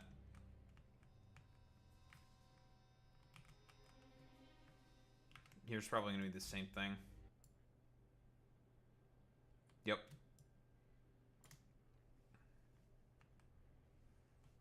Right, because I just basically took the exact same setup.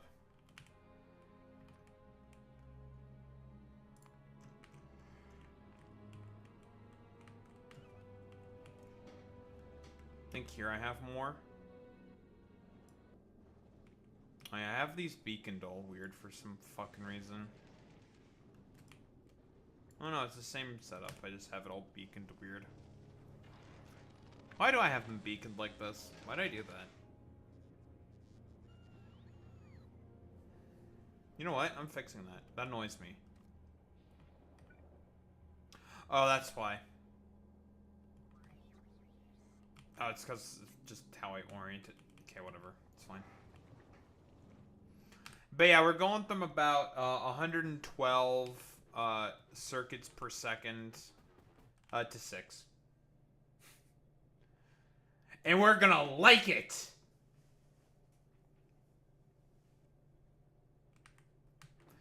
And you're gonna fucking like it.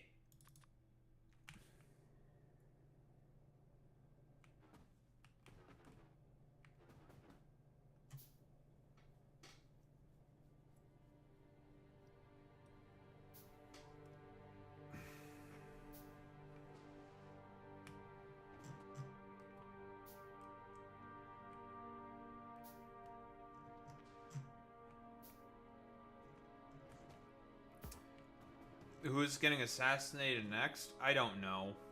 That's, like, so impossible to say. Who the hell knows? It really is just the Wild West out there now, you know?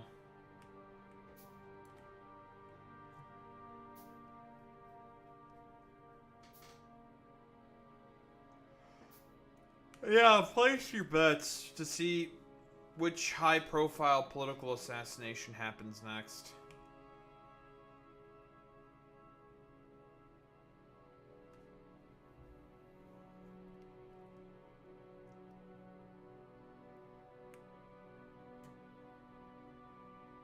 I don't even want it to happen. I mean, that would be ideal, Boy Meets Mini, but the problem is, like... I mean, we talked about this, but given the... I mean, what we're going to be going over, obviously, soon enough, it's not, like, it's not gonna go anywhere. Right? Like, it's gonna keep happening. Like, there's gonna be more fucking goddamn assassinations and fucking hits. Because the right just wholeheartedly just refuses to want to take accountability for the fact that they're just, like, complete crazy schizoids.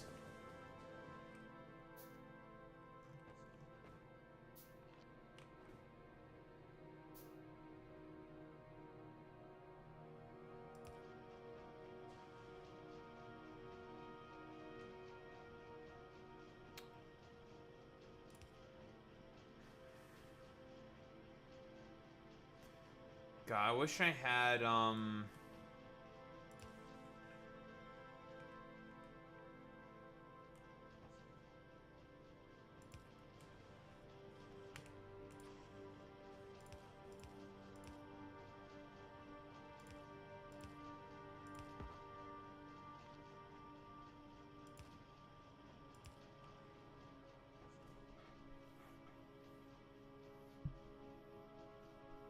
I don't know what I wish I had. I don't remember. But yeah, it's time for you to get banned again, Boy Meets Mini. It's over for you, Buster. Boy Meets Mini about to get banned again. It's over.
How are we going to input the iron?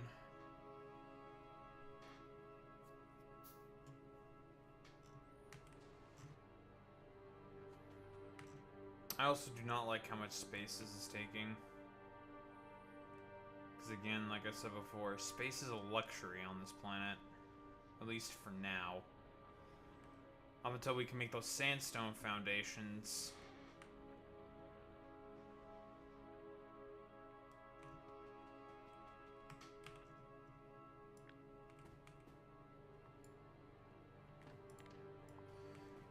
Whatever, at least they let you have bots. This would be so much worse without bots.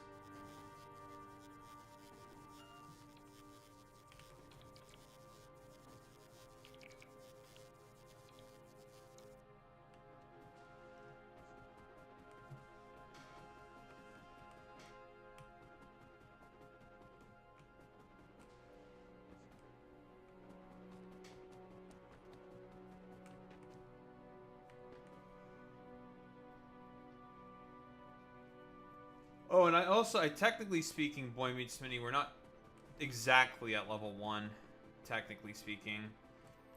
Because if we were at level 1, we'd have none of our fucking recipes. At least we have all our recipes, right? We have access to all of our recipes.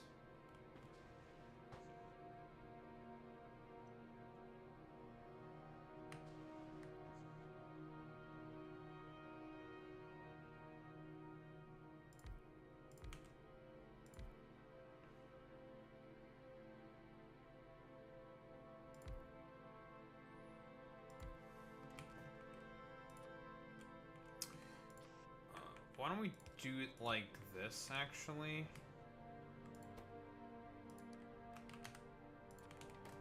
Stick it in here.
Alright, well that's green circuits at least, automated.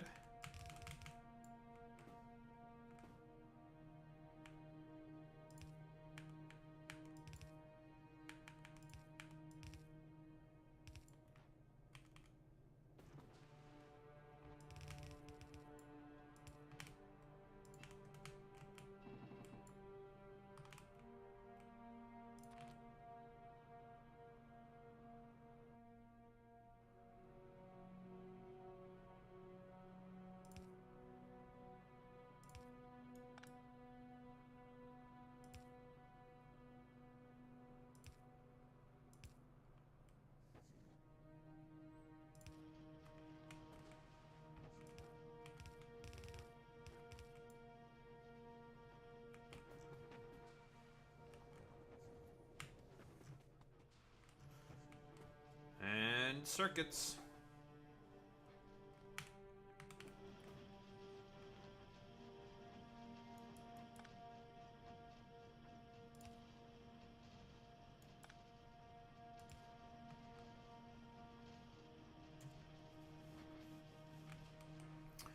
Alright, now we have green chips, because we need those to make presses, right? So now that we have green chips, we have iron, we can make steel, we just now need to make plastic. So we can make some presses. How do we do that? We have water. We have heavy oil. And we can make chemical plants. That's how. Now we have green circuits.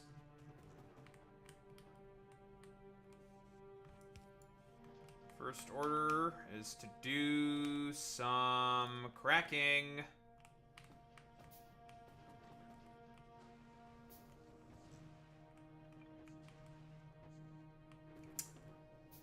think I'm gonna make a stack that's probably worth about half the size. I'm gonna siphon it off of the iron so we can have some steel. It's not gonna be a lot of steel, but we need steel.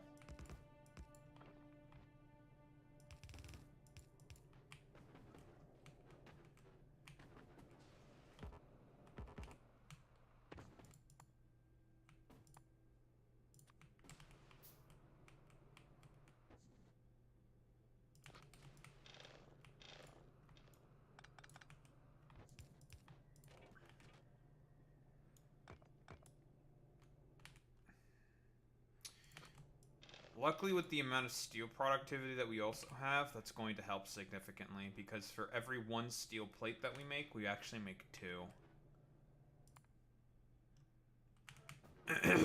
So that'll help offset the issues by a bit.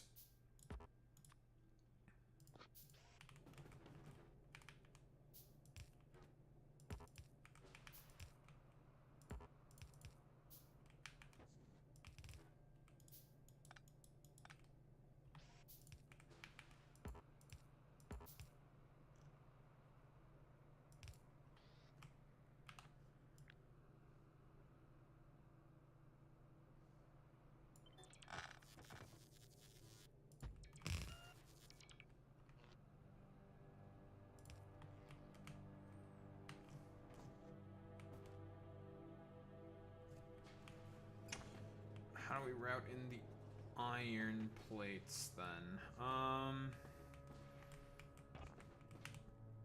can come up with an abomination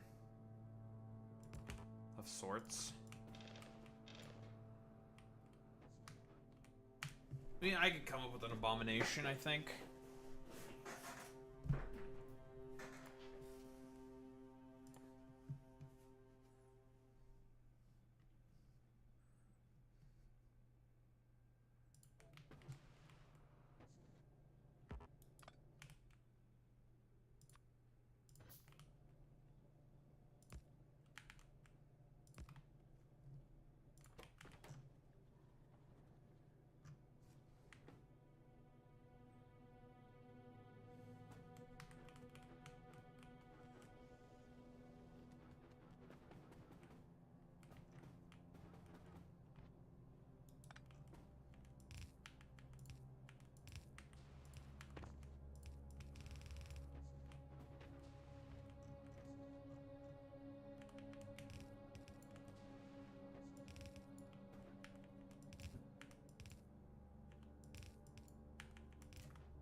autofill to that shit.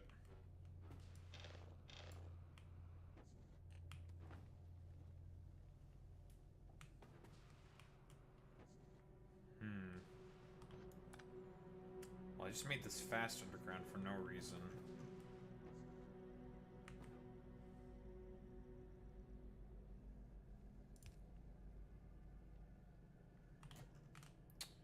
Actually, no. Make one of these.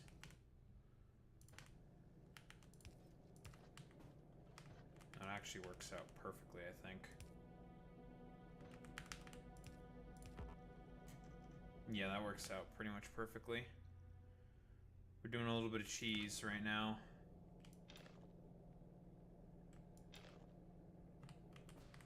And then we have steel.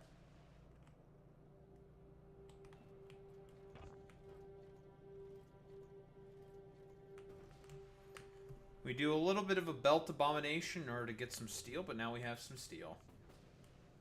Not the worst. Not the best, though. But it works.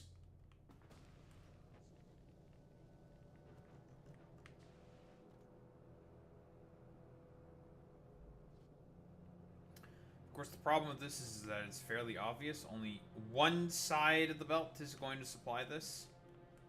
So when I say that this is going to be a trickle, oh boy, it's going to be a trickle. However, we don't need a ton of steel. We need a bit of steel, but not a ton of it. We do need steel, though.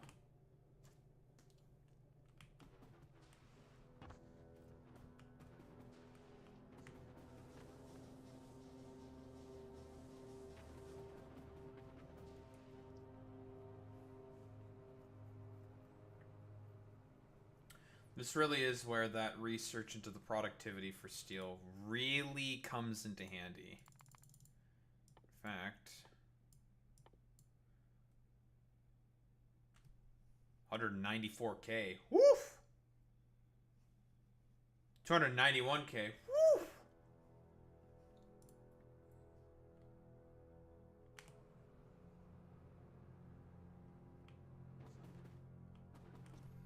What, so at 1,500 sides per minute, that's gonna take a good while? Oh, not that long. About an hour? About an hour. But for the, what, the 219K version, that's gonna be a long time.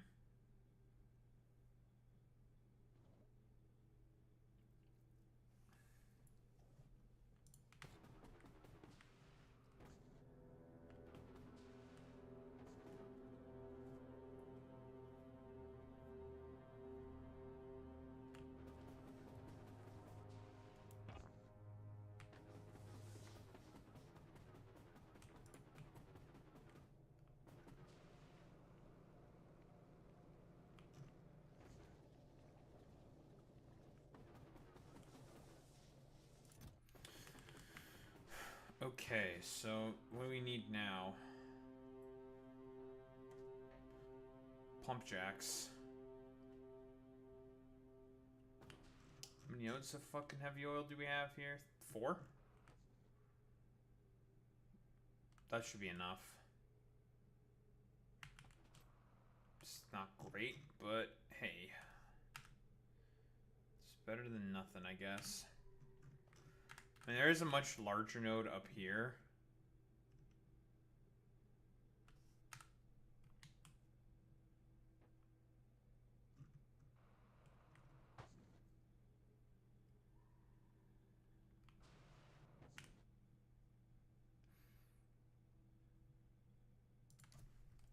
Pump.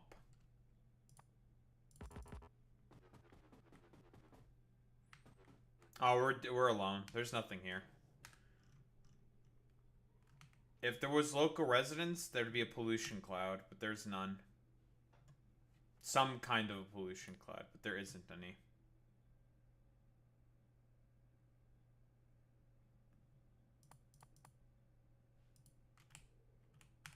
We're all alone.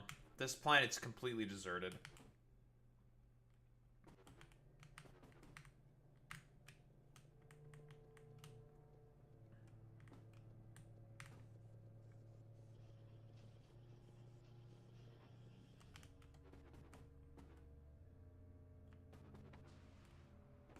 So we're just kind of chilling up here, eh?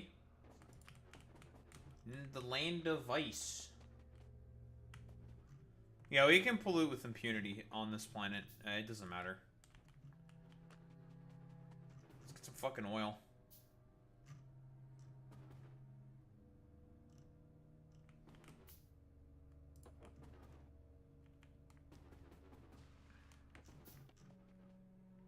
We're just gonna pipe it back. No need to do any shenanigans with trains or anything. That's unnecessary. Just pipe it back.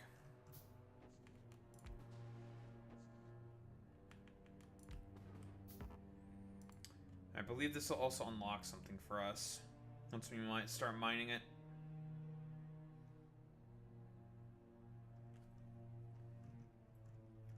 I think it's the advanced heavy oil cracking recipe.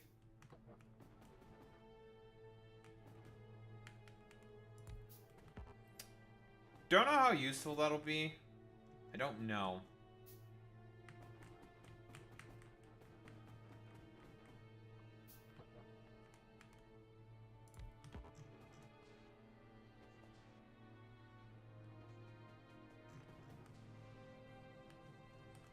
This thing will just be fine on its own.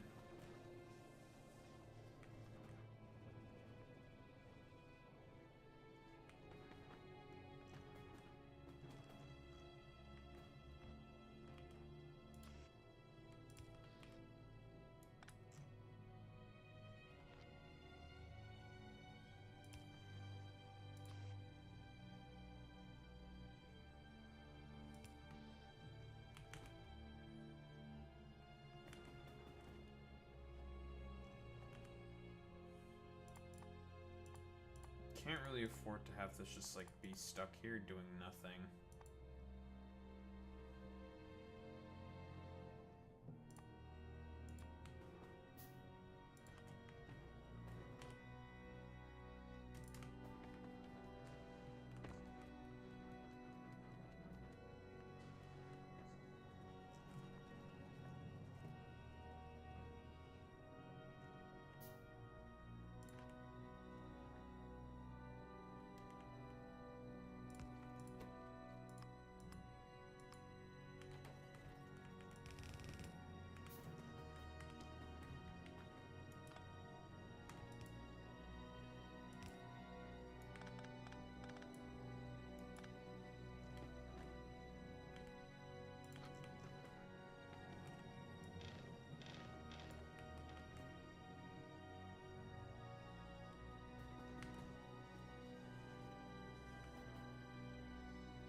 Back into the sand. Shy halud.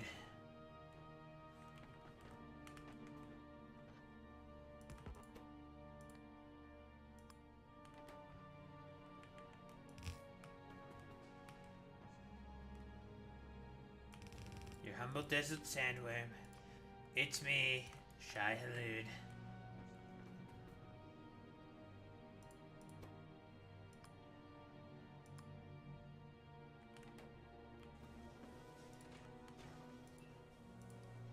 I just need a better way to consume all this damn steam. That's the main problem that I think I'm having. I have an idea. Steam condensation. Make water. Use the water to crack. I know that's what these water harvesters are supposed to be there for, right? And these are good buildings. These are good. They just make water out of nothing. Right? 10 water per second. It's pretty good. It's pretty good. It's good. Crafting time of 10 seconds gives you 100 water. 10 per second. It's good. can only be used on this planet, and it's a 2x2, which is interesting. This is a good building. It's just...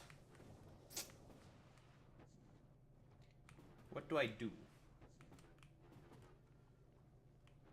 I need to consume all the steam. I have too much steam. Is my problem.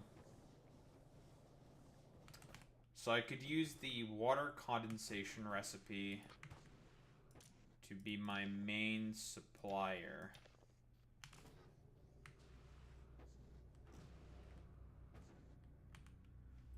Is what I can do.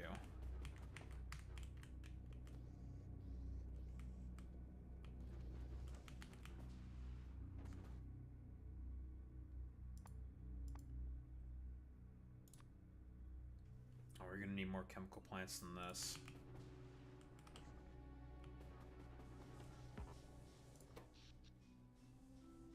We're eventually gonna also need more of these things, but for the time being, we're fine. I mean, these sifters are technically like the lifeblood. They do basically everything for you. Basically everything. Provide you power, raw resources, fuel. They do everything.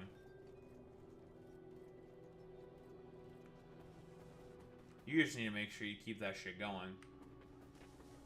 They even provide stone. Even though you can mine stone. Which is very interesting.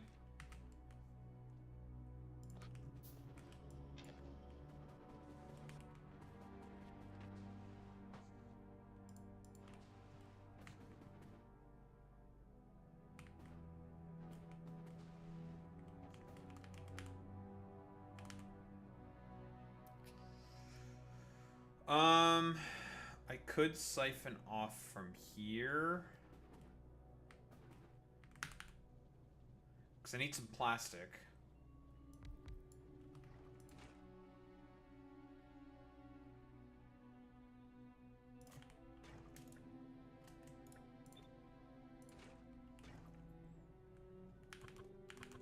Because making petroleum is not a problem. We have heavy oil and free water.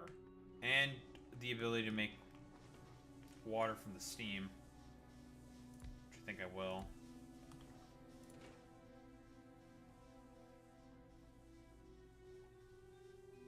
Right here, steam condensation. It is an expensive recipe, but that might not be a good idea then, actually. 1k steam for the water? I mean, this stuff does produce a decent amount of steam, but we kind of need it more for power. That might be reckless.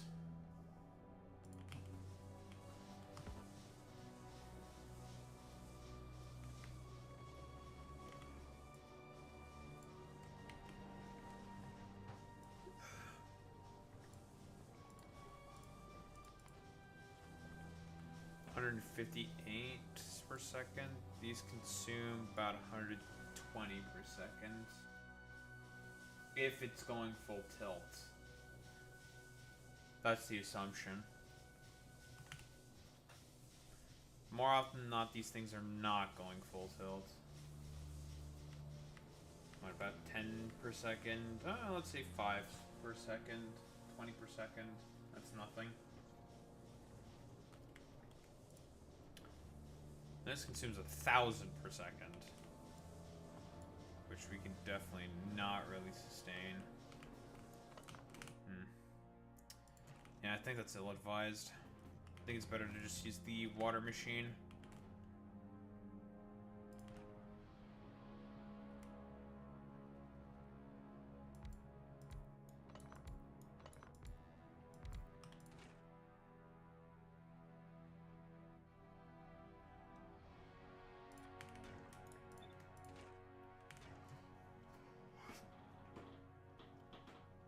Although it would be better for me to wait to see exactly what I would get from the advanced heavy oil cracking recipe.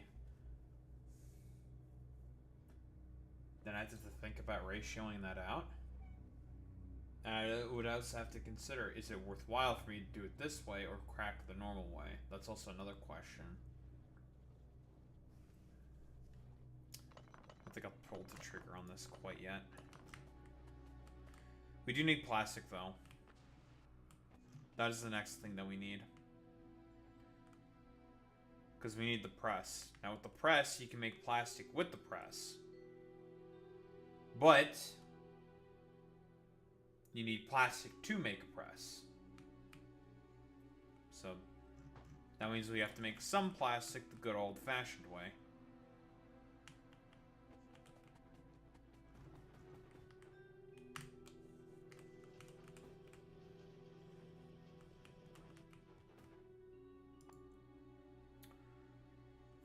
Let's make some big power poles.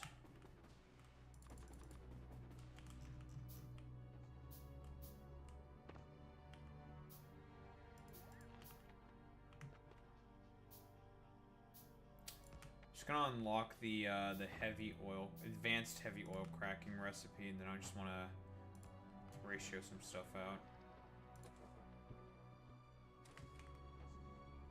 Okay, that's that. I guess I already had that unlocked. Okay. Where is this recipe?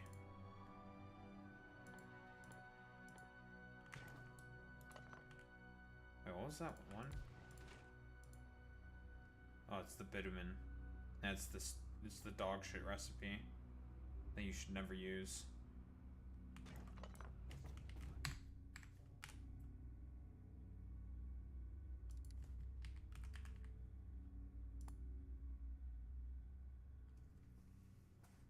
Oh, these are on chemical plants.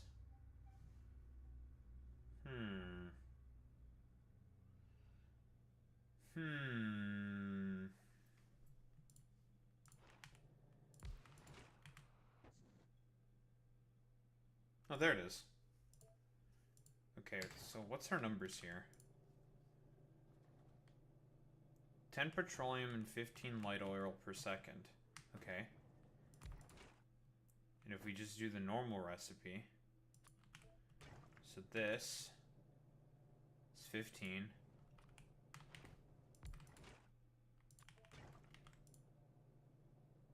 Same recipe. Oh, it's the same thing, except... Huh. It's the same thing, but only all in one machine.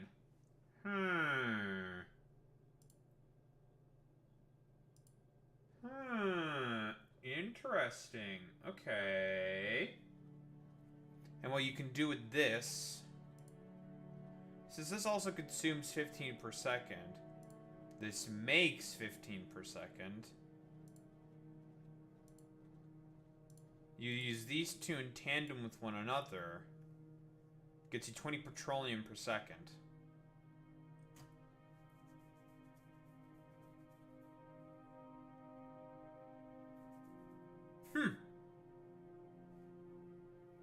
Okay. Interesting.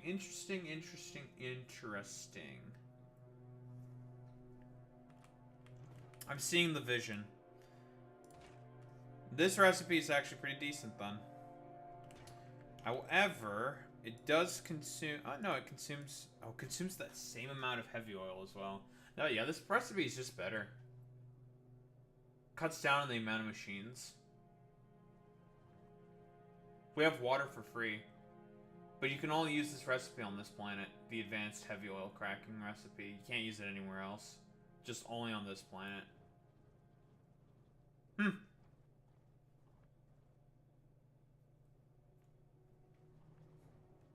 Huh. Okay.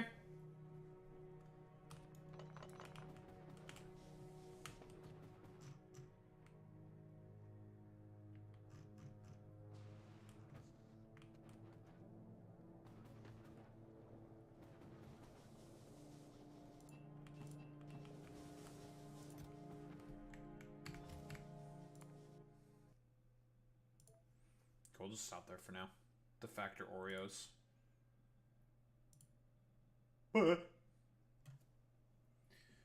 Interesting. Well, we have a little something going on there. That planet's going to take some time, for sure, for us to get through. Because there's a lot of shit. Mostly because you're technically starting from scratch, quote unquote. Technically speaking, it's a little goofy, it's a little silly, it's a little funny.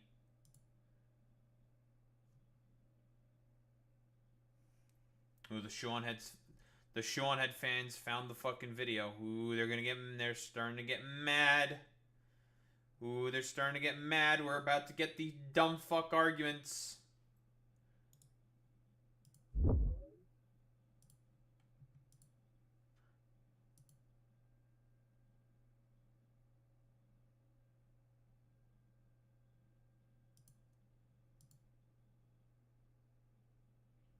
Fuck arguments. I don't want to listen to myself. Shut up. I've seen this Dapper Crow individual before. Can you show me examples of Republicans who celebrated Melissa Hortman's tragic end? I looked, couldn't find any. Worst thing I found were people who were staunchly indifferent. Boy Meets Mini. People...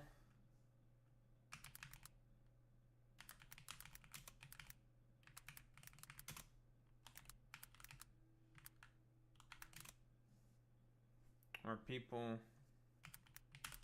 death.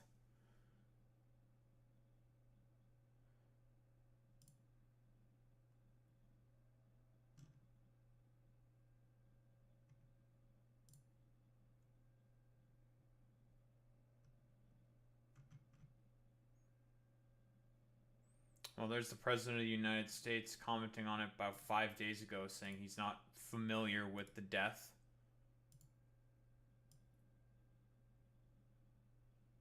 Now, you would have to fucking find them. Also, we'd have to operate under the assumption that we don't even know if they're deleted.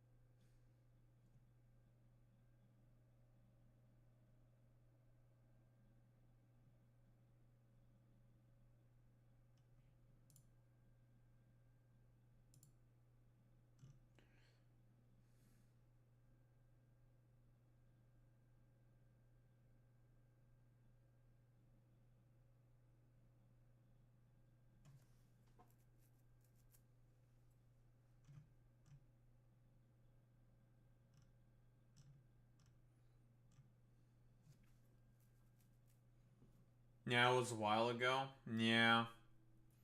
Because the problem is that they could be fucking deleted now.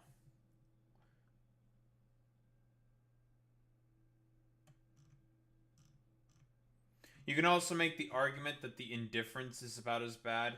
But then it's like, well, you know, but people are openly celebrating it. It's like, okay, in terms of relative political prominence, in terms of power, who wielded more in comparison?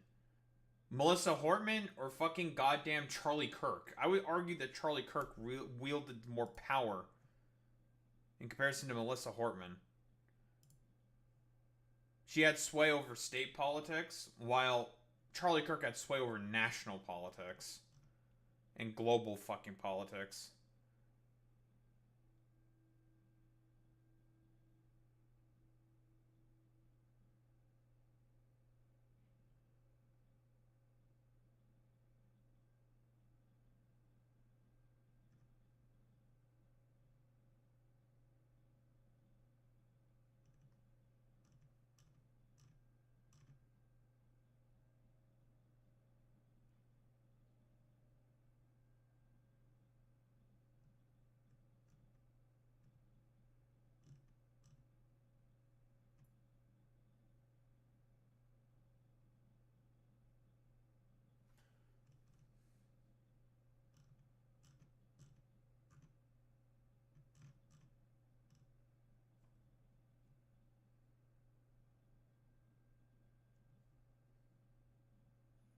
But yeah, if you can fucking find them, Boy Meets Mini.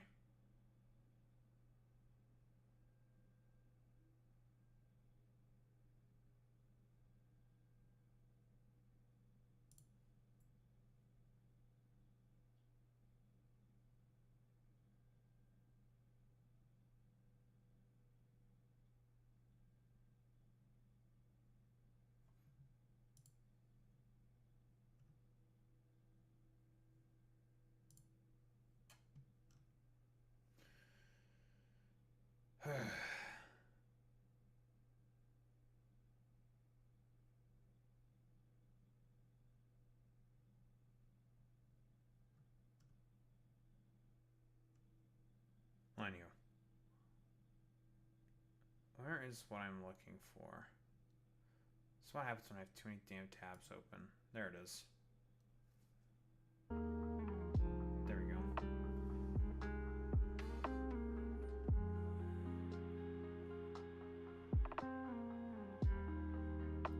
What I'm seeing more of is accusations against the left for doing it, despite clear evidence. Oh, yes, that's mostly what they did. Yeah, accuse the left of doing it. Deny any culpability. Yes, Elon said this, right?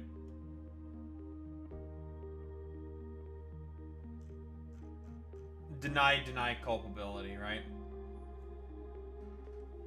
Which is in a way, it's not like celebrating the death, no, but more using it to push their fucking agenda. That's what it is.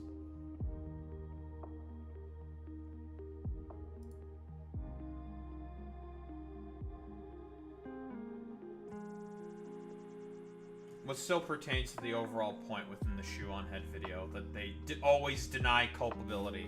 Always. And you. I'll be back. Bathroom, water, and yapping.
Oh, you're right, Boy Meets Mini. I forgot about Mike Lee gloating about that.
Alright, we're back.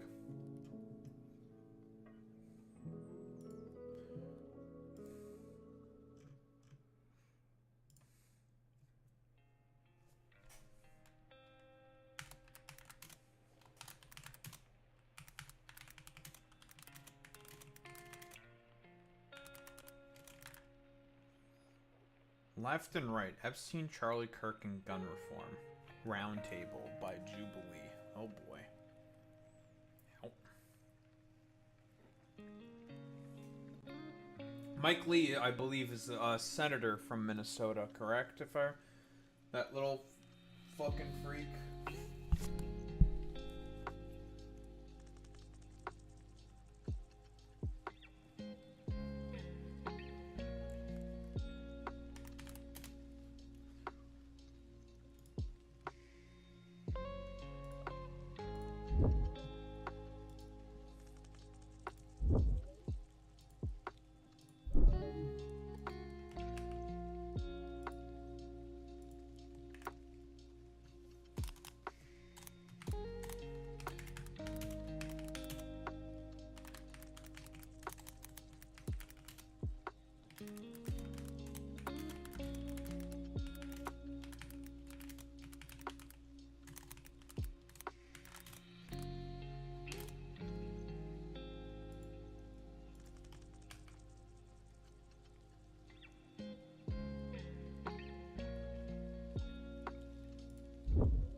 Gutfield loses it on co-host for bullshit comparison. It's not really a bullshit comparison, but yeah. Whoa, none of us did. Yeah, I remember. Yeah, he did do this. He did like, he's like saying like, oh, you know, it's not the same at all or whatsoever, blah, blah, blah. It's like, no, okay.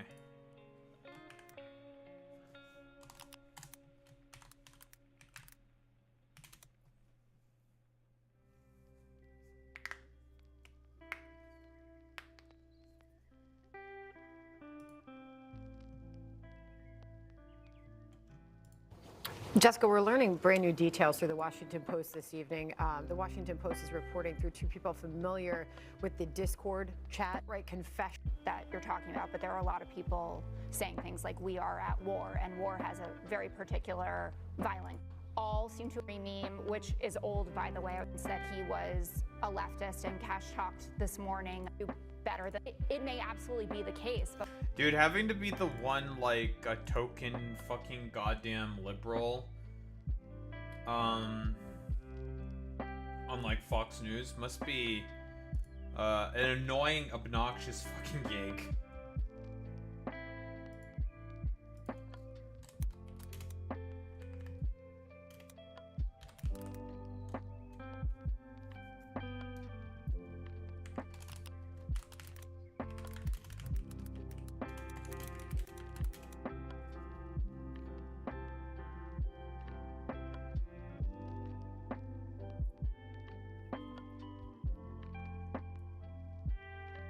It's a thankless job, but hey,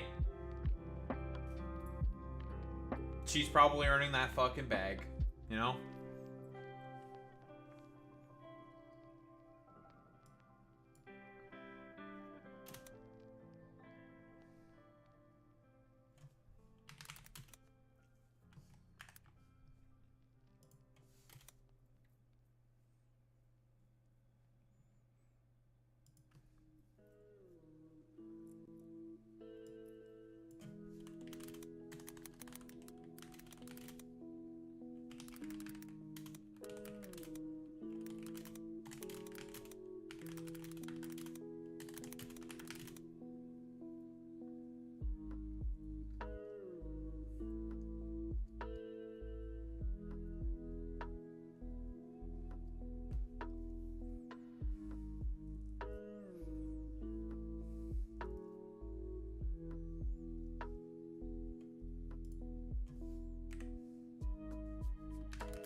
Because I'm trying to think, in what way is it like, in Gutfeld's mind, in what way, in like the conservatives' fucking mind, in what way is it a bullshit fucking comparison? They're both politically motivated hits. However, one was a radical, anti-abortion extremist, and the other dude was just like an apolitical nihilist. The people who did it are like totally different political prescriptions. In terms of the act, it's all the fucking same.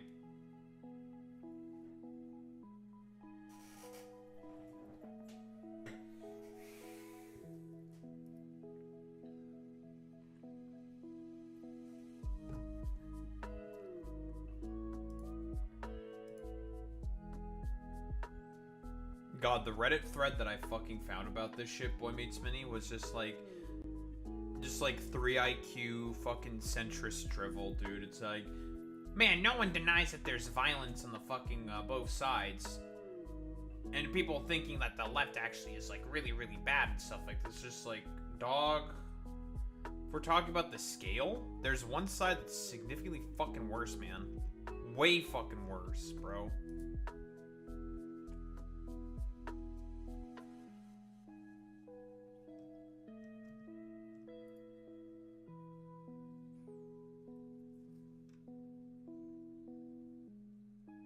Which is why it's just not fucking comparable.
Trying to think, was there anything on 4chan about Melissa Hortman?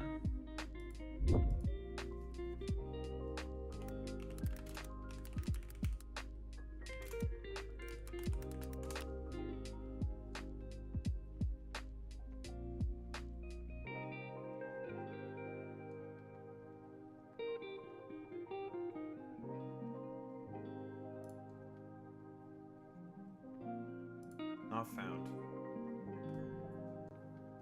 Nope. Well, that's part of the problem of this. It's just, it's all gonna be fucking bullshit.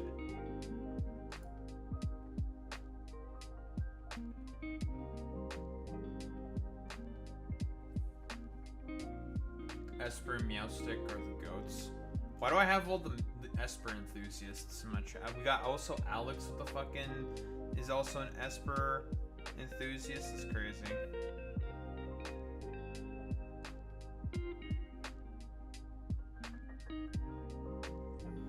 Now I'm looking at a 4chan thread saying that Asmongold is a centrist. It's so fucking cooked. If you really think Asmongold is right-wing, you're retarded, and I've never talked to a right-winger. He's completely centrist and takes from both sides. It's like, that's not how that works, dude.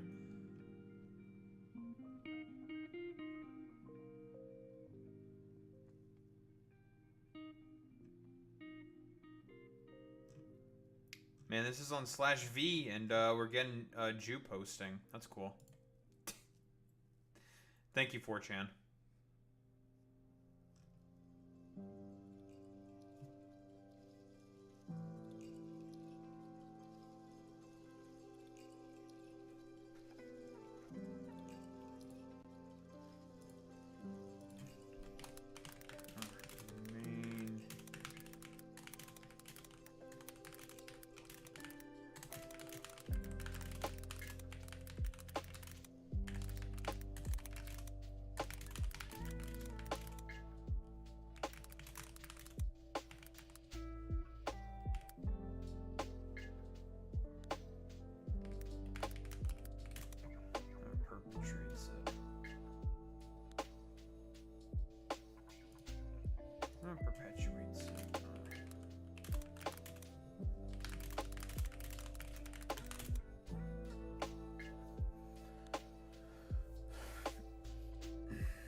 I need to find the remove,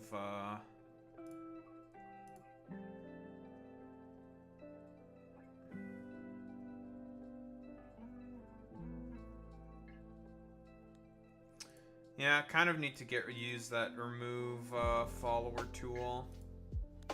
Get rid of this Hales Stephen Miller fucking dipshit.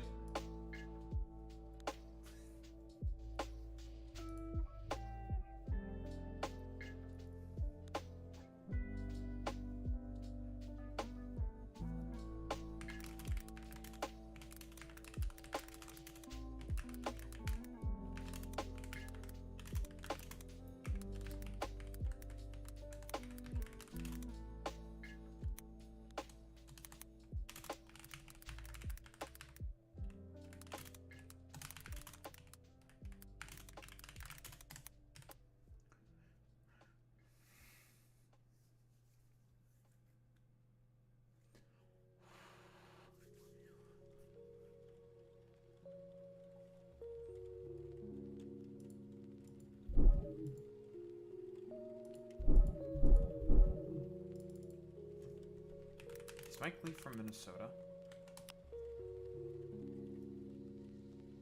Oh no, he's from Utah. I was about to say Minnesota. It's like.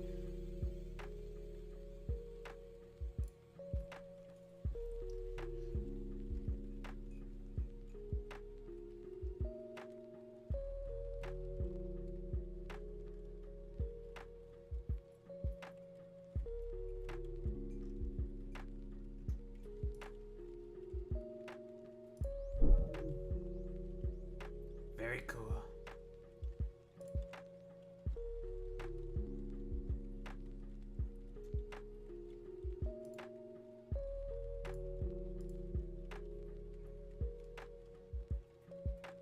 Boy Meets Mini, you're 1 subscriber away from 200, my dude.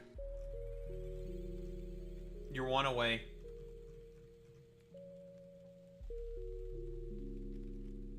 Let's go.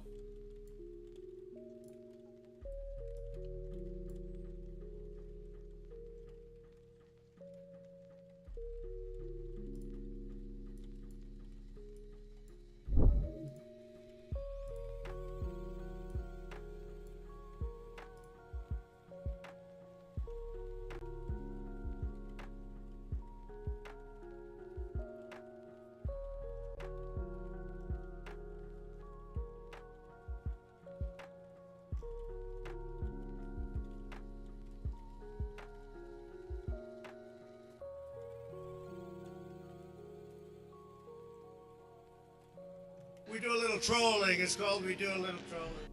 We do a little bit of trolling, that's true.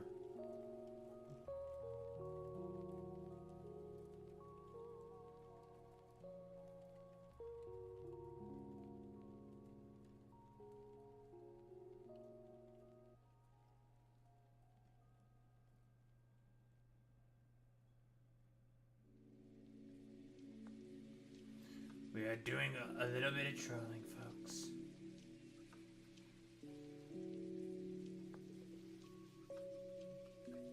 No, I am not in Vancouver, no.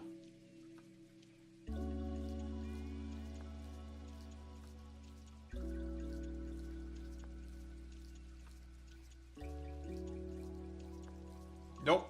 I live in Ontario. I live in that shithole.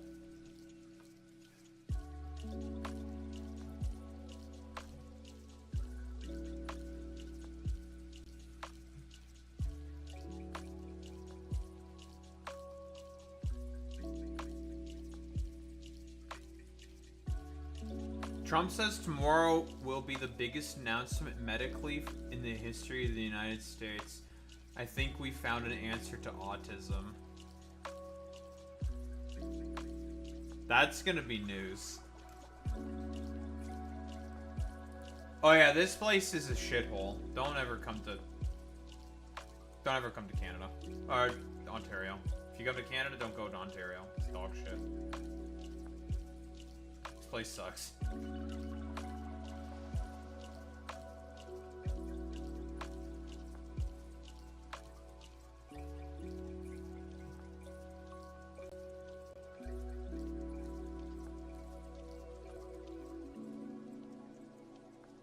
Ottawa and Quebec are still decent.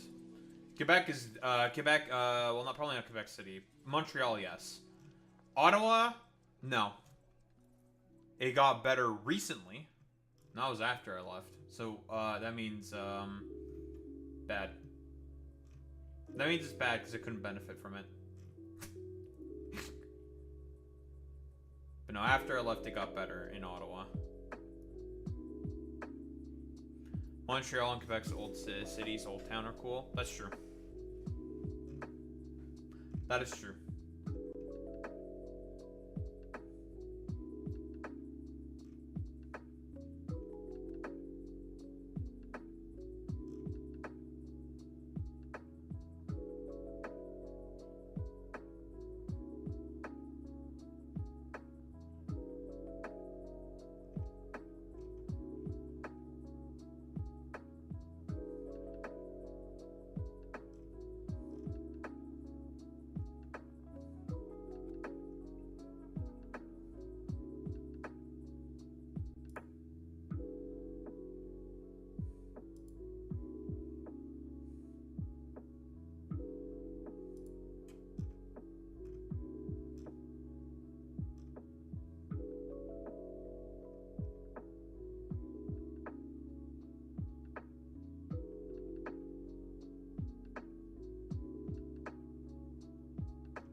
Listen, it's all about Bagram Airbase, folks. Let me tell you, we're gonna take it back.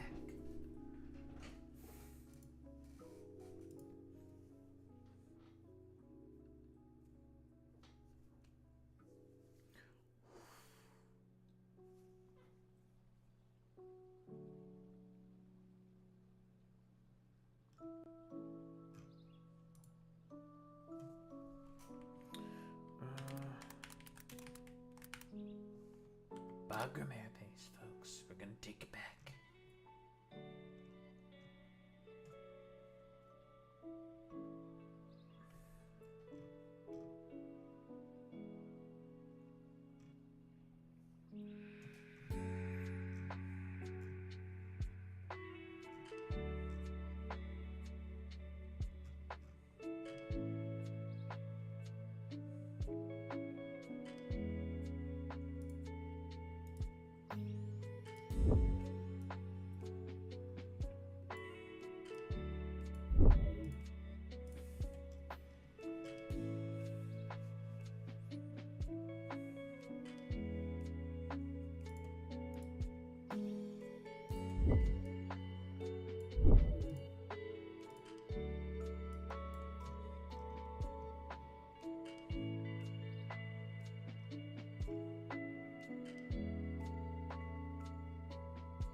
Isn't autism like an evolutionary thing, that it was an advantage to have like 1 out of 5 odds autistic guy in the squad to do like all the nerdy shit? Like our entire IT and tech industry relies on autistic people. What does Trump mean? Or are you joking?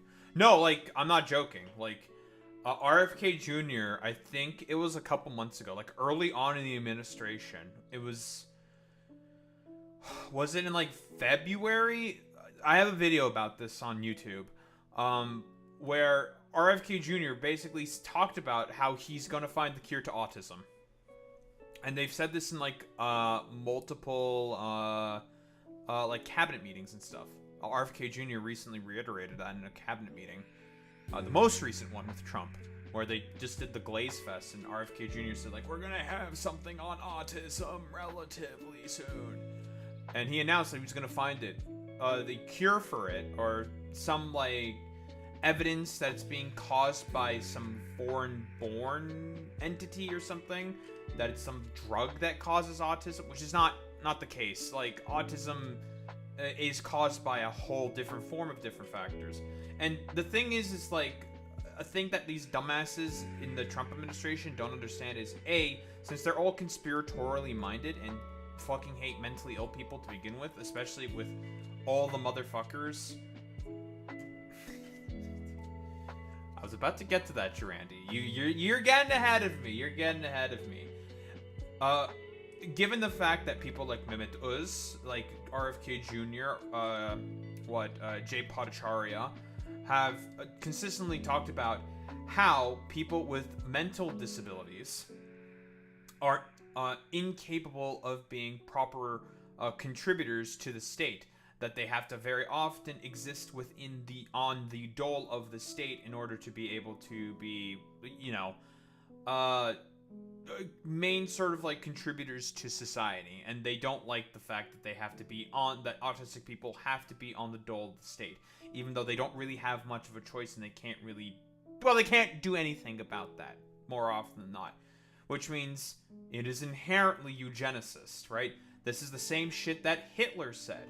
With those posters talking about, like, oh, this person is autistic or is mentally disabled in some way. It costs the average German 60,000 Reichsmarks in order to maintain their fucking lifestyle. Do you really want to be the main people paying for that stuff?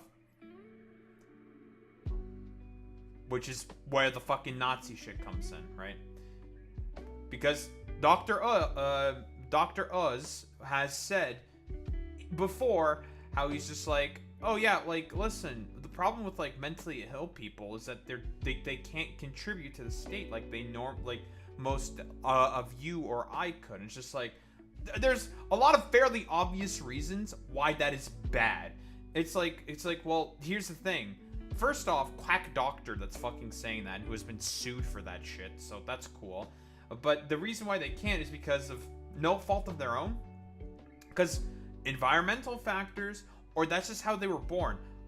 Genetics, hormones are weird and wacky fucking things, where if you have like some random bullshit just fucking happen like that, oh, you're autistic now, and there's nothing you can do about it. And that just happens in the fucking womb, for example. Autistic now. You're the 1 in a million. Get fucked, idiot. And it's just like, alright, cool. What are you supposed to do about that? Or like, you know, people with like Down syndrome or cerebral palsy or stuff like that. You can't, like, there's nothing you can do about it. You just get fucked. It's like, okay, well, I just got fucked over because of this reason. Oh well. The problem is that they don't want society to be able to accommodate for like this very fringe minority of people. Which is obviously callous and cruel because they never asked for that life. Do you really think that a person with like cerebral palsy or like really bad sort of like symptoms of Down syndrome or autism, that they really that's what they want? They want that life? Well, seemingly for all these motherfuckers, they do think that. So it's just like, okay, bro. And that's the problem with it, because like that's where it's just completely callous, ridiculous, and fucking cruel, right? So.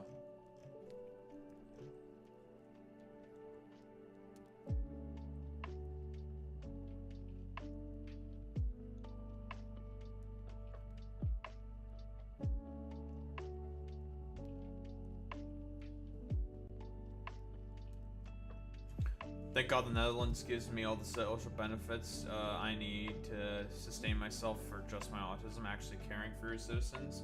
And that's the actual fucking point.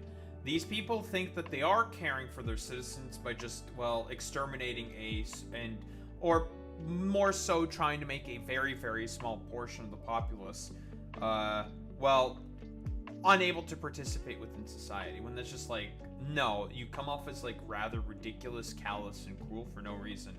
The emblem of a successful society is how a society is able to take care of those that are on, well, the furthest fringes of that society. It's all socioeconomic factors, but conservatives are not interested in any of that.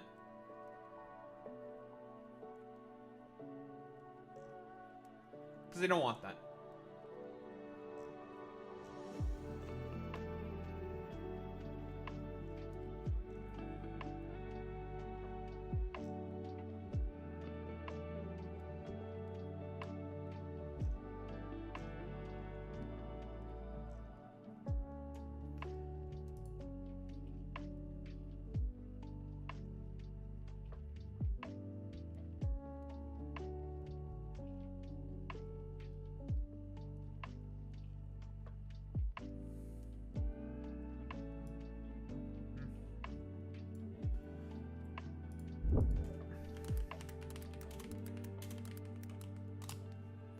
Bagram Airbase.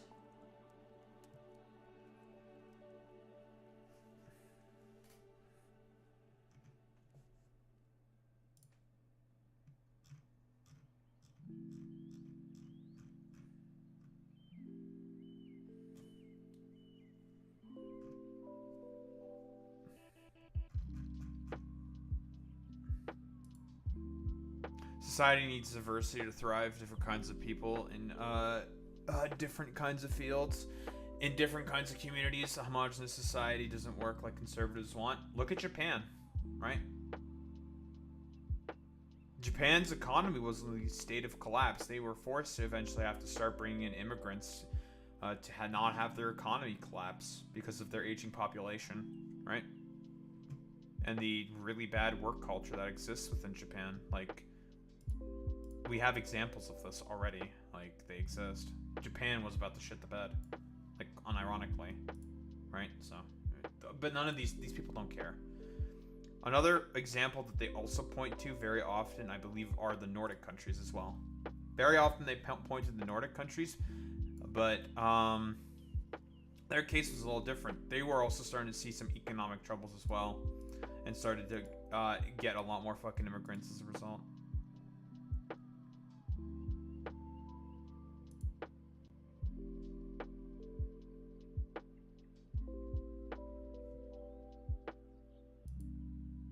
Can I please get the breeding visa to Japan? I mean, unironically, that was like Shinzo Abe's fucking thing, but the problem with Japan is not the fact that, like, the sort of,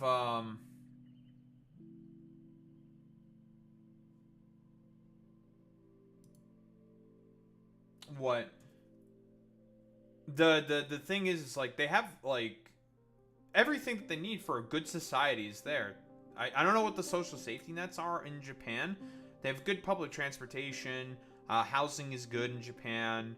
The amenities are good in Japan. Food quality is good in Japan. Everything is, like, good in Japan. I'm not sure what social safety nets exist within Japan. I don't know how good it is in there. They have all the socioeconomic factors needed to be, again, a very highly successful country. The main issue is the fact that they just decided to be, well, incredibly racist. And that was causing a collapse in their economy. And now they've realized it's like, oh fuck, we have to do something about this. Hold on. And also the work culture. The work culture in Japan is really bad. Now it's worse in Korea. In Korea, it's basically like Japan X10. And they're going through the bullshit right now. But it's just like,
let's see. Let's get the fucking highlights. I'm not gonna watch through the whole fucking dumbass ceremony. I really do not want to watch through the whole dumbass fucking ceremony of the memorial with Charlie Kirk. I'm gonna be honest. I'm just gonna get the fucking clips because it's just gonna be, it's like 3 hours fucking long, basically.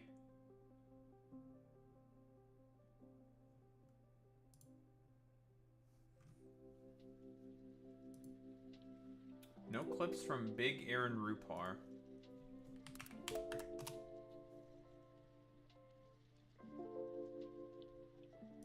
Oh, Asen has stuff. Lovely.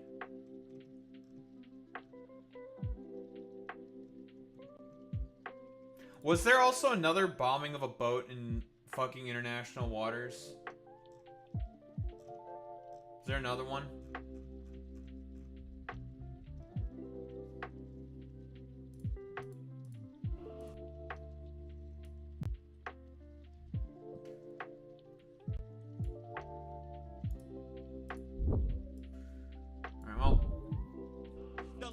Let's get the fucking Nazi.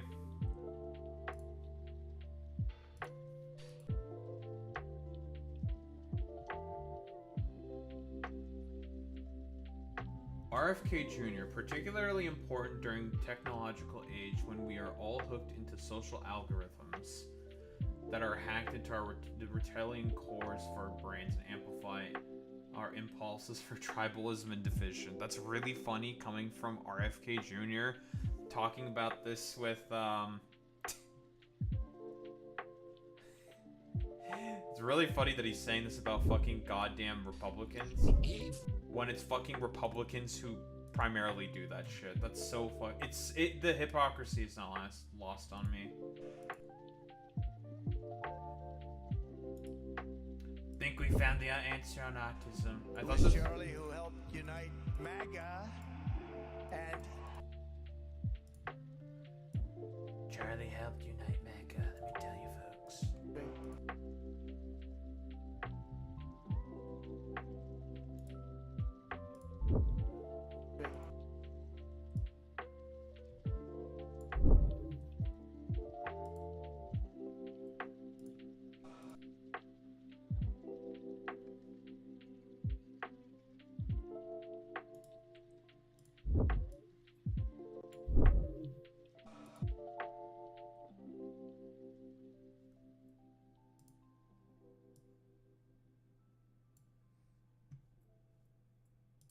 Just like He's talking about tariffs there. Who the fuck cares about tariffs? Of course, he also uses this as an excuse as a general rally. Then he's gonna... But we are going to do Chicago. Really? I thought he wasn't gonna do Chicago. He's lying? Talk about that. Department of Justice also investigating the radical left lunatics. Oh boy, yeah, sure.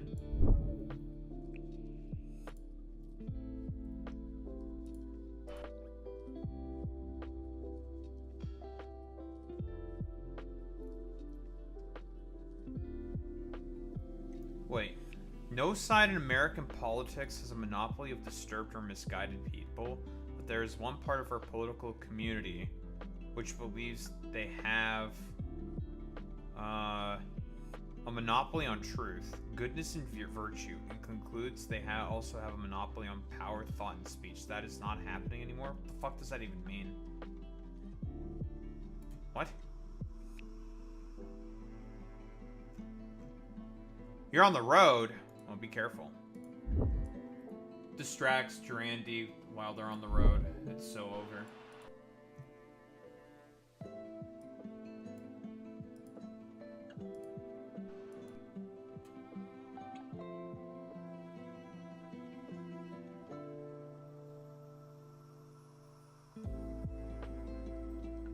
Like the same commentators this week are screaming fascism over a canceled late night TV host where the anchor had no talent, no ratings last week, were implying he deserved what happened. None of them did, but okay. You're just walking? Distraction. Distracts even more.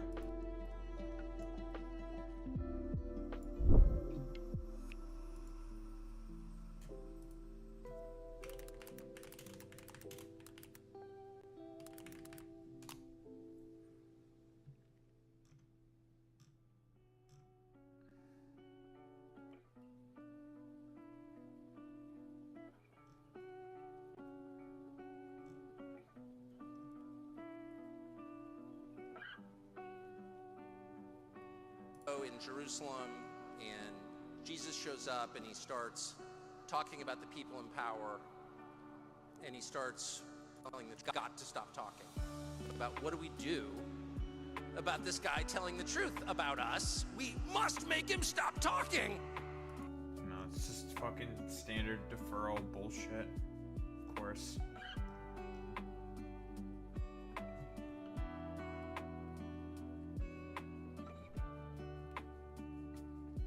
Boy meets Minnie, what the?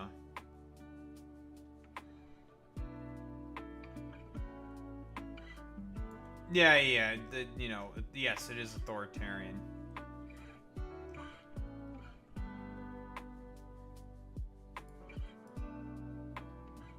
No, well, you know, we do a little bit of trolling, right?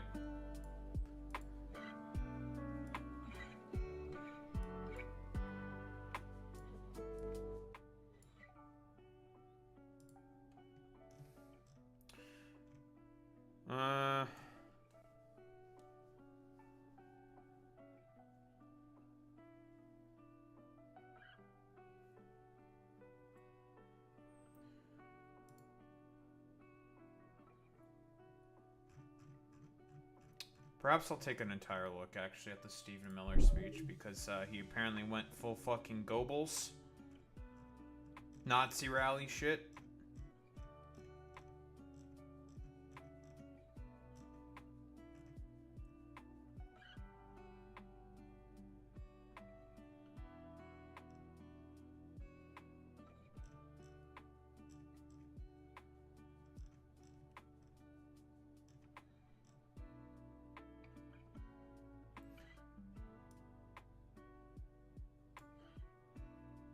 That's true.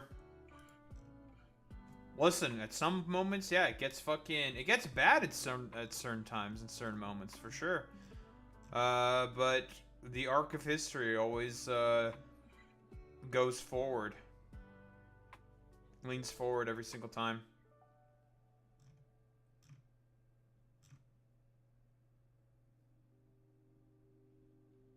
Tucker Carlson accusing the Jews of killing Jesus during his speech. Man, it's the Nazi power hour right now. It's crazy.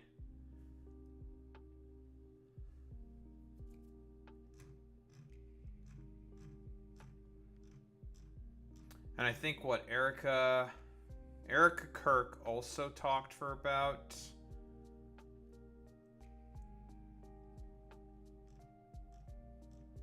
she talked for about 28 minutes.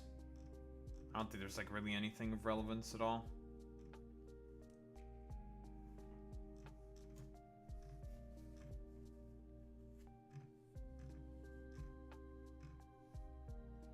Because I don't want to go through all the like random stupid dipshits, because who the fuck cares about any of them?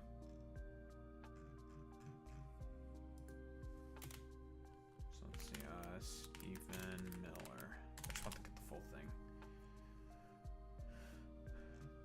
Okay, perfect.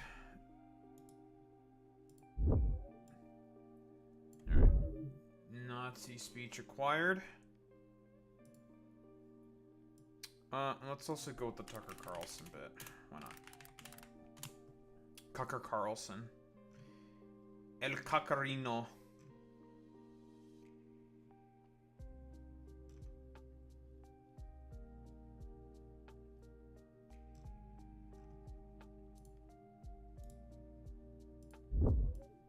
Tucker Carlson doing blood libel shit. Alright, that works.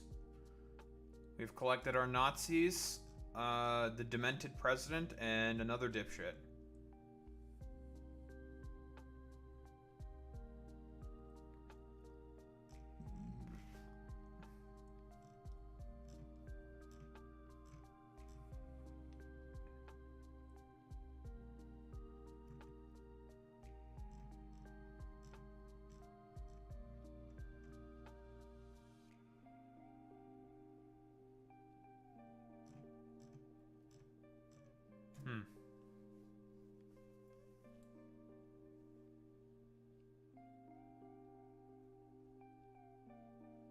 Trying to think, is there anything else?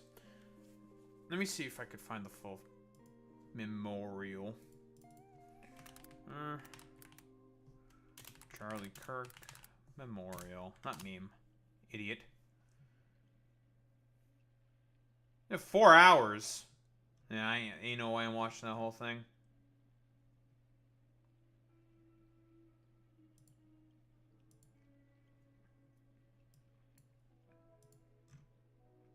They're timestamps.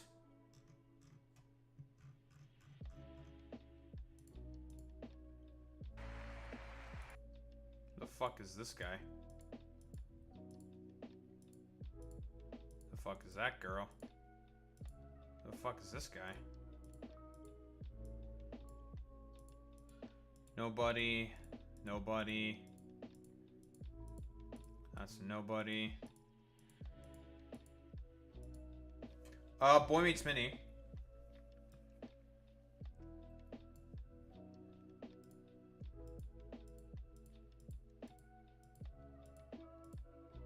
No, we got Benny Johnson. Oh, there's a former HUD guy.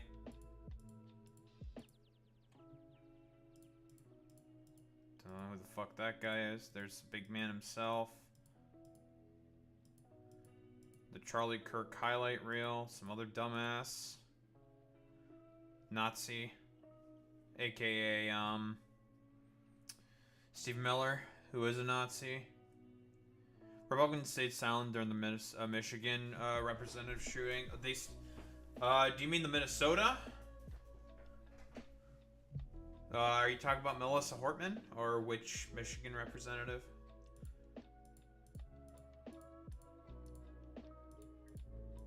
There's Tucker Carlson. Yeah, they did stay silent during it. There's Tulsi Gabbard. Who cares about Tulsi, Marco Rubio, Pete Hegseth.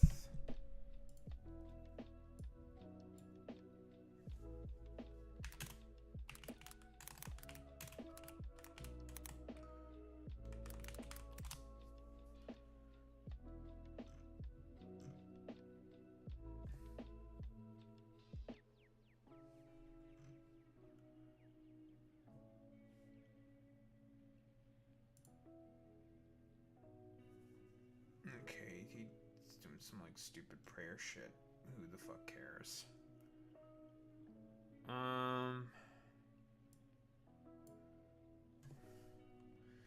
What about the vice president? What about JD Vance? What's he have to say?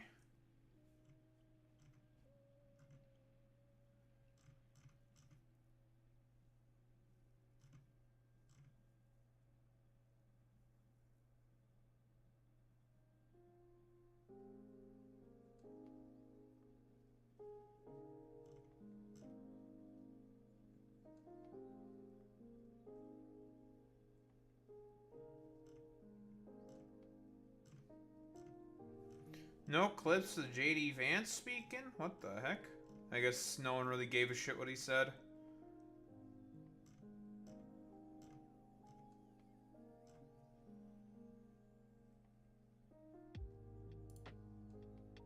I guess no one gave a fuck. There's RFK Jr. Don Jr. Who cares about what this fucking Coke dipshit has? Yeah, I knew it was Minnesota because representatives like Walls were close to it.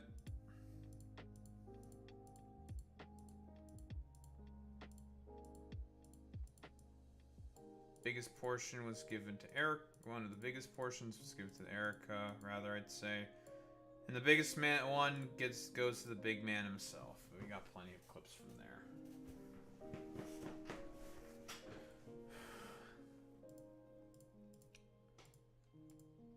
Tired? Same. Charlie Kirk, you know he loved God. And because he loved God, he wanted to understand God's creation and the men and women made in his image. Now, much has been said over the last week about Charlie's ability to approach any topic, any person in good faith, an achievement that was only possible. It's not true, but whatever. Because Charlie knew that we were all children of God. He knew deep down the truth of Scripture. Battlefields to conquer, but as a way stage enemy. But he also understood his duty to say what is right. Charlie was slain, doing what he loved, telling the truth from us, proclaiming his faith, building out a dream. And now he's... Charlie Kirk was not telling the truth. In fact, he lied. And our hearts feel so empty because he's been taken from us. He's been taken from his parents and from his... Say that we love you and we will never stop standing by your side, just as Charlie did. Actually made our civilization great to begin with. Dialogue, Kennedy. We have watched people slander him. We have watched people justify his murder and celebrate his death.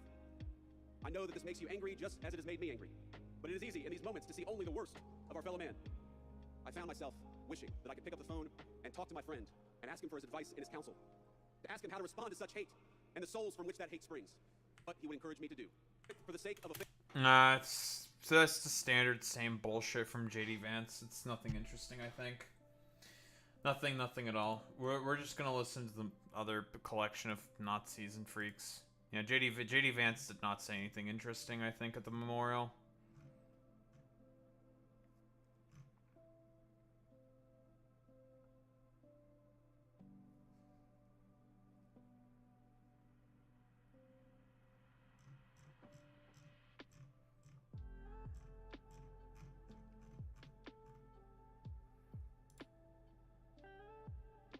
It's crazy how parasocial people are with him, so if these step aside. Yep.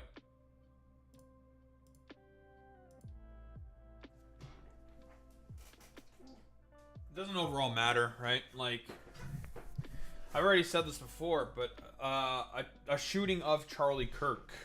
If it wasn't Charlie Kirk, it would have been someone else, right? Run, Randy! Run to the train! Don't miss your train! Run! Oh, but yeah, it's one of those situations where it's like, it doesn't fucking matter, right? Like, who the fuck cares about any of this shit? Because it's just like, it's all the exact same shit.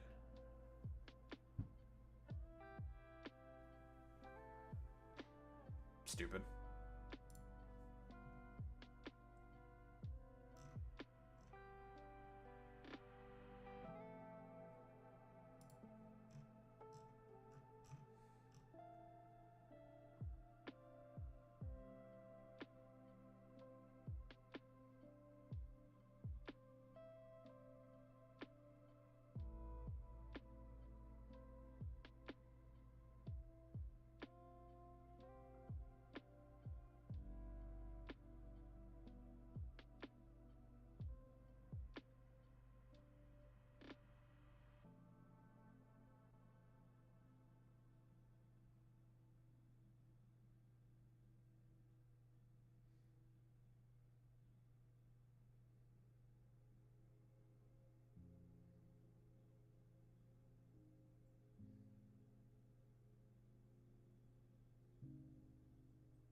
You know, actually feel horrible for Elon. People are only platforming his talentless son to take a jab at Elon and nothing else, and bro will actually grow up thinking anyone gives a damn about him. What a pathetic joke. I love how Tectone consists. This is the same motherfucking dude who will talk consistently about growing for himself, trying to learn, be better, and as always, it's complete bullshit. He just wants to be a fucking stupid loser ass fucking dipshit. Just wants to be a little shit. Bro just wants to call gay people the F slur. That's really about it. Let's be honest here.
Oof.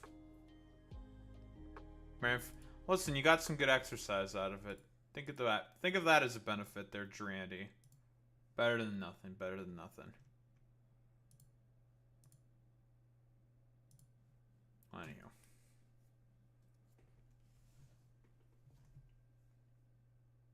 The fuck is this? It's almost 2 in the morning? Oh, fuck's almost 2 in the morning. Jesus. Whatever. Anywho.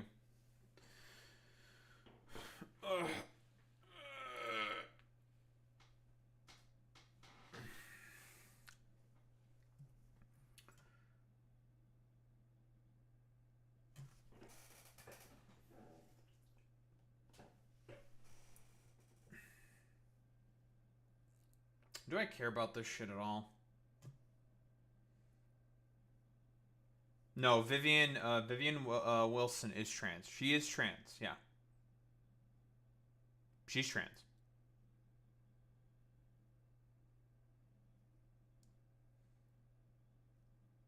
Mm-hmm. She transitioned when she was 16.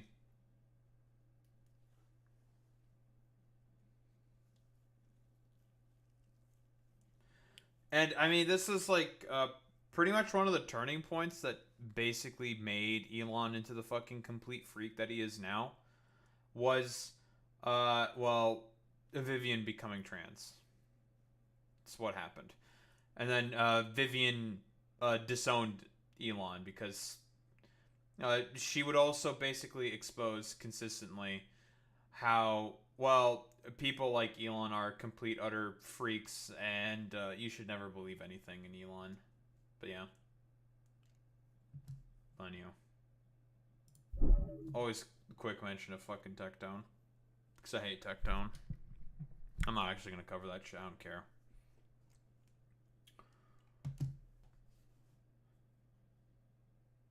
Although, honestly, Boy Meets Minnie, when that motherfucker posted shit on Twitter saying, like, oh my god, I went to church for the first time in, like, 14 years, and I'm definitely going to be going again. And it's just like, dog? What the fuck are you saying, bro? It's this isn't an anime convention, okay? It's church, man. Like, what the fuck are you saying, dude? Like, shut up. It's so fucking dumb, bro. Like, I also had a Friday service every fucking goddamn week when I was at private school, okay? I went to a fucking Anglican school, alright? We'd always go to fucking church. I would never pay attention. I would just sleep through the whole thing because I didn't give a fuck. But, you know, it was also a way of shit getting fucking announced for the goddamn school. So it's just like, whatever. So I was just like, yeah, I'll just tolerate it. Whatever. I don't give a shit. But yeah.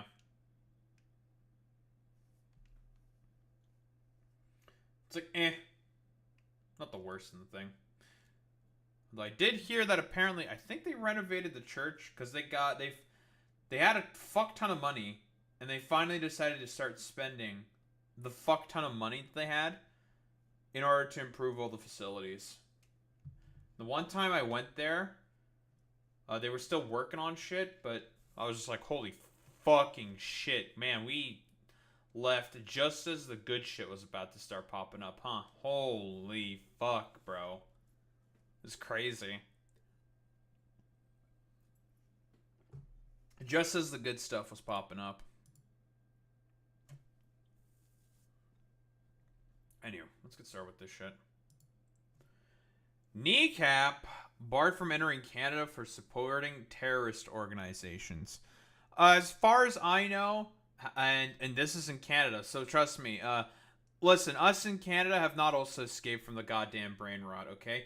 I believe Canada just recently signed, and this is just something Carney did recently. I think it was today, like earlier this morning.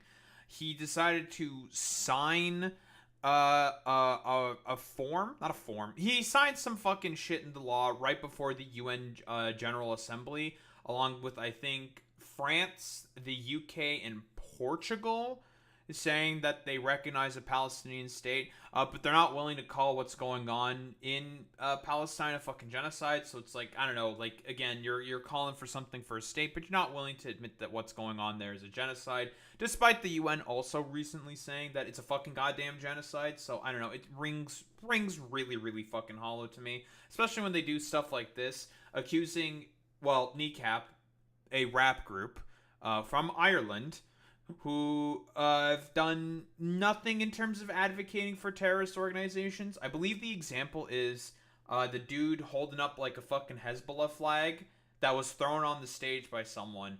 That's not supporting a terrorist organization. To support a terrorist organization means to like give them actual like material assistance and shit like that under the definition of international law, and Kneecap has not done any of that.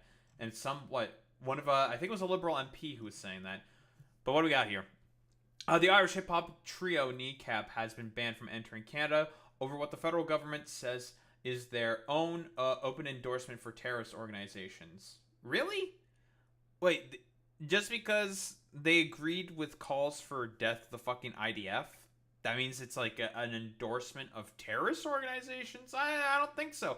As far as I can tell, Kneecap, besides saying, you know, from the river to the sea, Palestine will be free, and other sort of pro-Palestinian slogans, as far as I know, they've not really engaged in any advocacy for any terrorist groups, right? Like, are they supportive of Hamas and Hezbollah? Have they ever indicated that they've been supportive of Hamas or Hezbollah? Have they ever given them material support?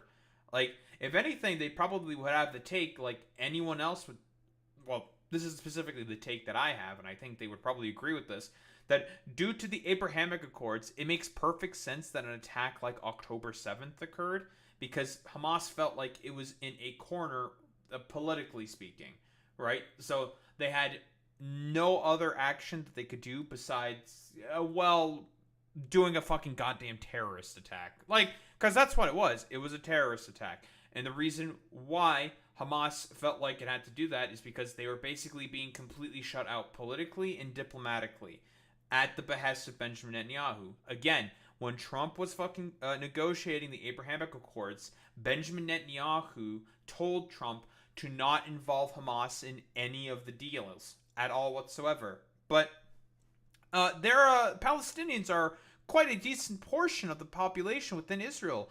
Seems like they should be able to have some form of a say of what's going on, especially if it's going to be Israel who's the main beneficiary. They also have to live with those fucking potential consequences. But no, for Benjamin Netanyahu, he wants to just ethnically cleanse the Palestinians. So if it means like letting the Palestinians have any form of like diplomatic out at all, no, that is an avenue that has to be cut immediately. So, Kneecap has engaged in actions and have made statements that are contrary to Canadian values and laws that have caused deep alarm to our government. Vince Gasparo, parliamentary secretary for combating crime, said in a video post on social media. Huh? Canadian polling on Palestine. I know he's lying on this, by the way.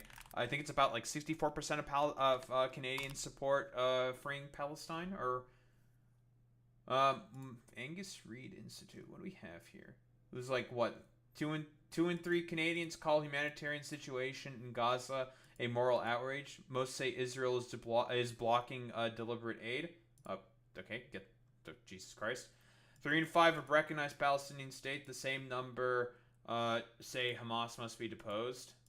Okay, whatever the fuck that means. 61% say that the Canada should recognize Palestinian state. Same number agreeing that Hamas must be removed for this to be a realistic path forward.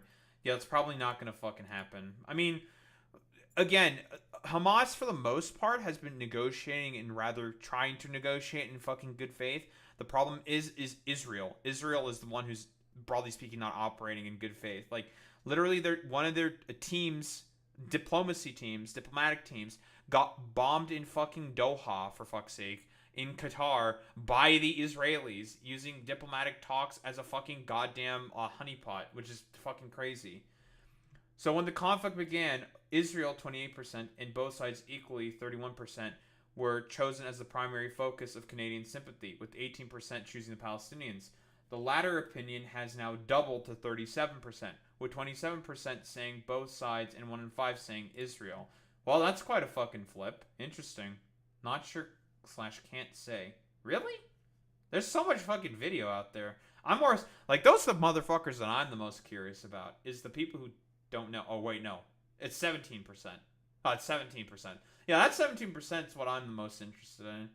So as far as I can tell, in terms of majority support, a lot of people fucking support the Palestinians. Or wait, your sympathies rest more with both sides equally? This is such a strangely worded fucking question. Whatever. It's about 64% are supporting the side of the fucking Palestinians. And also, it depends. I'm so curious about how they sort of justified about equal. Like, is it about equal if they say, like, yeah, I understand that I feel bad for the fucking hostages, but I also feel pretty bad for the Palestinians who've been getting bombed to shit by these fucking Israelis. Like, I wonder what they mean by about equal. Like, that's my question here. Based on how you feel, how close is your view to the current view on Gaza? The humanitarian situation is a moral outrage. And that is a fucking goddamn majority amongst every fucking demographic in Canada, dude, saying that what's going on is just really bad. And it's in 3 in 5 fucking Canadians. It's a super majority. So, I mean, that's why like Mark Carney is trying to do the whole recognition of a fucking goddamn Palestinian state, because of that 3 in 5 support, saying like, yeah, it's actually like really bad. But here's the fucking thing. And I've said this before, the reason why it's rather mealy-mouthed is simply just due to the fact that the problem is that the fundamental structure of apartheid is still going to be in place, even if there is a recognized Palestinian state. Now, the reason why they want a fucking Palestinian state is because it'll give more structure and more sort of like easy, permissible ways to send aid to the Palestinians. Which I can understand. The main issue is that it's not really addressing the root cause of the problem, and that is Israel. Israel is the root cause of the problem. They just want to fucking ethnically cleanse the Palestinians out of the territory and claim it all for themselves. That's the main problem. It's an ethno-nationalist colonial project. And that's the main criticism that's not really being engaged with in terms of the recognition of the Palestinian state. It's one of those situations like, it's a step in the right direction. I can't disagree with that notion at all whatsoever.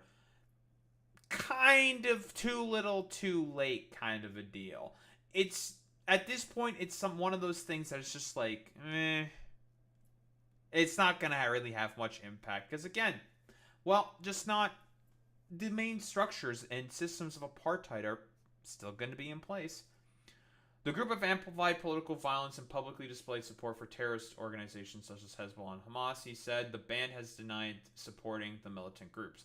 Yeah, I've not seen any fucking evidence whatsoever that Kneecap supported Hezbollah or Hamas. I've not seen any of that whatsoever.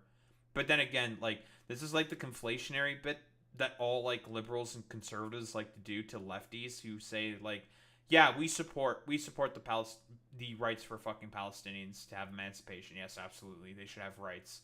Because there's like a fringe few amongst like dumbass Marxist-Leninists in particular who basically say like, nah, Hamas should just like genocide all the Israelis or some shit. And it's just like, yeah, it's not gonna fucking work. Very silly for you to say that. That's not really politically feasible. Like, what the fuck are you doing? Like, you're just opening yourself up to attack for no reason. I don't really fucking agree with that. It's very stupid. In announcing the group's ineligibility, Gasparo explained that his government would not allow Canada to be a platform for extremism and political violence. Oh, I'm sure. Kneecap had been scheduled to perform in Toronto and Vancouver next month. Last month, the group announced it was canceling 15 shows in the U.S. Yes, because they also had their visas revoked in the U.S. Because, again, the U.S. is obviously in full-throated support of the fucking genocide that's going on there. Belfast Trio, known for anarchic energy. It's known for its anarchic energy, satirical lyrics, and use of symbolism associated with the Irish Republican movement, which seeks to unite Northern Ireland, currently part of the UK, with the Republic of Ireland. The group has faced criticism for fucking lyrics laden with expletives and drug references, and for political statements seeming to glorify militant movements. Oh, please, fucking spare me this bullshit, bro. Like, who the fuck cares about any of that shit, dude? Like, no, they said swears and talk about drugs. No! How dare they do these things? And, you know, it sort of, twist ourselves into a pretzel to say that they glorify militant movements. But, okay, sure, whatever. One member of the group, Liam Ogo? I don't know how to fucking speak Gaelic. Hanadia, who performs under the name Mochara, is facing terrorism charges in the UK after allegedly waving a Hezbollah flag on stage at a November 2024 gig in London. He returns to court September 26th, which is complete bullshit, by the way. Dude, some, like, random dude just threw a fucking goddamn Hezbollah flag on the fucking stage, and the dude just, like, picked it up and just was like, it's like, yeah, it's a Hezbollah flag, woo. That doesn't mean they're glorifying the goddamn, terrorist movement, or the terrorist group. That's not what that means. Like, there's just no evidence to say that, but whatever. Ben comes on the same day Justice Minister Sean Fraser tabled new legislation that promises to create 4 criminal code offenses, including one that would make it a crime to intentionally promote hatred against identifiable groups in public using certain hate or terrorism-related symbols. Oh, here's Vince Gaspar. What do you say? Recently, the rap group Kneecap has engaged in actions and have made statements that are contrary to Canadian values and laws that have caused deep alarm to our government. Dude, if you really fucking think for 3 fucking goddamn seconds that a random Irish rap group of 3 fucking dudes is gonna cause, like, a fucking, like, potential break within the systems of the state of Canada, then you're delusional. Like, what the fuck are you talking about? This is, like, 3 random dudes. Kneecap's not even, like, that big of a fucking goddamn artist group, right? Like, I have no idea how popular they are, but, like, yeah, it's just fucking copium, dude. Like what the fuck are you talking about? The group have amplified political violence and publicly displayed support for terrorist organizations such as Hezbollah and Hamas. That's just a lie. There's, like, no evidence to suggest that they displayed any evidence for fucking Hezbollah or Hamas. This is nonsense. These are not expressions of art or legitimate political critique. They are dangerous endorsements of violence and hate. Notably, one member of the band is currently facing terrorism-related charges in the United Kingdom.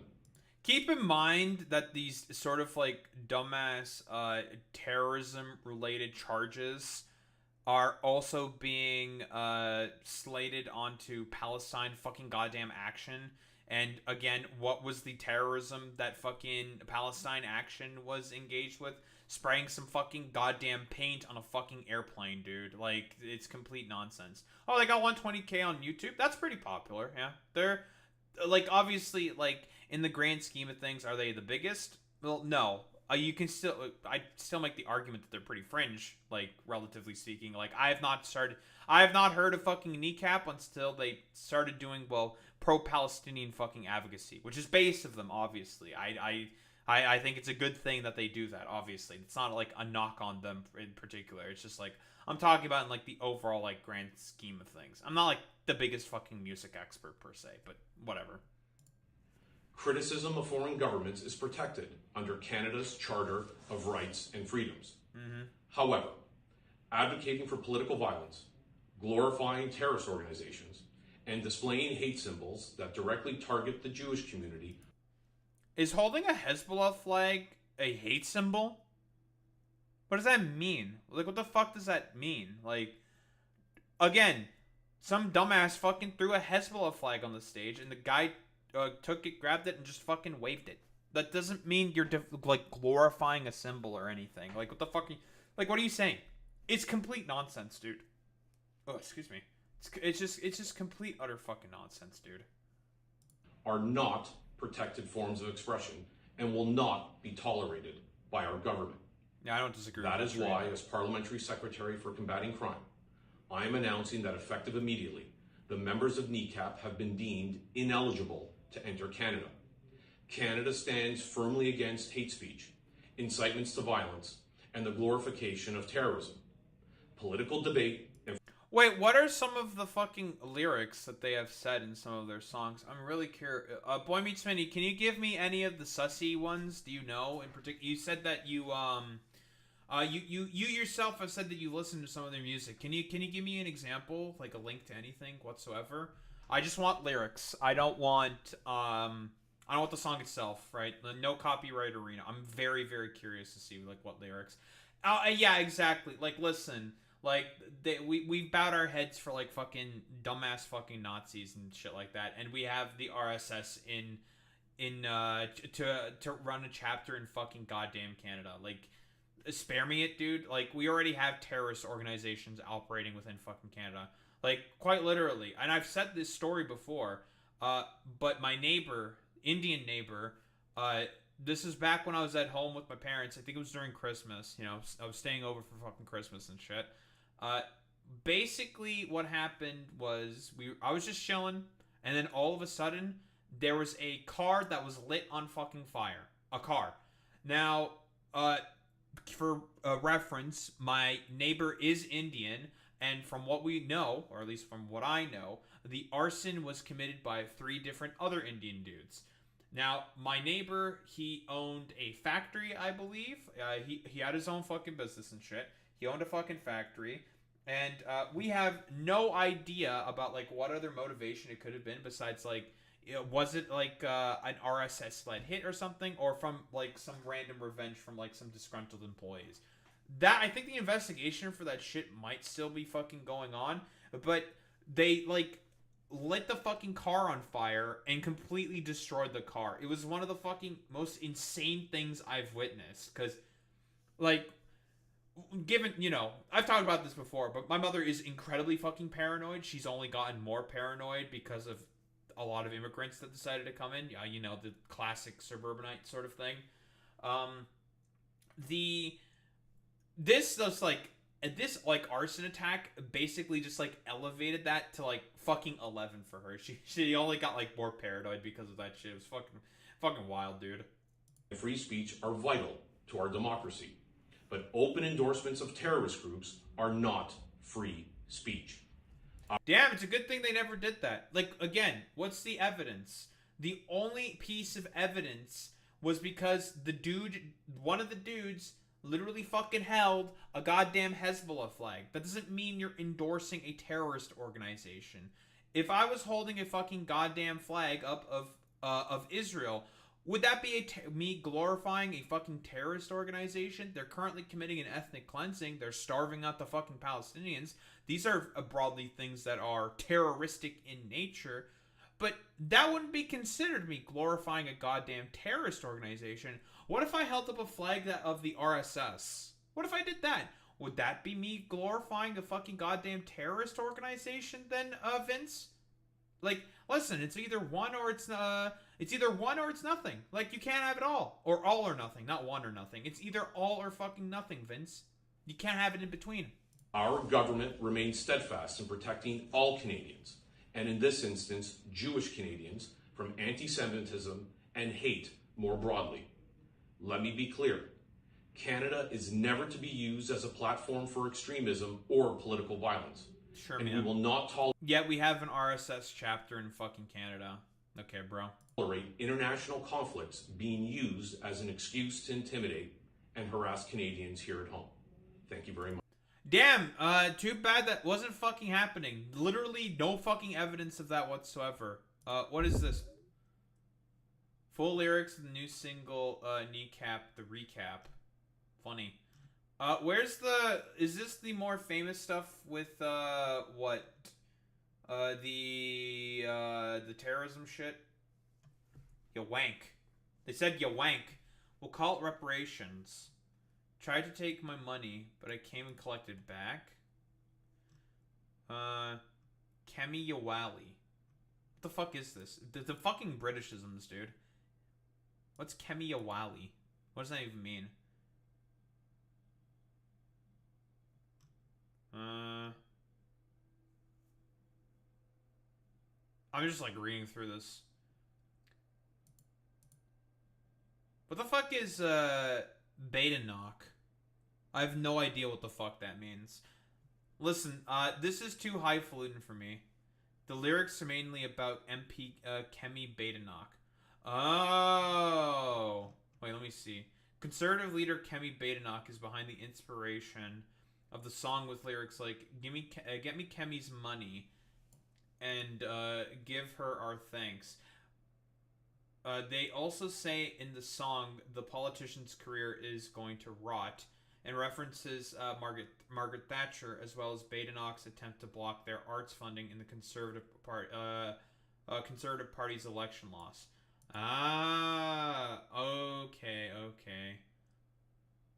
Yeah, obviously, yeah, this that has to definitely mean fucking I support terror groups in Gaelic. That's true, 1000%. So basically, they're just saying that, hey, fuck this one conservative MP for cutting arts funding, which we would benefit from, because conservatives hate the arts. Okay, that seems pretty reasonable to me. Sure, whatever. Yeah, fuck that bitch. Jewish groups have been asking Ottawa to ban the group since June. Yeah, what Jewish groups? The Zionist 3IQ dipshits? Sure, man. Along with the English punk rap duo Bob Villain. Over comments, they argue and cite anti-Semitism. Gasparo's video did not mention Bob Villain. Really? Really? What, just because man said fucking death to the IDF? Which, let's be fucking honest here. Hey, dipshit fucking Jewish group. Are you sure you guys are okay with the IDF doing starvation of the Palestinians in your name? Listen, we can do the whole meme, right?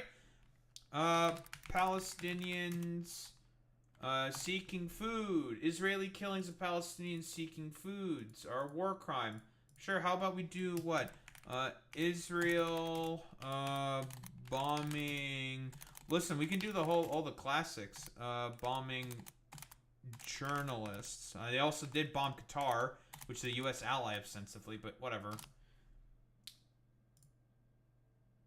Israel attack on Yemeni newspaper was the second deadliest on journalists ever recorded. They attacked the Yemeni newspaper. Woof! 31 journalists and media staff were killed by Israeli strikes on newspaper offices in Yemen last week. By the way, Yemen, poorest country on the fucking planet, dude. Very, very cool. How about Israel attacking aid workers? That's like one of my favorites. They attacked also aid convoys. The classic that I love going to consistently. I love going to this link. It's one of my favorite links to show the abhorrence of fucking Israel.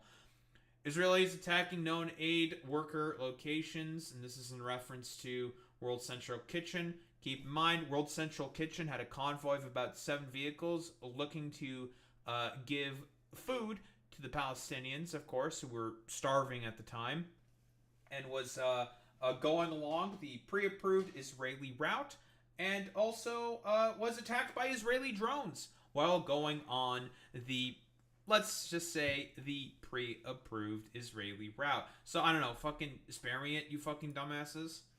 B'nai B'rith? Whatever. Canada, a Jewish advocacy group, welcomed the news Friday, saying the government's decision should set a precedent. Yeah, dude.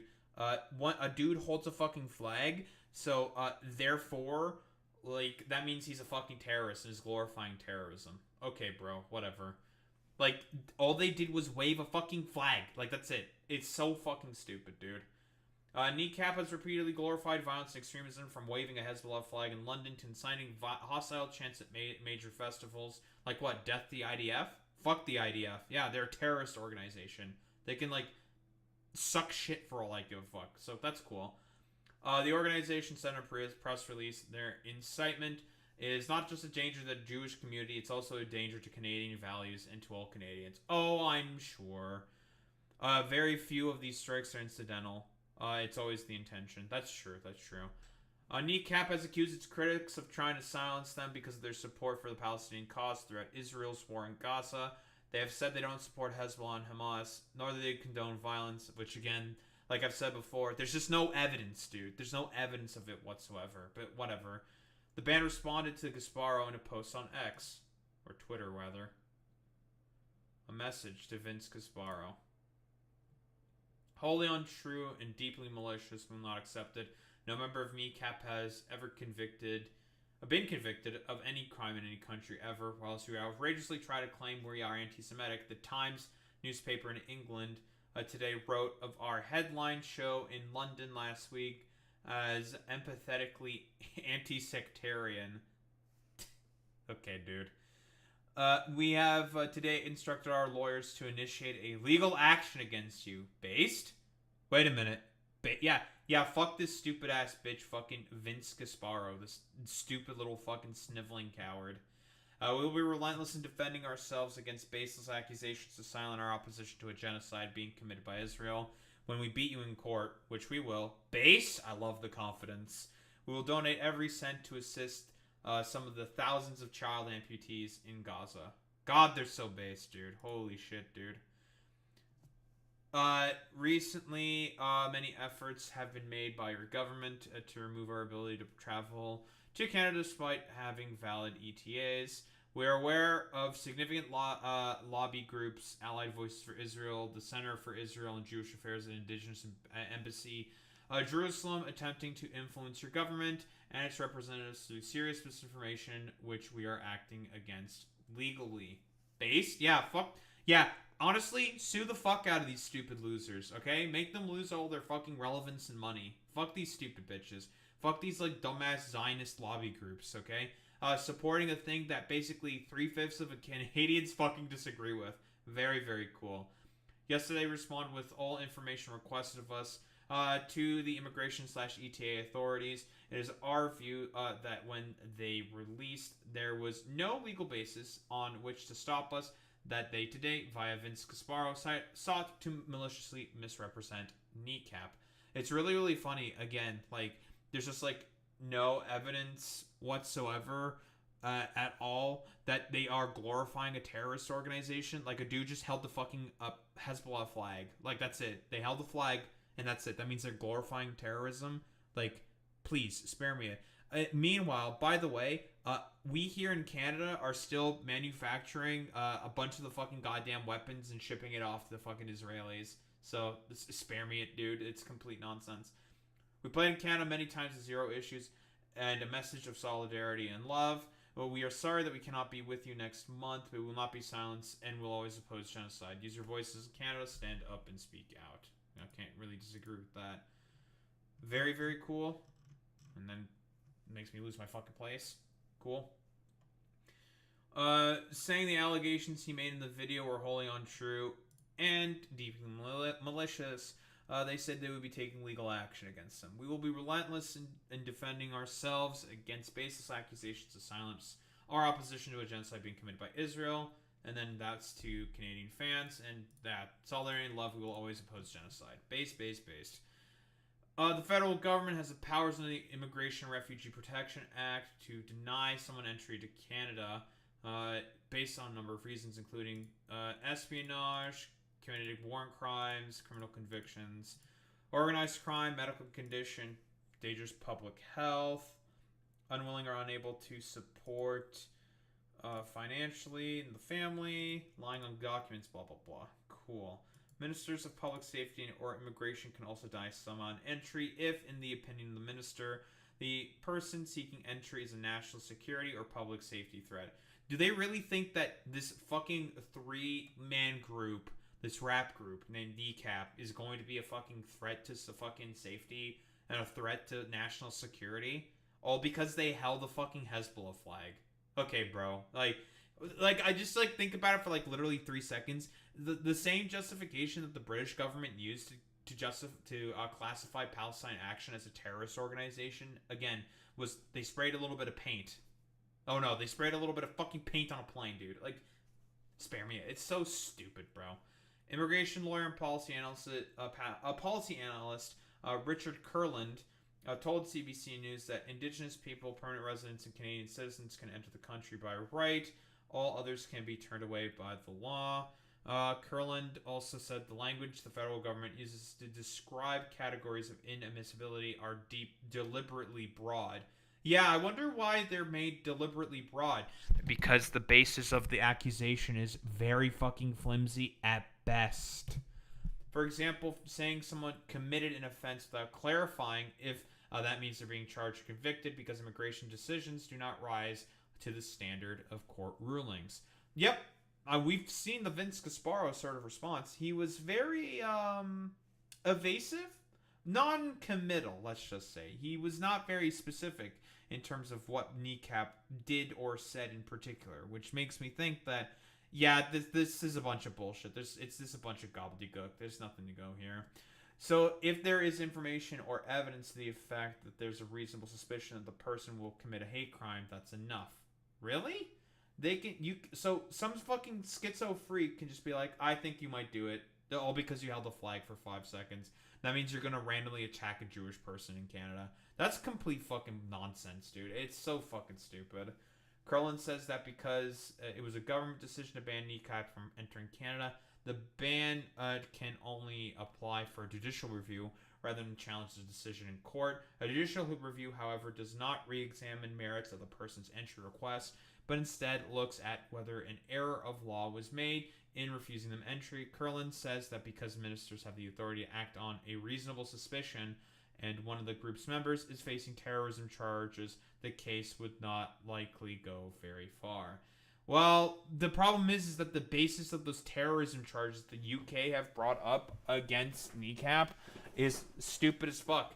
The dude just held a fucking goddamn, flag. That's it. He held the fucking Hezbollah flag. That means he's a fucking terrorist? Okay, I guess if I'm holding an Israel flag, that means I'm also a fucking goddamn terrorist. The standard here is fucking absolutely ridiculous.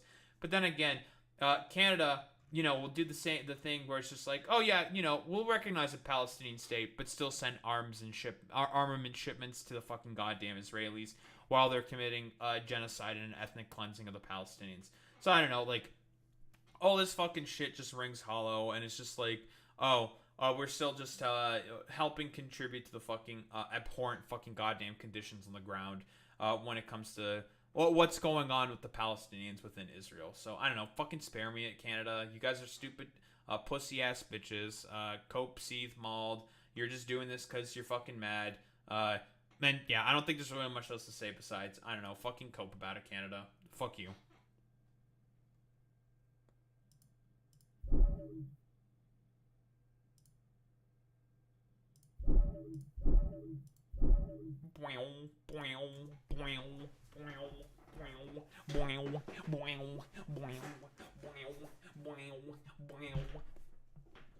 I really like that sound. It's a good sound. The boing. It's a good one. It's a good sound, folks, let me tell you. Yeah, exactly. Yeah, terrorism charges. Meanwhile, Tommy Robinson and his band of losers ransack neighborhood. Yeah, like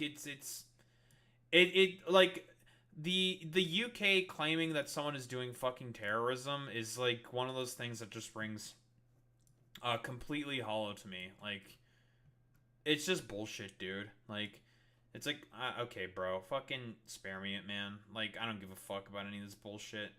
Like, yeah, totally, dude. Like, this fucking, like, perjurer, and probable fucking philanderer is allowed to just, like, pillage and rape and, like, harass people. But, you know, if it's, like, some other fucking shebang, shabaya, who gives a fuck about any of this stuff? Whatever, bro.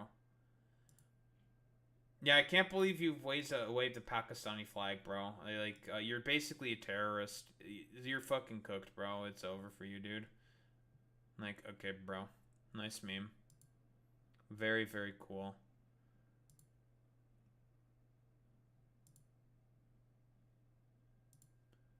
No, my fucking shit's fucked up. 'Cause I closed my shit. It's not the end of the world. We'll be fine. Close my shit.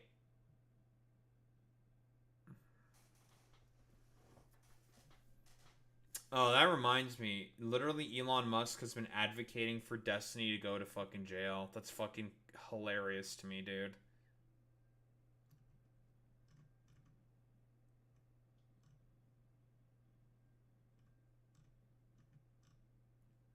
Very, very fucking funny.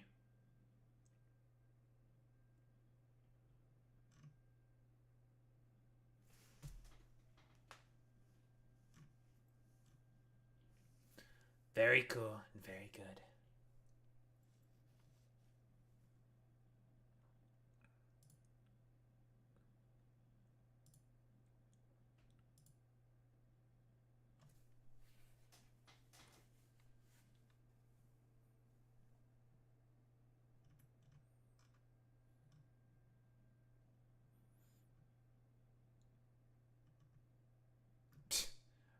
Okay, as much as I hate the fucking pamphlets account on fucking Twitter, they've been kind of cooking.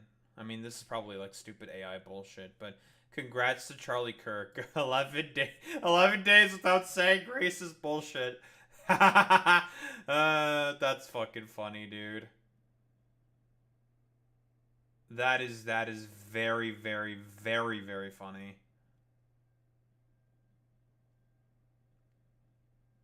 Because it's like, oh, that's pretty true. And it's that's true. That's true.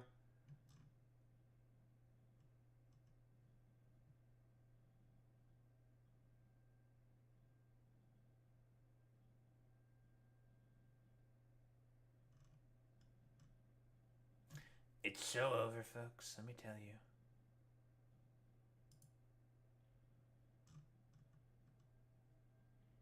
Alright, well, let's keep going.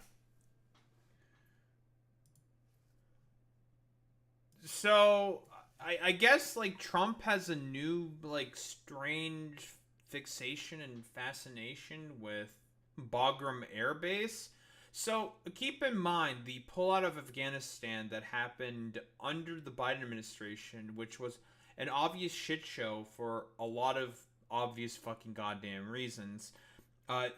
He was the one who basically tried to orchestrate the pullout of Afghanistan to make it as basically chaotic as possible during the time that he was either going to lose or win. Because let's be honest here, do you really think that if Trump won in 2020, when the slated pullout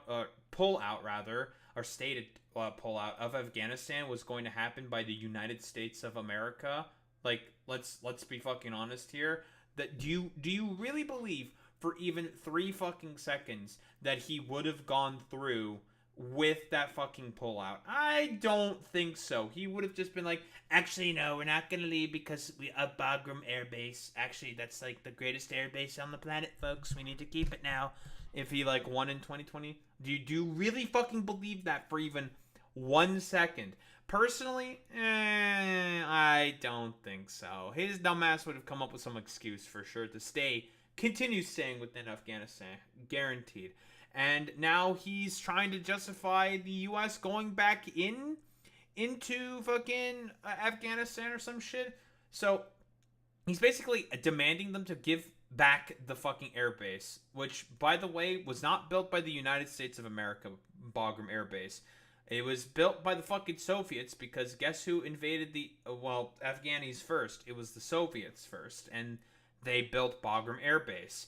And then the U.S., when they invaded under Bush, well, then the U.S. were the ones who took over the fucking goddamn airbase from the Afghanis. That's how it fucking works.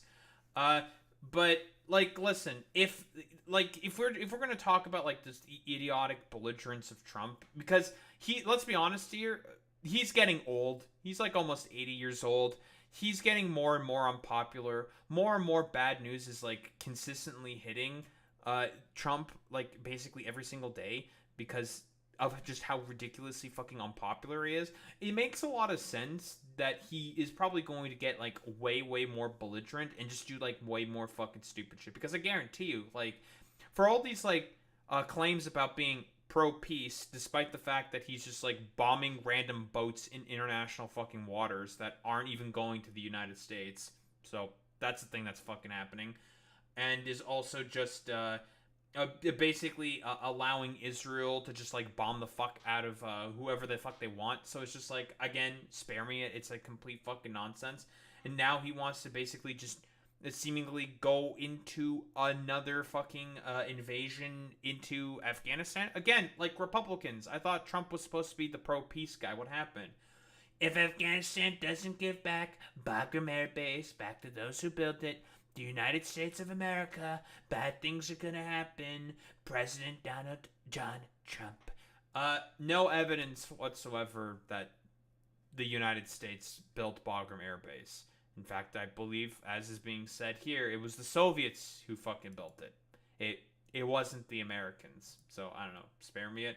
And also, for like whatever reason, the main reason why he wants to take back Bagram Air Base is purely due to the fact that China, like 1 hour away from the air base, like has nuclear facilities. Which, again, okay, let's operate under the sort of hypothetical scenario that the Taliban, or whatever is the current Afghani government, that, well, it is the Taliban, decide to capitulate to Donald Trump's demands. They're not, which is honestly correct of them. They have no reason to capitulate to the demands of this ranting, raving madman, but whatever. Let's say, hypothetically speaking, they decide to be like, okay, sure, we'll let you just deploy into Bagram Air Base. First off, you would have to put troops on the ground in order to maintain the base and also man the fucking base. It would be a fucking garrison, right? Like, it would be another instance of fucking occupation, again, like, into a country that isn't giving you your permission, but whatever. In this hypothetical, we're assuming that they're just going to capitulate and just cede the fucking goddamn territory. Sure, whatever. What are you going to fucking use that shit for? Like, you're saying it's an hour away from a Chinese major nuclear facility. An hour away in what respect? For, like, a jet? For a missile? A nuclear missile?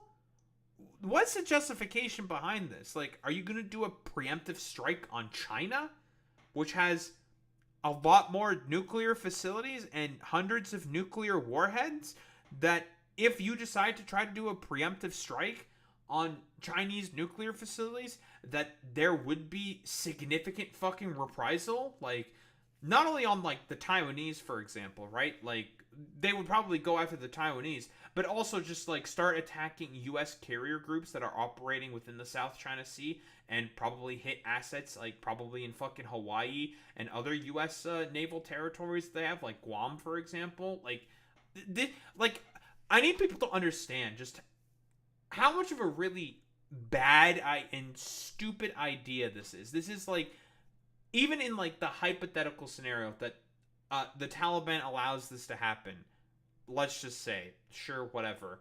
Like, think about just how, like, stupid it is. Like, what is the purpose behind this?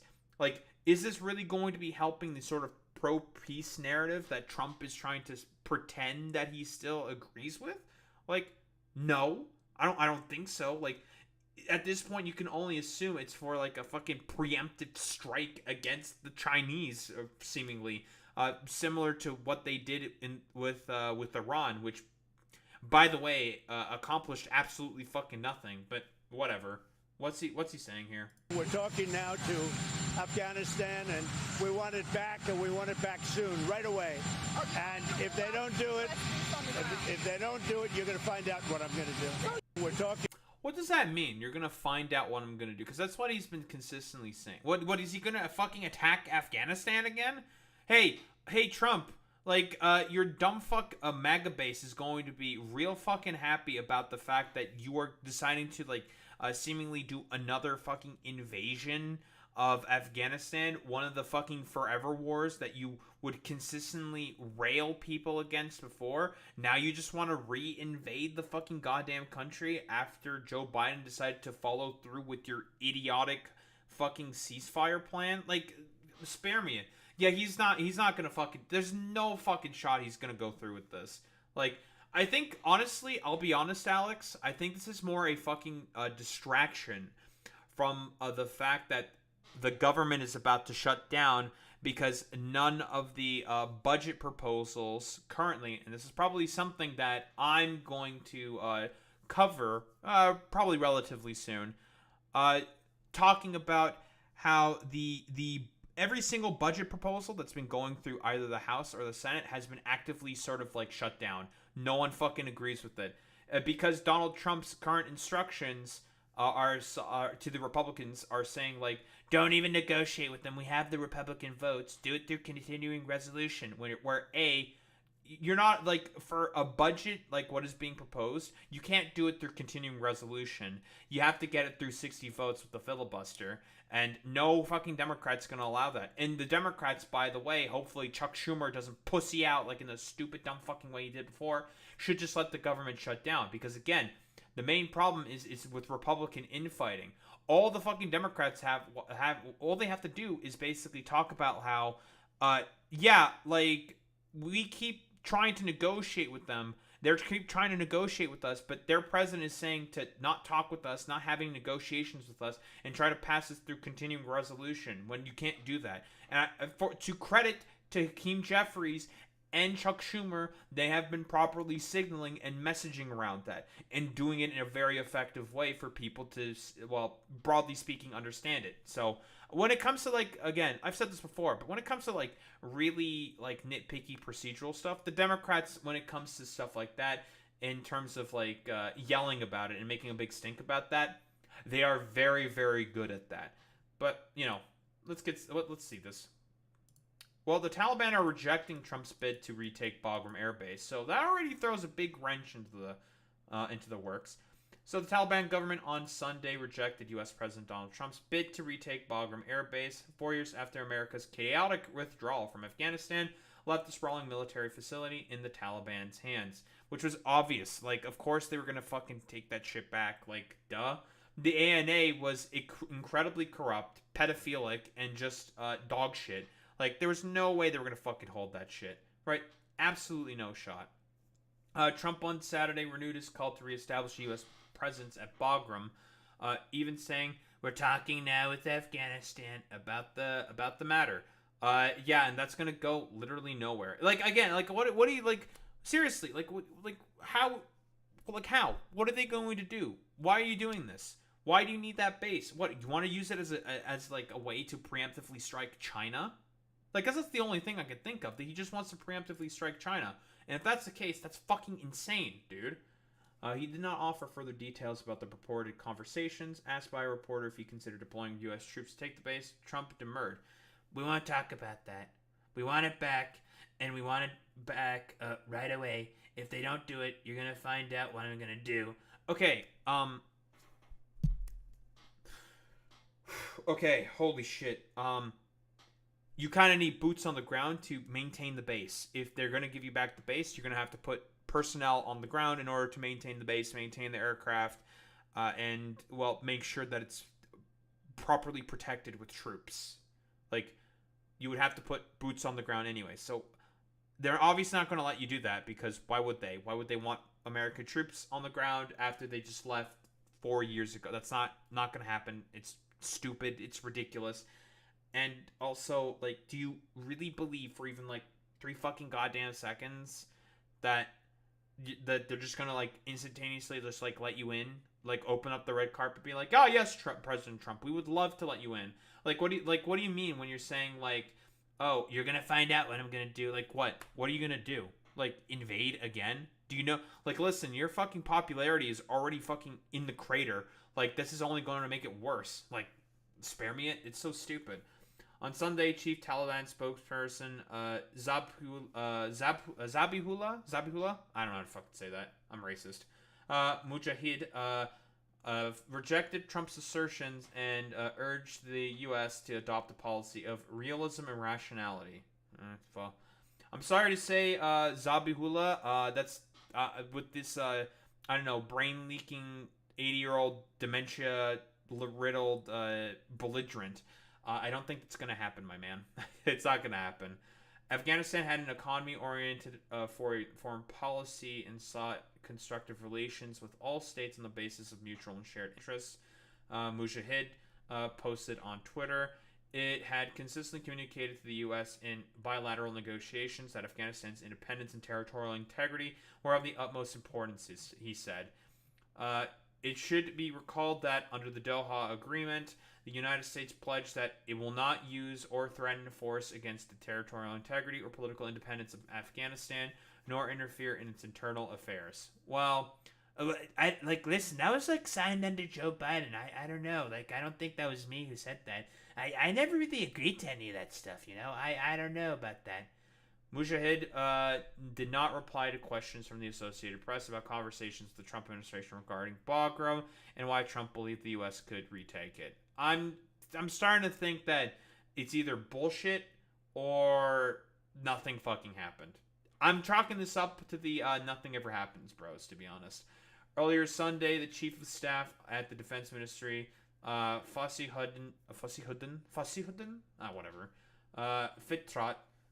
addressed Trump's comments. Ceding even an inch of our soil to anyone is out of the question and impossible, he said during a speech broadcast by Afghan media. In August last year, the Taliban celebrated the 3rd anniversary of their takeover of Bagram with a grand military display of abandoned U.S. hardware, catching the eye of the White House. Oh, that's what... Oh, he got fucking triggered by that. Absolutely.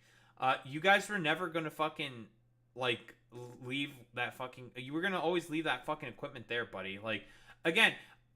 Hypothetically speaking, do you really think that the Afghans, like the Taliban, are going to leave the goddamn equipment that was left at fucking Bagram Airbase if the hypothetical takeover of Bagram Airbase even fucking happens? I highly doubt that. They're just going to take it and just be like, alright, well, this is our shit, so go fuck yourselves. Like, you guys left this here, get owned, so whatever. Trump has repeatedly criticized his predecessor Joe Biden for his gross incompetence during the withdrawal of U.S. forces after the country's longest war.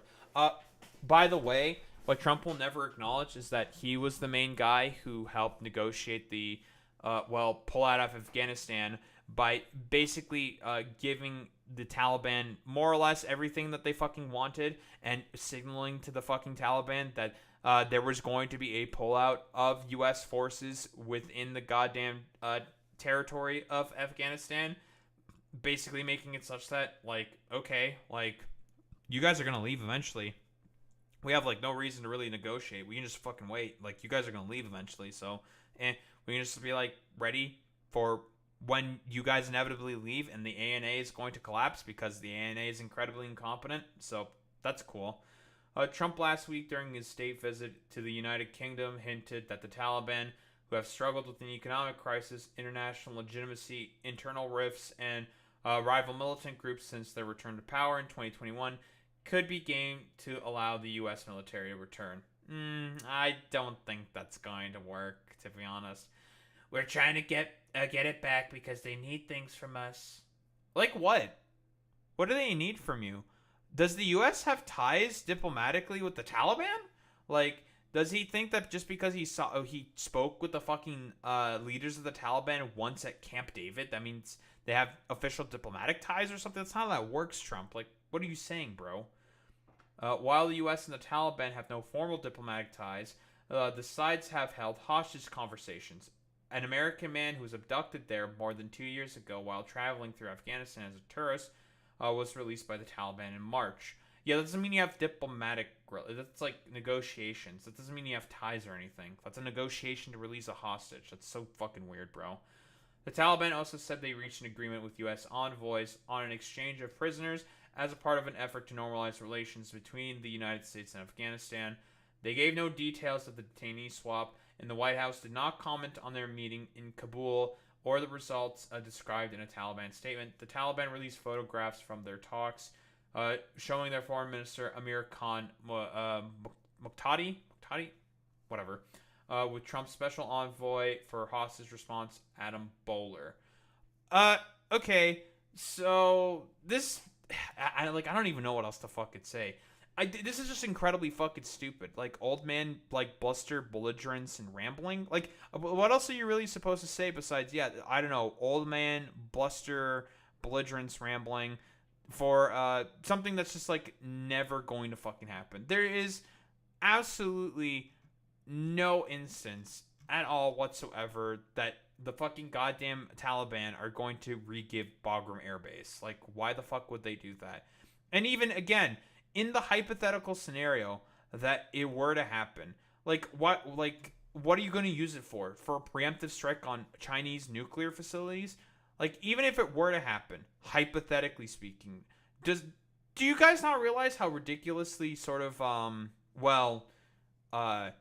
dangerous that might be? China is a nuclear power with hundreds of fucking goddamn missiles. So, spare me it. This is just, like, very, very fucking goddamn strange. Like, why the fuck would you say this? Why the fuck would you do this?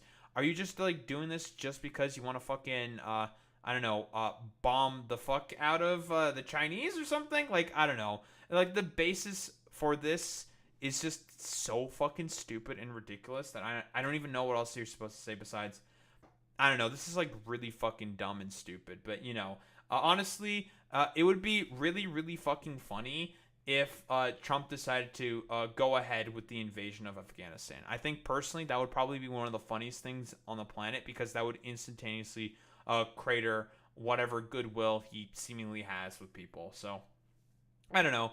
Like, this is just not going to fucking work out. So, spare me it. It's probably a distraction. I'll be honest. It's more than likely a fucking distraction. I think that's what the case is, more than likely. So, yeah, I don't know. Trump, as your political advisor, you should reinvade Afghanistan just so you can do, like, a little bit of trolling, bro.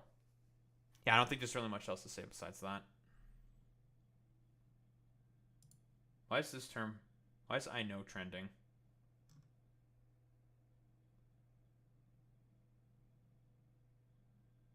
Oh, this fucking super edgy, like, metal band or some shit decided to chop off the head, a mock head of a politician or something. Okay, whatever. I don't care about this. Who the fuck cares about that? It's stupid.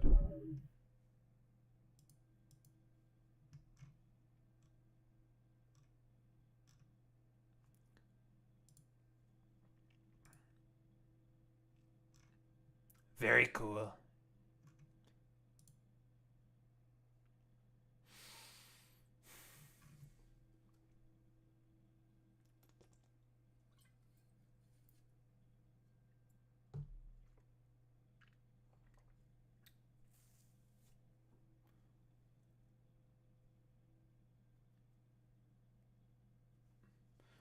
All right. So, Charlie Kirk's having a memorial, obviously, for the tragic assassination that happened to him. Yada, yada, yada. Obviously, I've talked about this before. What ultimately happened to Charlie Kirk was tragic. However, we should not underpen the fact that Charlie Kirk had a significant part to play in the ratcheting up of the tone and rhetoric in terms of the political climate that exists within the United States of America. So very often, I've said this before. I guess I'll just keep consistently saying it over and over and over again. I find it very, very difficult to be like sympathetic to the dude who basically had a huge part to play in the fact that, well, this is the particular political climate that we find ourselves under, because Charlie Kirk was the main dude who basically pushed for, well, the fact of a lot of the different like quotes and stuff, and in terms of like things that he has said in the fucking past, talking about like, for example, the anti-DEI stuff he has done, the anti-fucking abortion positions that he has. Like, we can, again, I'll pull up the exact same list that I keep pulling up consistently. We're gonna get the hits. We're just gonna do it again. We always do the same thing. Like, talking about a black pilot. Boy, I hope he's qualified. If they're a pilot, then yes, they're fucking qualified. You're just having a problem with black people.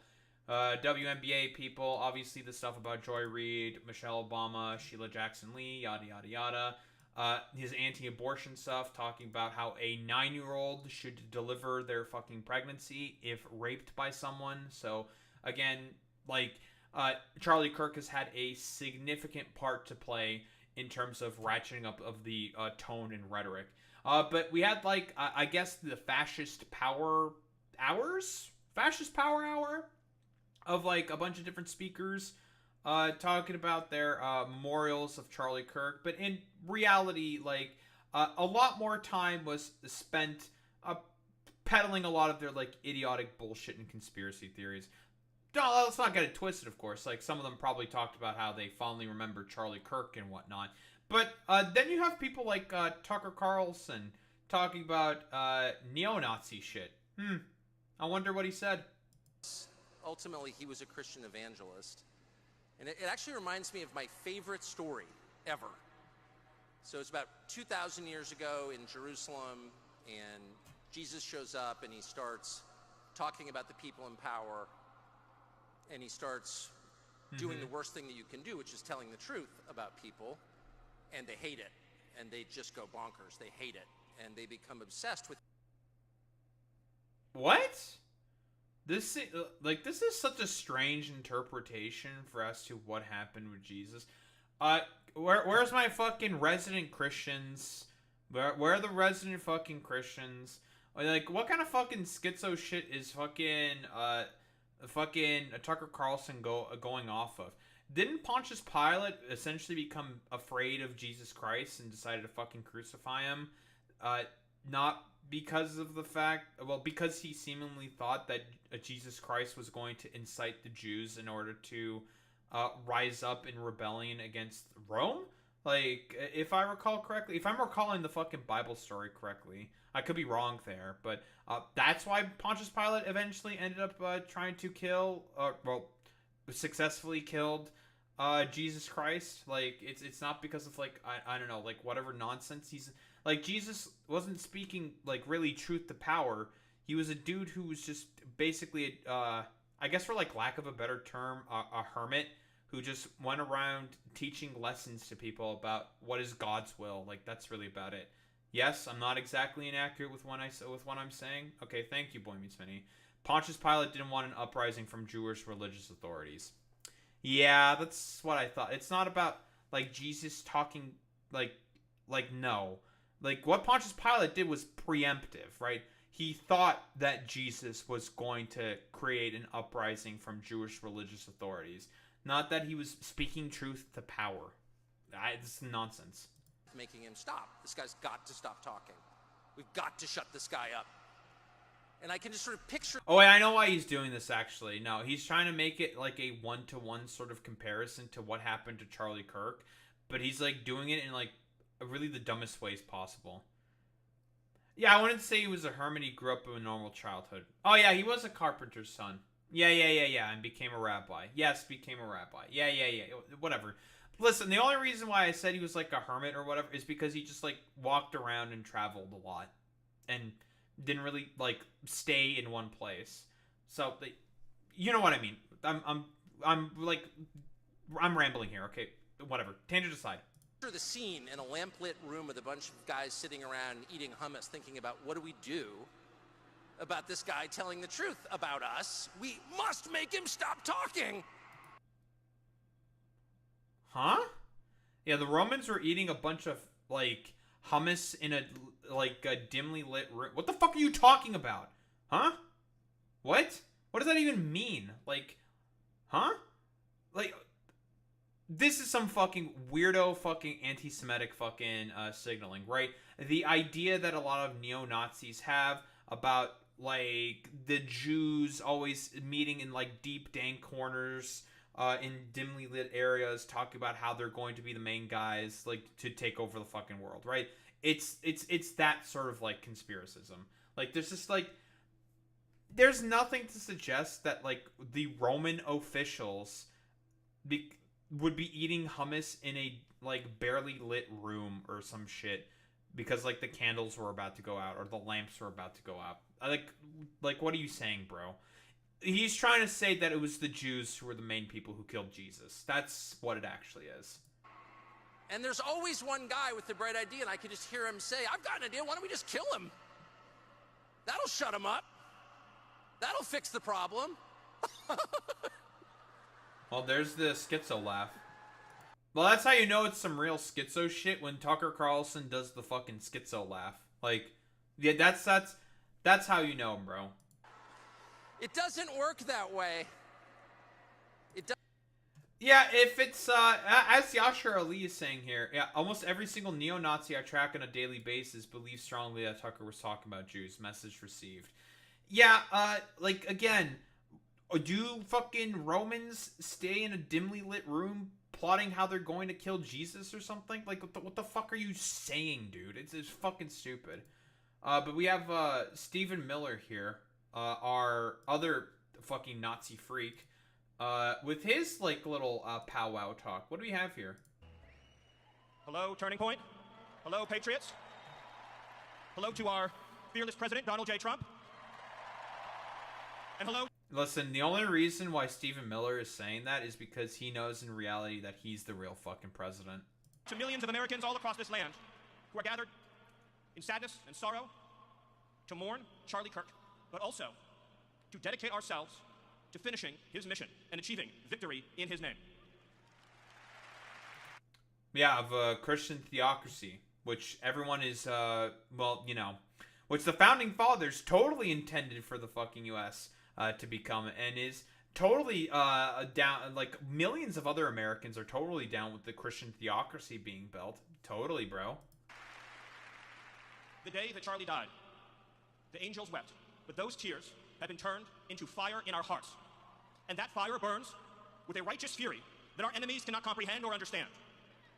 When I see Erica and her strength and her courage, I'm reminded of a famous expression. The storm whispers to the warrior that you cannot withstand my strength, and the warrior whispers back, I am the storm.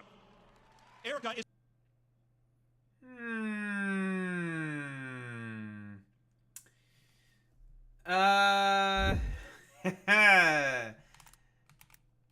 Where's our little boy, Joseph Goebbels? I am the storm. That's a famous one from Joseph Goebbels, talking about, well, the Sportspalast speech. Like, the storm is coming. It's this, by Joseph Goebbels. And this is the speech that he was talking about, and it's the shit that he fucking wrote in Der Stürmer.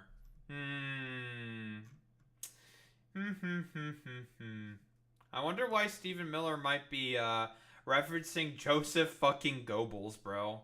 I couldn't think of anything. Is the storm.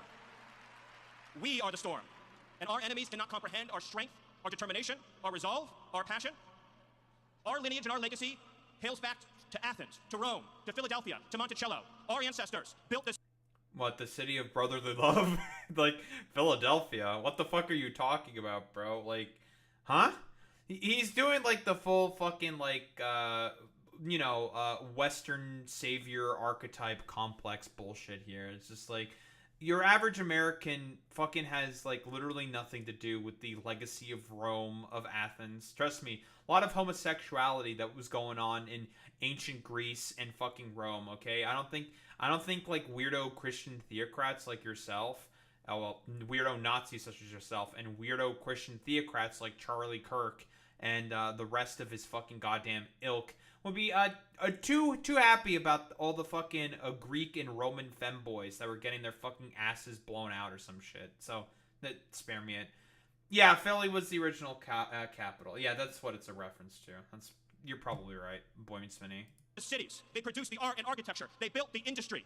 Erica stands on the shoulders of thousands of years of warriors, of women who raised up families, raised up city, raised up industry, raised up civilization, who pulled us out of the caves and the darkness into the light. The light will defeat the dark. Yeah, dude, because all the, like, humans that came out of the fucking goddamn, like, caves were originally Western white Europeans, bro, and not fucking people in Africa, dude. Okay, bro, totally. Like, it's complete, like, it's savior of the fucking West bullshit. That's what it fucking is. That's the archetype. It's so stupid, dude. We will prevail over the forces of wickedness and evil. They cannot imagine what they have awakened. They cannot conceive of the army that they have arisen in all of... Who's they? Who's they? Is it the Jews? I mean, you were just referencing fucking Joseph Goebbels, like, not that long ago. Who's they? Right. What? Radical leftist, radical fucking Bolshevik Marxists or some shit? Who's they? What do you mean? I don't know, like, it's just like complete fascist, stupid, screed nonsense from, well, this obvious fucking Nazi. All of us. Because we stand for what is good, what is virtuous, what is noble. And to those trying to incite violence against us, those trying to foment hatred against us, what do you have? You have... That's really funny coming from the dude who is the same motherfucker who is, leading forth the goddamn policy of ICE immigration roundups having to hit about 3,000 people a day. Like, what the fuck are you talking about? Which, by the way, they're not gonna fucking hit that number, and they haven't been hitting that number because it's complete fucking goddamn nonsense, dude. Like, you're the fucking weirdo who's directing the Gestapo to just round up a bunch of innocent people randomly to just, like, detain and fucking deport them. For what crime exactly? I don't know, trying to get their fucking papers properly filled out. Like, do people broadly speaking understand just how fucking insane this shit is? Nothing. You are nothing. You are wickedness, you are jealousy, you are envy, you are hatred. You are nothing. You can build... This is really funny coming from the dude who basically thinks that all Palestinians more than likely live in fucking sewage. And, also fucking, believes that every fucking Latino person and Latin person, generally speaking, is like a degenerate fucking weirdo, like, and has thought this ever since he was in like high school. Ever since he was fucking young, he's been this like just completely fucking little hateful fucking freak. Build nothing. You can produce nothing. You can create nothing. We are the ones who build. We are the ones who create. We are the ones who lift up humanity. Every city has been run by fucking liberals. The success of American sort of like cultural hegemony and prominence has been all built off of the back of creatives who are all fucking liberals or flavors of leftists. You people have not produced anything of value or of cultural sort of like prominence or attainment. It's all been people on the left. You've literally done nothing. You only just take away from people because you people are in reality the leeches on the backs of successful Western civilization. You thought you could kill Charlie Kirk? You have made him immortal. You have immortalized Charlie Kirk, and now millions will carry on his... Yeah, like literally, Alex. That's a good point. Yeah, they are literally destroying the economy right now. So like, spare me it. Legacy, and we will devote the rest of our lives to finishing the causes for which Charlie gave his last measure of devotion. We're gonna make our white ethno state. You cannot slow us. You cannot stop us. You cannot deter us. We will carry Charlie and Erica in our heart every single day and fight that much harder because of what you did to us. You have no idea the dragon you have awakened. You have no idea how determined we will be. Who wants to make a bet that this is gonna like sputter out and peter out into fucking nothingness, dude? Like, cause that happens every single time. Like, again, the rhetoric and climate has gone to a particular point where the only avenue that is available at the moment is just violence. But here's the thing. No one within the Trump administration is willing to put their balls on the table. Stephen Miller, I think he's probably willing to put his balls on the table to go ahead and, I don't know, do Kristallnacht or some shit. Whatever. He's willing to do that. The rest of them, well, that's kind of hard, having to overthrow this state. It's a lot of work. It's kind of difficult. we have to put ourselves inherently at risk. I don't think so. But for like a weird Nazi like Stephen Miller, whatever. Who gives a fuck? To save this civilization, to save the West, to save this republic. Because our children are strong, and our grandchildren will be strong. I mean, the economy is currently collapsing right now because of, well, your policies. Like, you're the dude who's literally deporting a lot of the fucking workers that are making the American economy fucking successful. So, I don't know, spare me it, dude. And our children's children will be strong. And what will you leave behind? Nothing. Nothing. To our enemies, you have nothing to give, you have nothing to offer, you have nothing to share. But bitterness. We have beauty, we have light, we have goodness, we have determination, we have vision, we have strength. We are going to use the Gestapo to keep deporting brown people. Let's go. Yeah, dude, because, again, like, I don't know, this is just like a reaffirmation that, again, these are the motherfuckers who have been raising the constant fucking temperature in terms of the rhetoric and climate that we're finding ourselves in. Like, I don't know, like, spare me it, dude. Like, this dude is just a complete fucking psychotic freak. Absolute fucking freak. Listen, if he wants to have the Fourth Reich, he wants to have his fucking Fourth Reich, and he wants it right now. This, like, whiny, bitchy, little fucking sniveling fucking freak. And again, it's just a reign of terror with this motherfucker. Like, that's all that it is that's going on with fucking dumbasses like Stephen Miller. He's just a stupid, ostensible, wretch, and miserable fucking freak. We built the world that we inhabit now, generation by generation, and we will defend this world. We will defend goodness. We will defend light. We will defend virtue. You cannot terrify us. You cannot frighten us. You cannot threaten us. Because we are on the side of goodness. We are on the side of God. And to my friend Charlie, to my brother Charlie, I know you are looking at us right now. I know you're watching Erica right now. I know you're watching your children right now. And I promise you, my friend, I promise you, my brother, we will prove worthy of your sacrifice. We will build a white ethno-state because I'm Stephen Miller, and that is exactly what I want to do. Like, because that's always been the fucking point with this motherfucker. He just wants the fucking ethno-state. That's all that it is. We will prove worthy of your time on Earth. We will make you proud. We will finish the job. We will defeat the forces of darkness and evil, and we will stand every day for what is true, what is beautiful, what is good. And we will achieve victory for our children, for our families, for our civilization, and for every patriot who stands with us. God bless you. God bless Turning Point. God bless Erica. God bless the Kirk family. God bless our heroes. And God bless the United States of America. Thank you. All right, Der Stürmer, LARPer, Stephen Miller aside. Again, it's just like it's the same fucking stupid screed nonsense every single time. The savior of the West type bullshit, and he and Donald Trump are literally doing everything right now to crater the labor market, crater the fucking goddamn economy, make education fucking worse, make food insecurity more common, make healthcare fucking worse within America. Like, you want to fucking make America fucking great again? Okay, here's how you make fucking America great again. You fund, all of the fucking immigration courts. You fucking fund all of the fucking goddamn social safety nets. You fucking fund education. When was America the most goddamn powerful? Should be fairly fucking obvious. When those things were fucking properly funded by taxing the fuck out of the rich. But you don't actually want to do that because you, in reality, just want to have your little white fucking ethno-state and just want to fucking exterminate literally everyone that has a slightly different skin tone in comparison to yourself. That's all that it is with people like Stephen Miller. He is an ostensible fucking freak. Speaking of ostensible freaks, RFK Jr. decided to talk about some interesting stuff. What do we have here? He thought that conversation was the only way to heal our country. And this was important, particularly important during a technological age when we are all hooked into social rhythms, social algorithms that are hacked into the reptilian cores of our brain. Is he getting worse, man? I think, like, he's not looking or sounding good. I think it's like, is he deteriorating, like, right in front of our eyes? By the way, this is the dude who's trying to find the, it is currently September, right? No, it's getting closer and closer to the end of September, RFK Jr. You said that you would have a, the prescribed solution to fucking autism. TikTok, motherfucker, where is it? Interesting. And amplify our impulses for tribalism and for division. He felt that the only way to...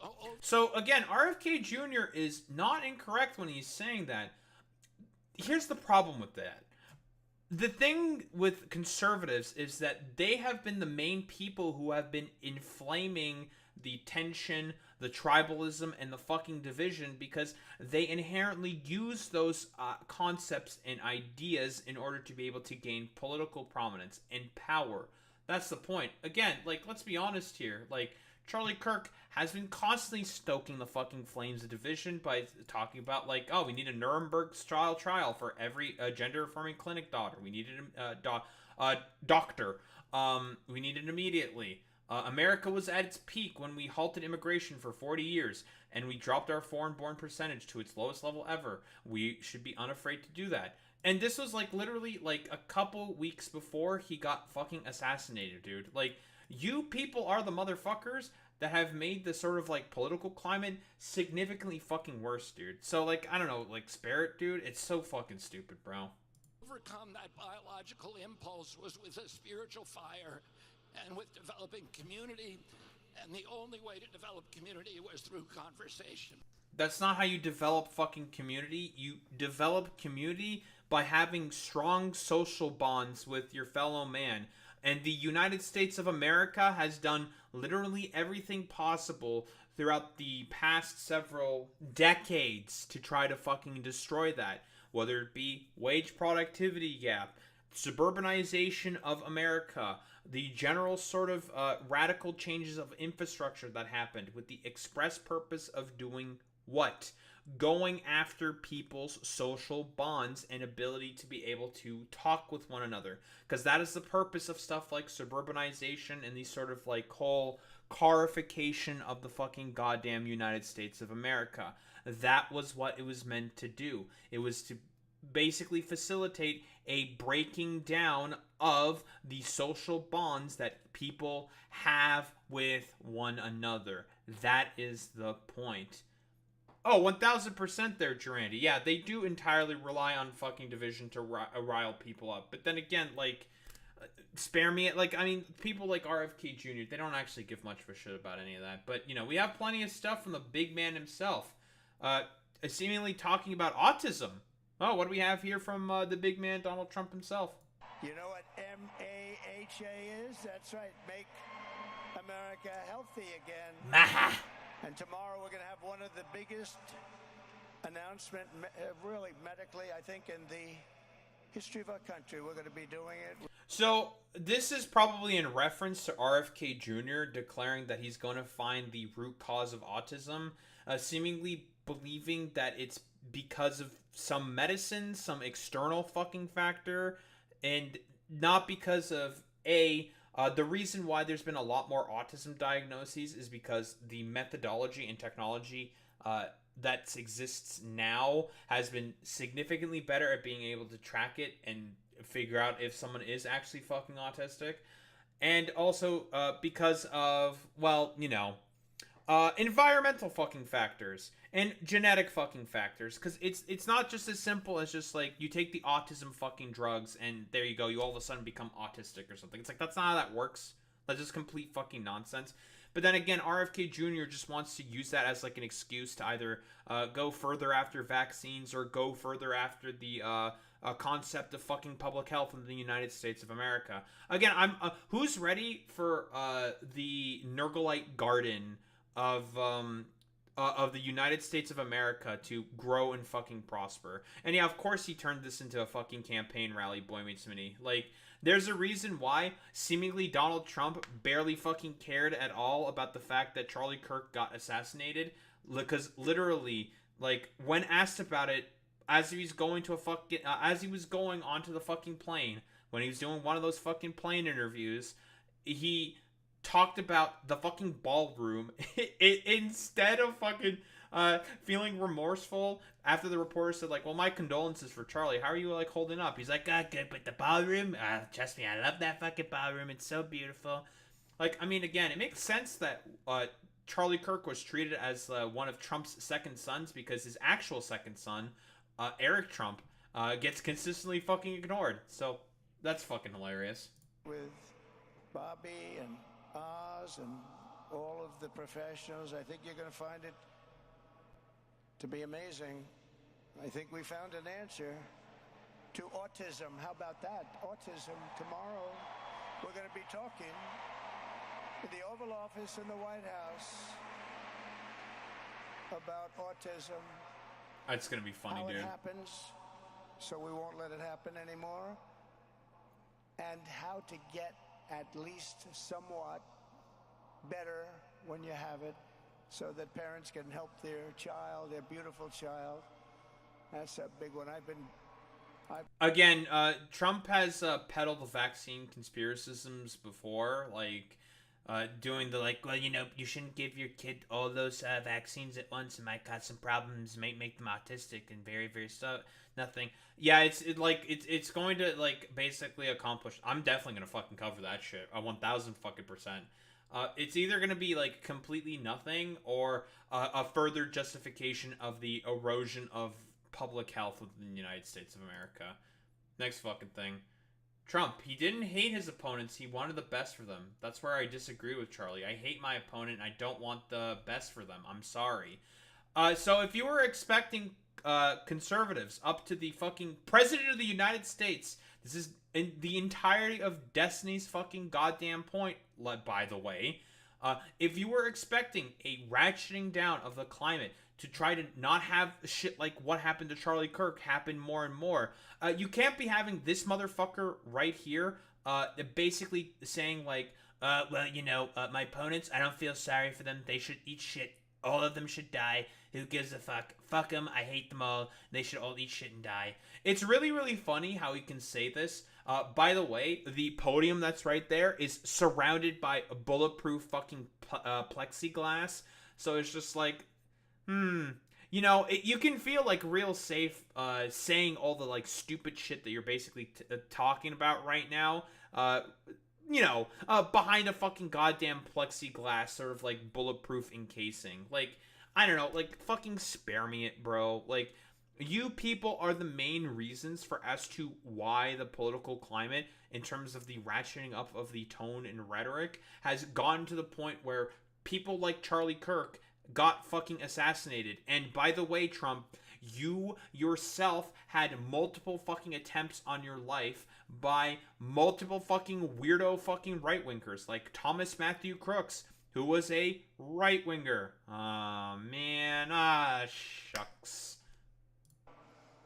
In that private moment on his dying day, we find everything we need to know about who Charlie Kirk truly was. He was a missionary with a noble spirit and a great, great purpose.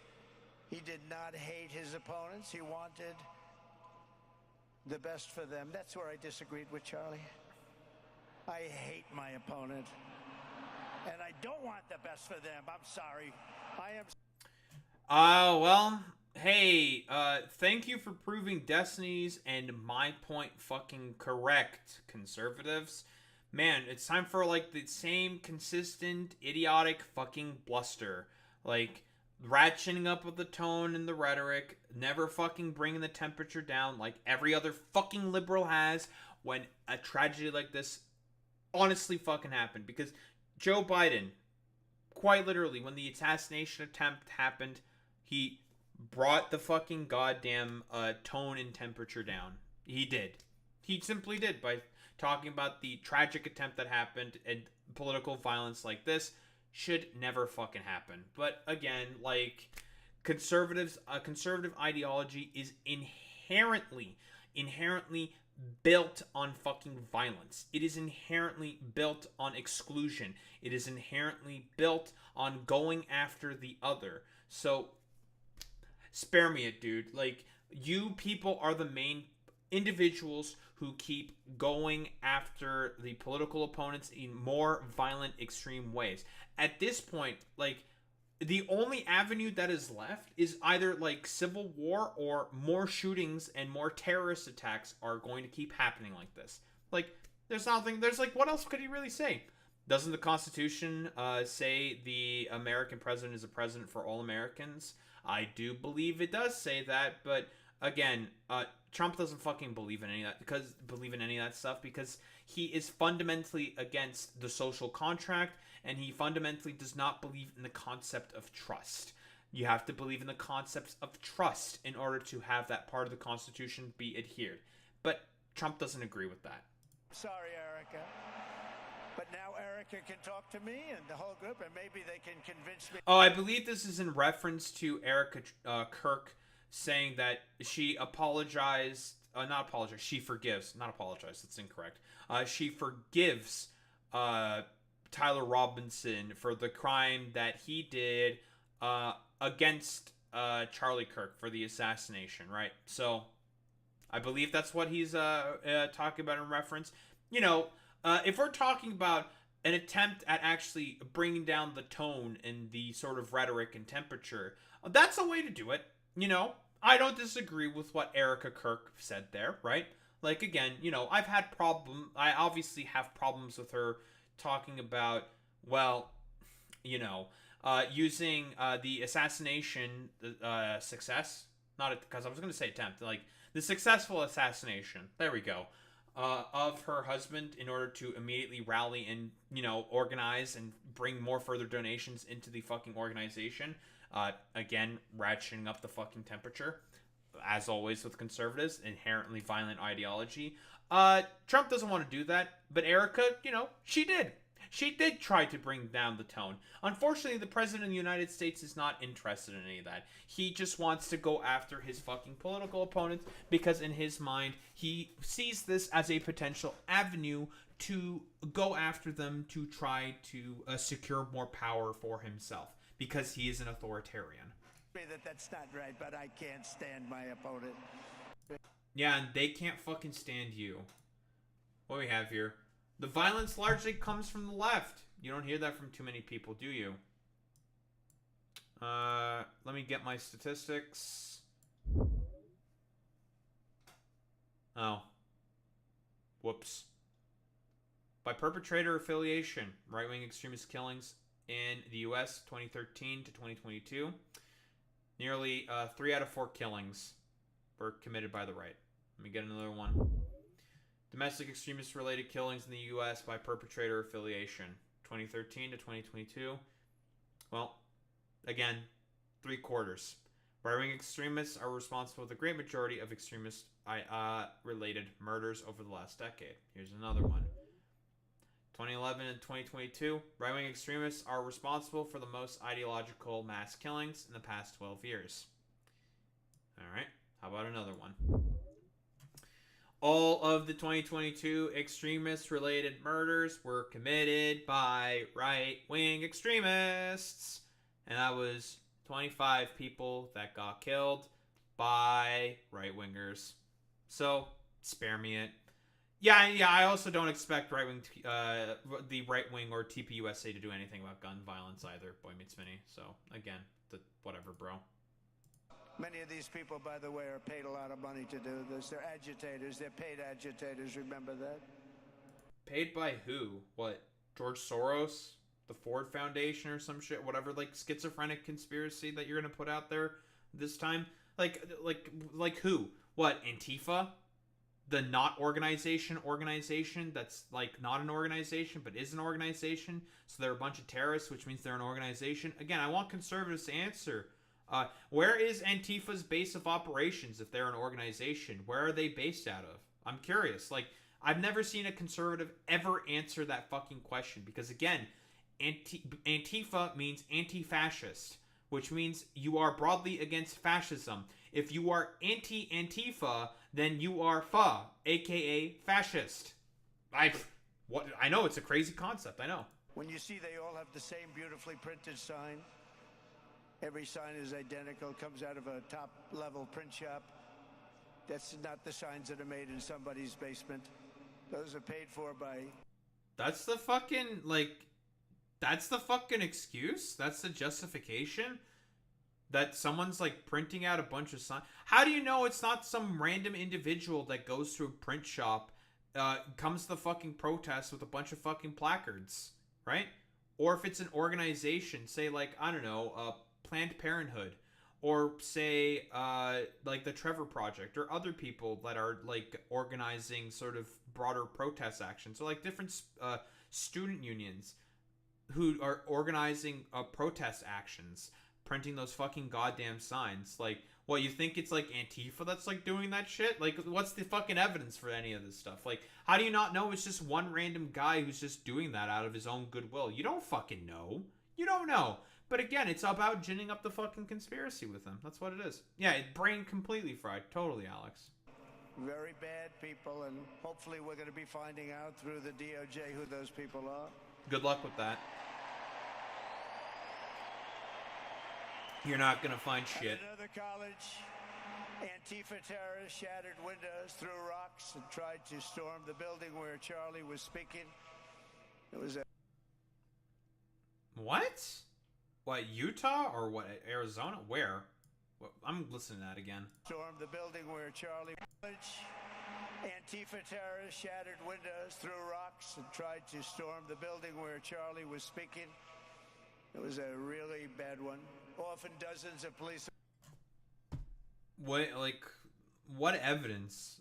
Where was this? Like, where? I'm listening to that again. Like, where?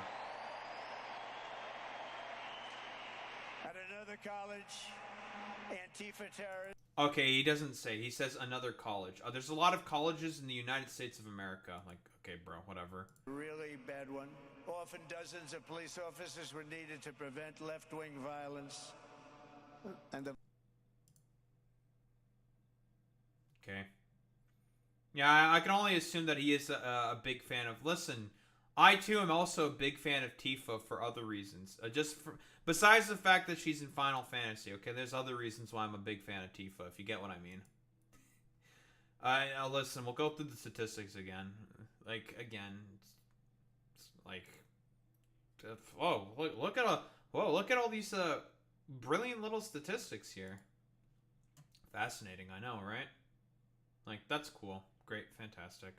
If you were really expecting a toning down of the temperature and the rhetoric coming from the President of the United States, yeah, that's not going to happen. The violence comes largely from the left. You don't hear that from too many people, do you? Because it's not true. Like, broadly speaking, like, not whatsoever.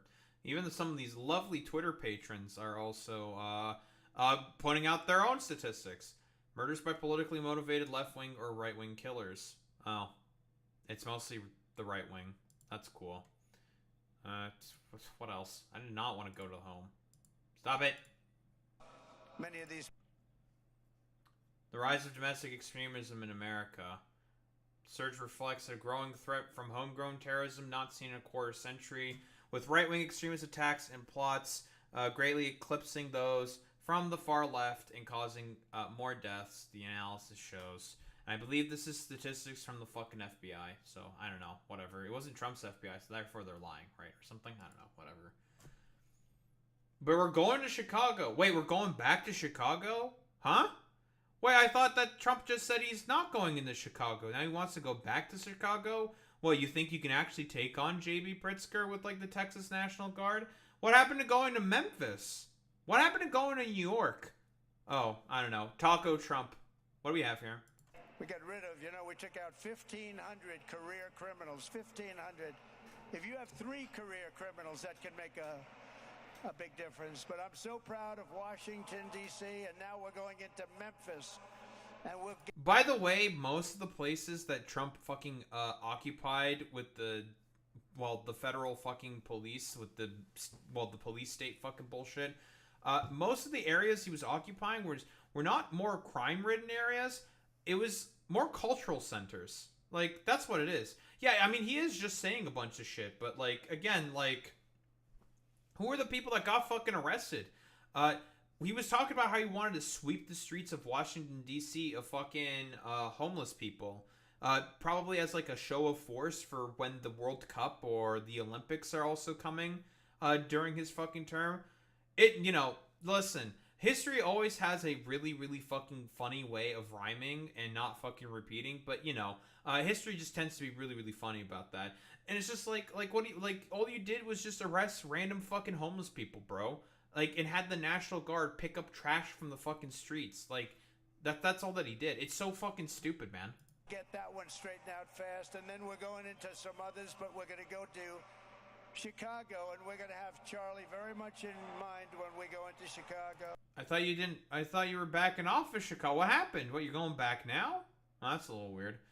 Yeah, you know, gotta get rid of those diverse mom and pop restaurants, of course. 1000% Boy Meets Vinny. And we'll get that one straightened out. You have an incompetent governor who he thinks it's okay when 11 people get murdered over the weekend. He thinks you don't have any crime when 11 people. Quite literally, you defunded the goddamn federal grants that Chicago was using in order to fight crime. If anything, you are okay with crime. Like, you don't have a fucking problem with that. And it was already showing that those fucking initiatives were successful. Community-led initiatives that were getting proper funding from, well, Biden during that time. But now you decided to take away that shit because in reality, you are okay with crime and lawlessness because it gives you a fucking political talking point in reality. And it allows you to be able to fucking justify a military fucking crackdown. Also, like, 11 people getting randomly fucking murdered. Yeah, it's a fucking tragedy. But, like, that's to be used to fucking justify an illegal fucking occupation of a fucking city in America? Like, what the fuck are you talking about? It's complete fucking nonsense. No, the point of this is the authoritarianism, simply put. Get murdered and 28 people get shot. He says he's got crime. No, they don't have it under control, but we'll have it under control very. I'm very, very interested to see just, like, you know, where this is going to, like, I don't know, like, happen, check out, like, what's going to happen whatsoever. Because you are the, like, literally, you are the one who's, like, presiding over this, like, further lawlessness and fucking crime. If anything, like, because of your really bad economic policies and all the cuts that you've been doing to federal crime initiatives that a lot of these states were fucking doing in their fucking Democratic-run cities, like, you're going to allow crime to further fucking prosper. Like, spare me it, dude. Very quickly, so we're going to be doing that. And Charlie loved what we were doing. He was so proud of what happened. He was there to see it. Well, no, Charlie was proud and happy with what you did because in reality, he was a sycophant to the fucking administration and also a broadly okay with seeing homeless people get fucking killed. So, whatever. And California's murder rate is pretty low compared to other states. Listen, don't fucking tell to this dumbass, but whatever.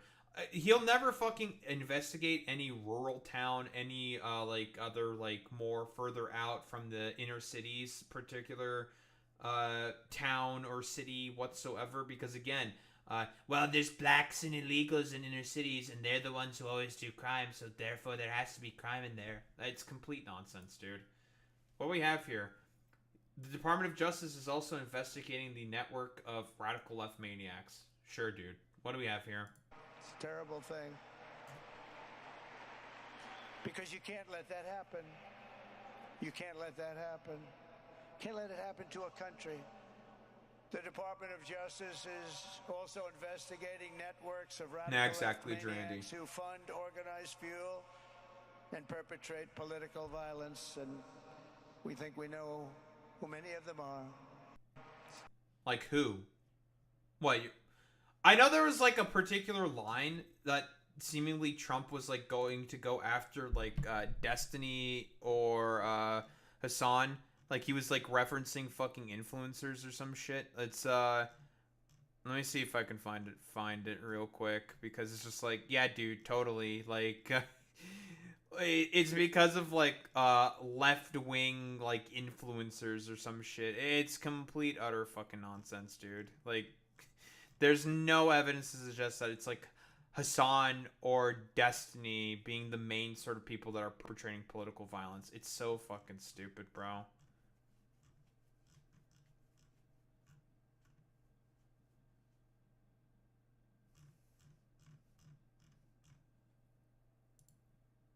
Copink's probably on that list. Maybe. Probably, yeah.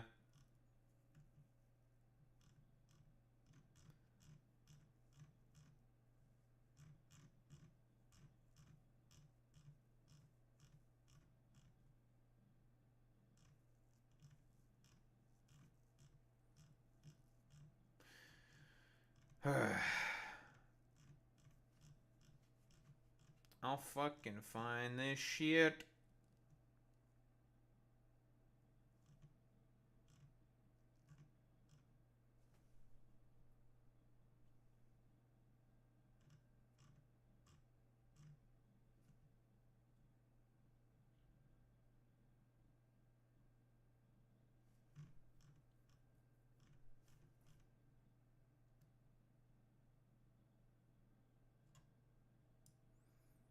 He always says shit with no evidence or further context. Yeah, I know people, very bad people. Yeah, exactly. Like, it doesn't matter.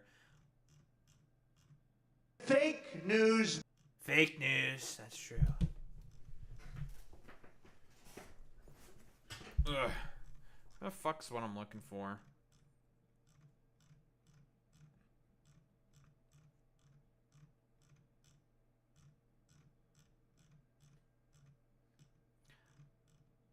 This is why I need to open up shit more on the side. Should have done that, but I didn't do that. I'm punishing myself as we speak.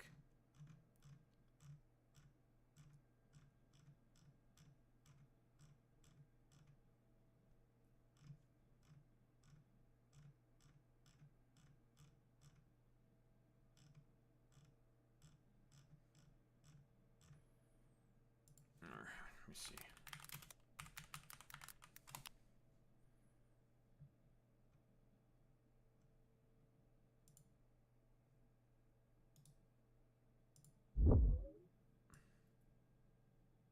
Here, I found it.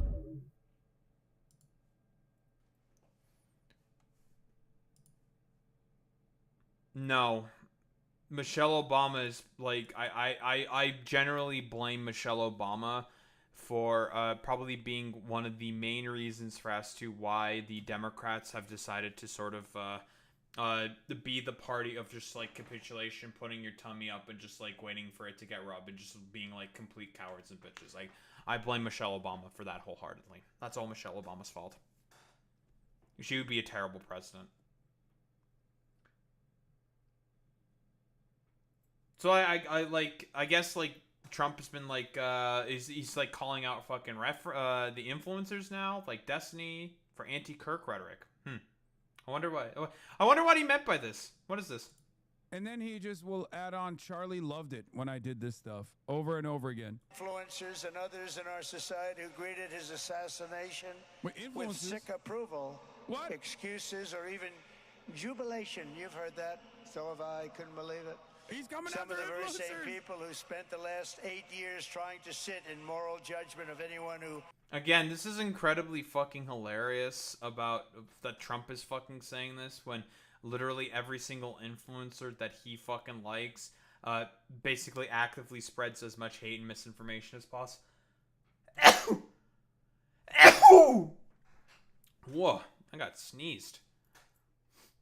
But yeah, this is rather hilarious coming from Trump when he actively you know, promotes and is okay with like every single influencer that actively spreads like as much fucking misinformation as possible and hate as much as fucking possible. So again, like, he just wants to go after like fucking influencers like Destiny or Hassan who say mean things about him because, you know, he's like an ostensible fucking freak and weirdo.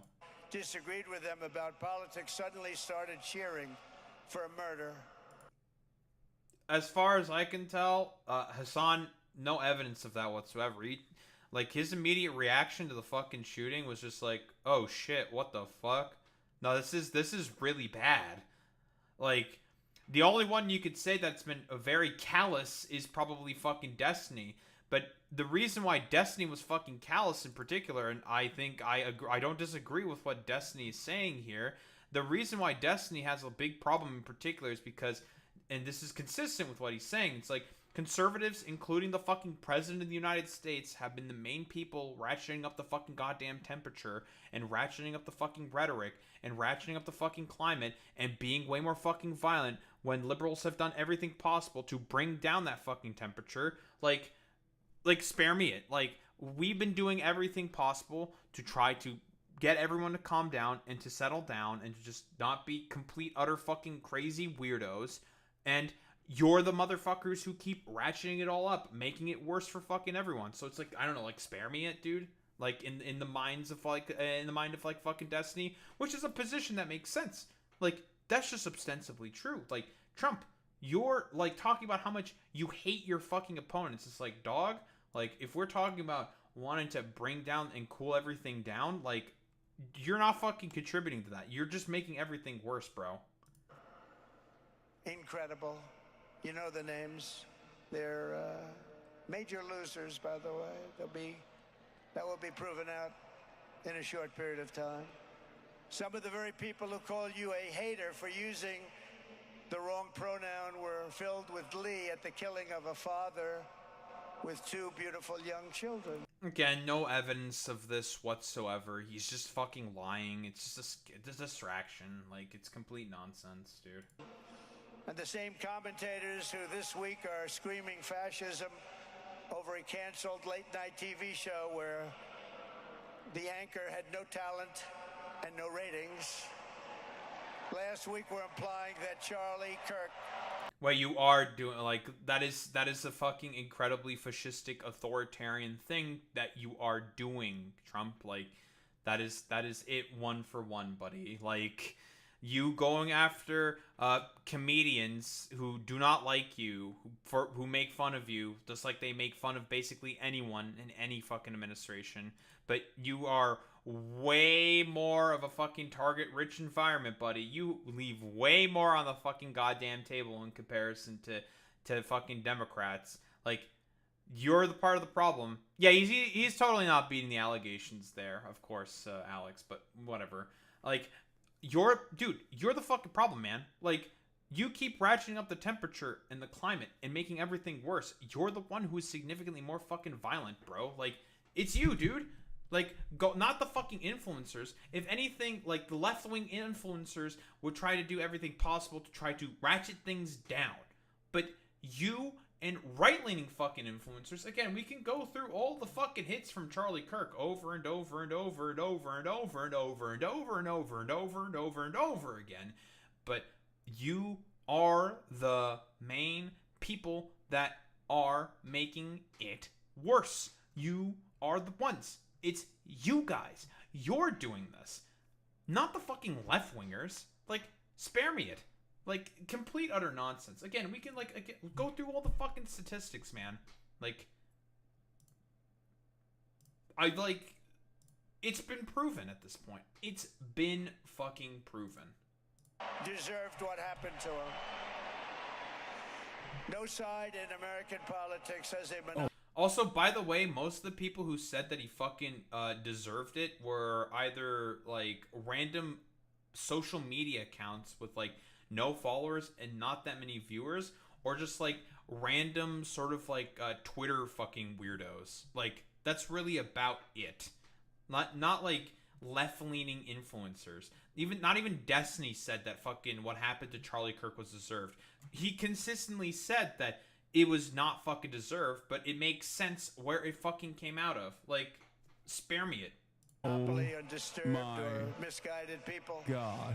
But there's one part of our political community which believes they have a monopoly on truth, goodness, and virtue, and concludes they have... That is incredibly hilarious coming from you and all the fucking speakers that you had. Fucking Stephen Miller literally just said that the right wing and that he is the one and his side are the ones who have a monopoly on all that is good, virtuous, and bright within the fucking goddamn Western civilization. Like, spare me it, dude. Like, complete just complete hypocrisy. Have also a monopoly on power, thought, and speech. I love Donald Trump, Mr. President. I love you so much. That's not happening anymore. We've turned that corner very quickly. Tragically, atrocities of this kind and kind that we saw in Utah, of all places, are the eventual consequence of that kind of thinking. If speech is violence, then some are I think we're good. I think we're good. I think we're good. Violence is we might be justified. safe. Okay. Like, again, I don't know how many times we have to say this, but you people are the ones that are ratcheting up the fucking tone and the rhetoric. Like, come on, bro. I think this is the exact same shit that we just saw. Like, spare me it, Trump. Like, you're the one who brings up the temperature and has made the climate way, way fucking worse. Like, you're part of the fucking goddamn problem, dude. Like, it's you, dude. You're the one who is basically trying to silence opponents, go after people vociferously, and just make it worse, fundamentally speaking, for everyone. I believe I've already seen the same thing before, like screaming fascism over a canceled late-night TV show. But this is a bit longer version, so we'll take a look at it. We've already seen this particular part, like with the influencers being fucking goddamn called out seemingly. When again, like, we can go through all of the different conservative influencers who are significantly more violent in comparison to that of the fucking left-wingers. But you don't give a fuck about any of that stuff because for you, it is an excuse for you to go after those who you perceive as your opponents.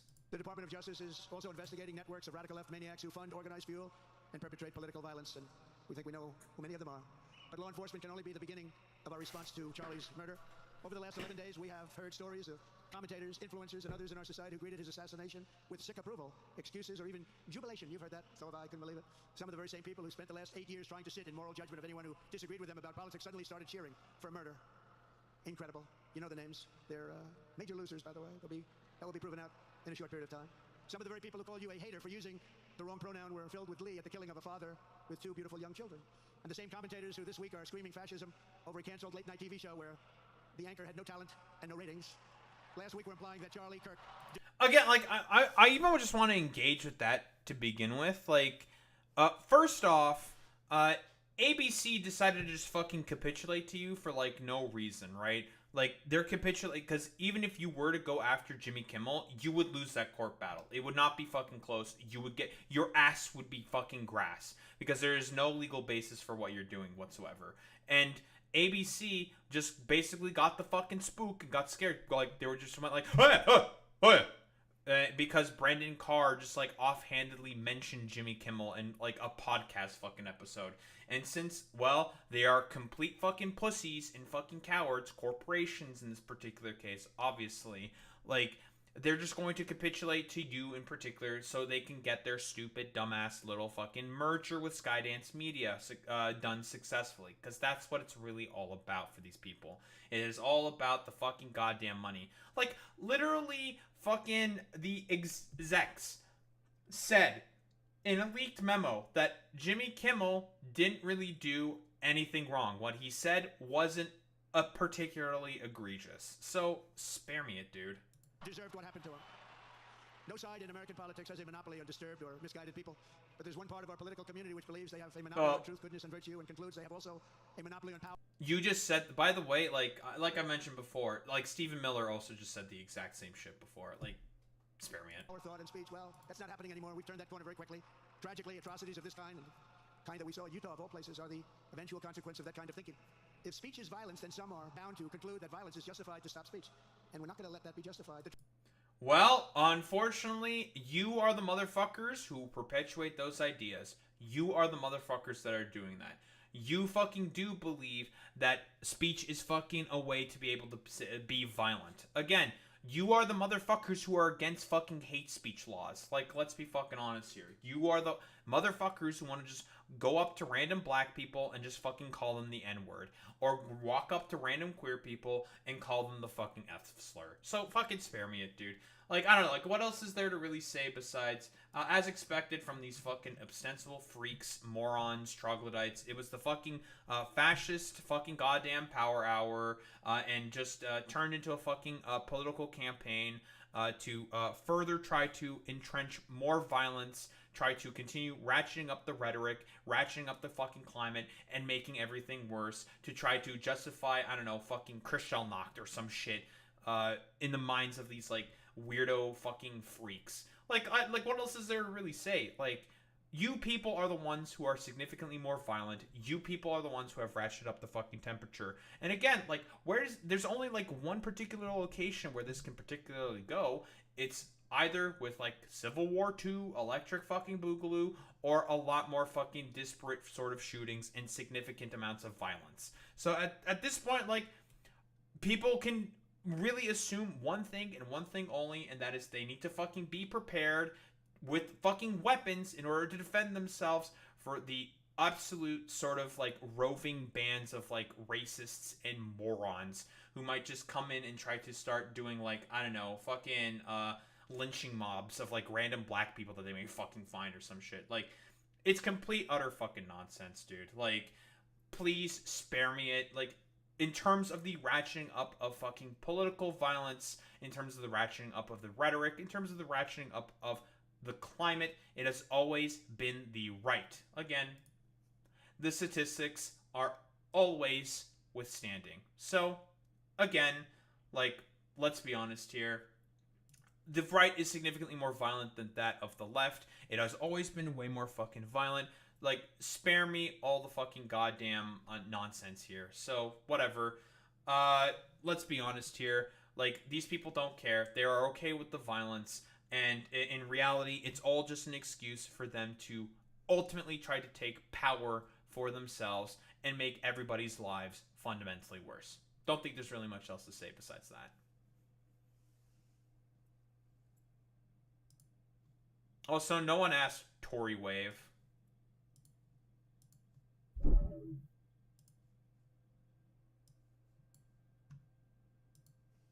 Do not really care.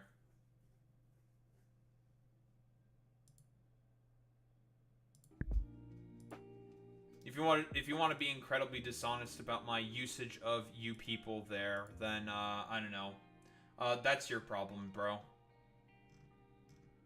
Not really my problem.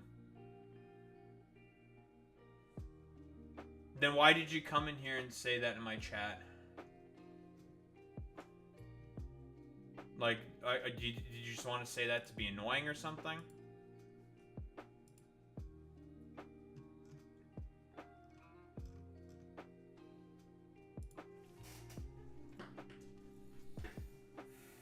Ah!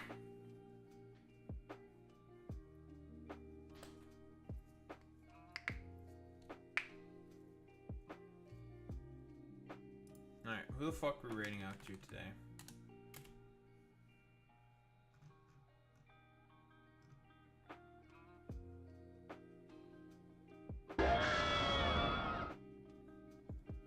Thank you for the follow, Marius. I just thought it was interesting to see people, to see what people lose their minds. I mean, if you think that I'm losing my mind, then okay, bro. You keep thinking that, little buddy.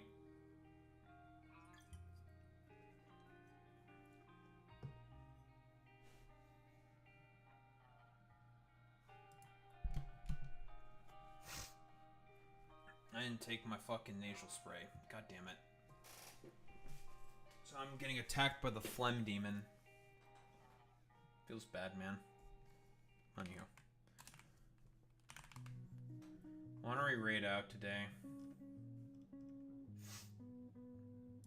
Let's raid up to Sad Girl, why not? Raid settings do not allow you to raid at this time. Unlucky. It'd be like that sometimes. Too schmoll. I'm a schmoll bean. Why don't we raid out to Pixel Schmixel instead? Sure. Alright, gamers. Raid messages, you know what to do, you know what to say. Transstride with the Daho raid butt if you're a sub. If you're a non-sub, you do the wowie with the Daho raid butt. It's how we show appreciation. Those ready to indicate gamers, I will be back tomorrow. And what? It's going to be more yapping about random shit and more Factor Oreos. I guess essentially starting from, I don't know, level 1, more or less. Continuing to start from level 1. Nah, what can you do? Anywho, gamers, I will be back tomorrow. Same time, same place, same face. Peace out, gamers.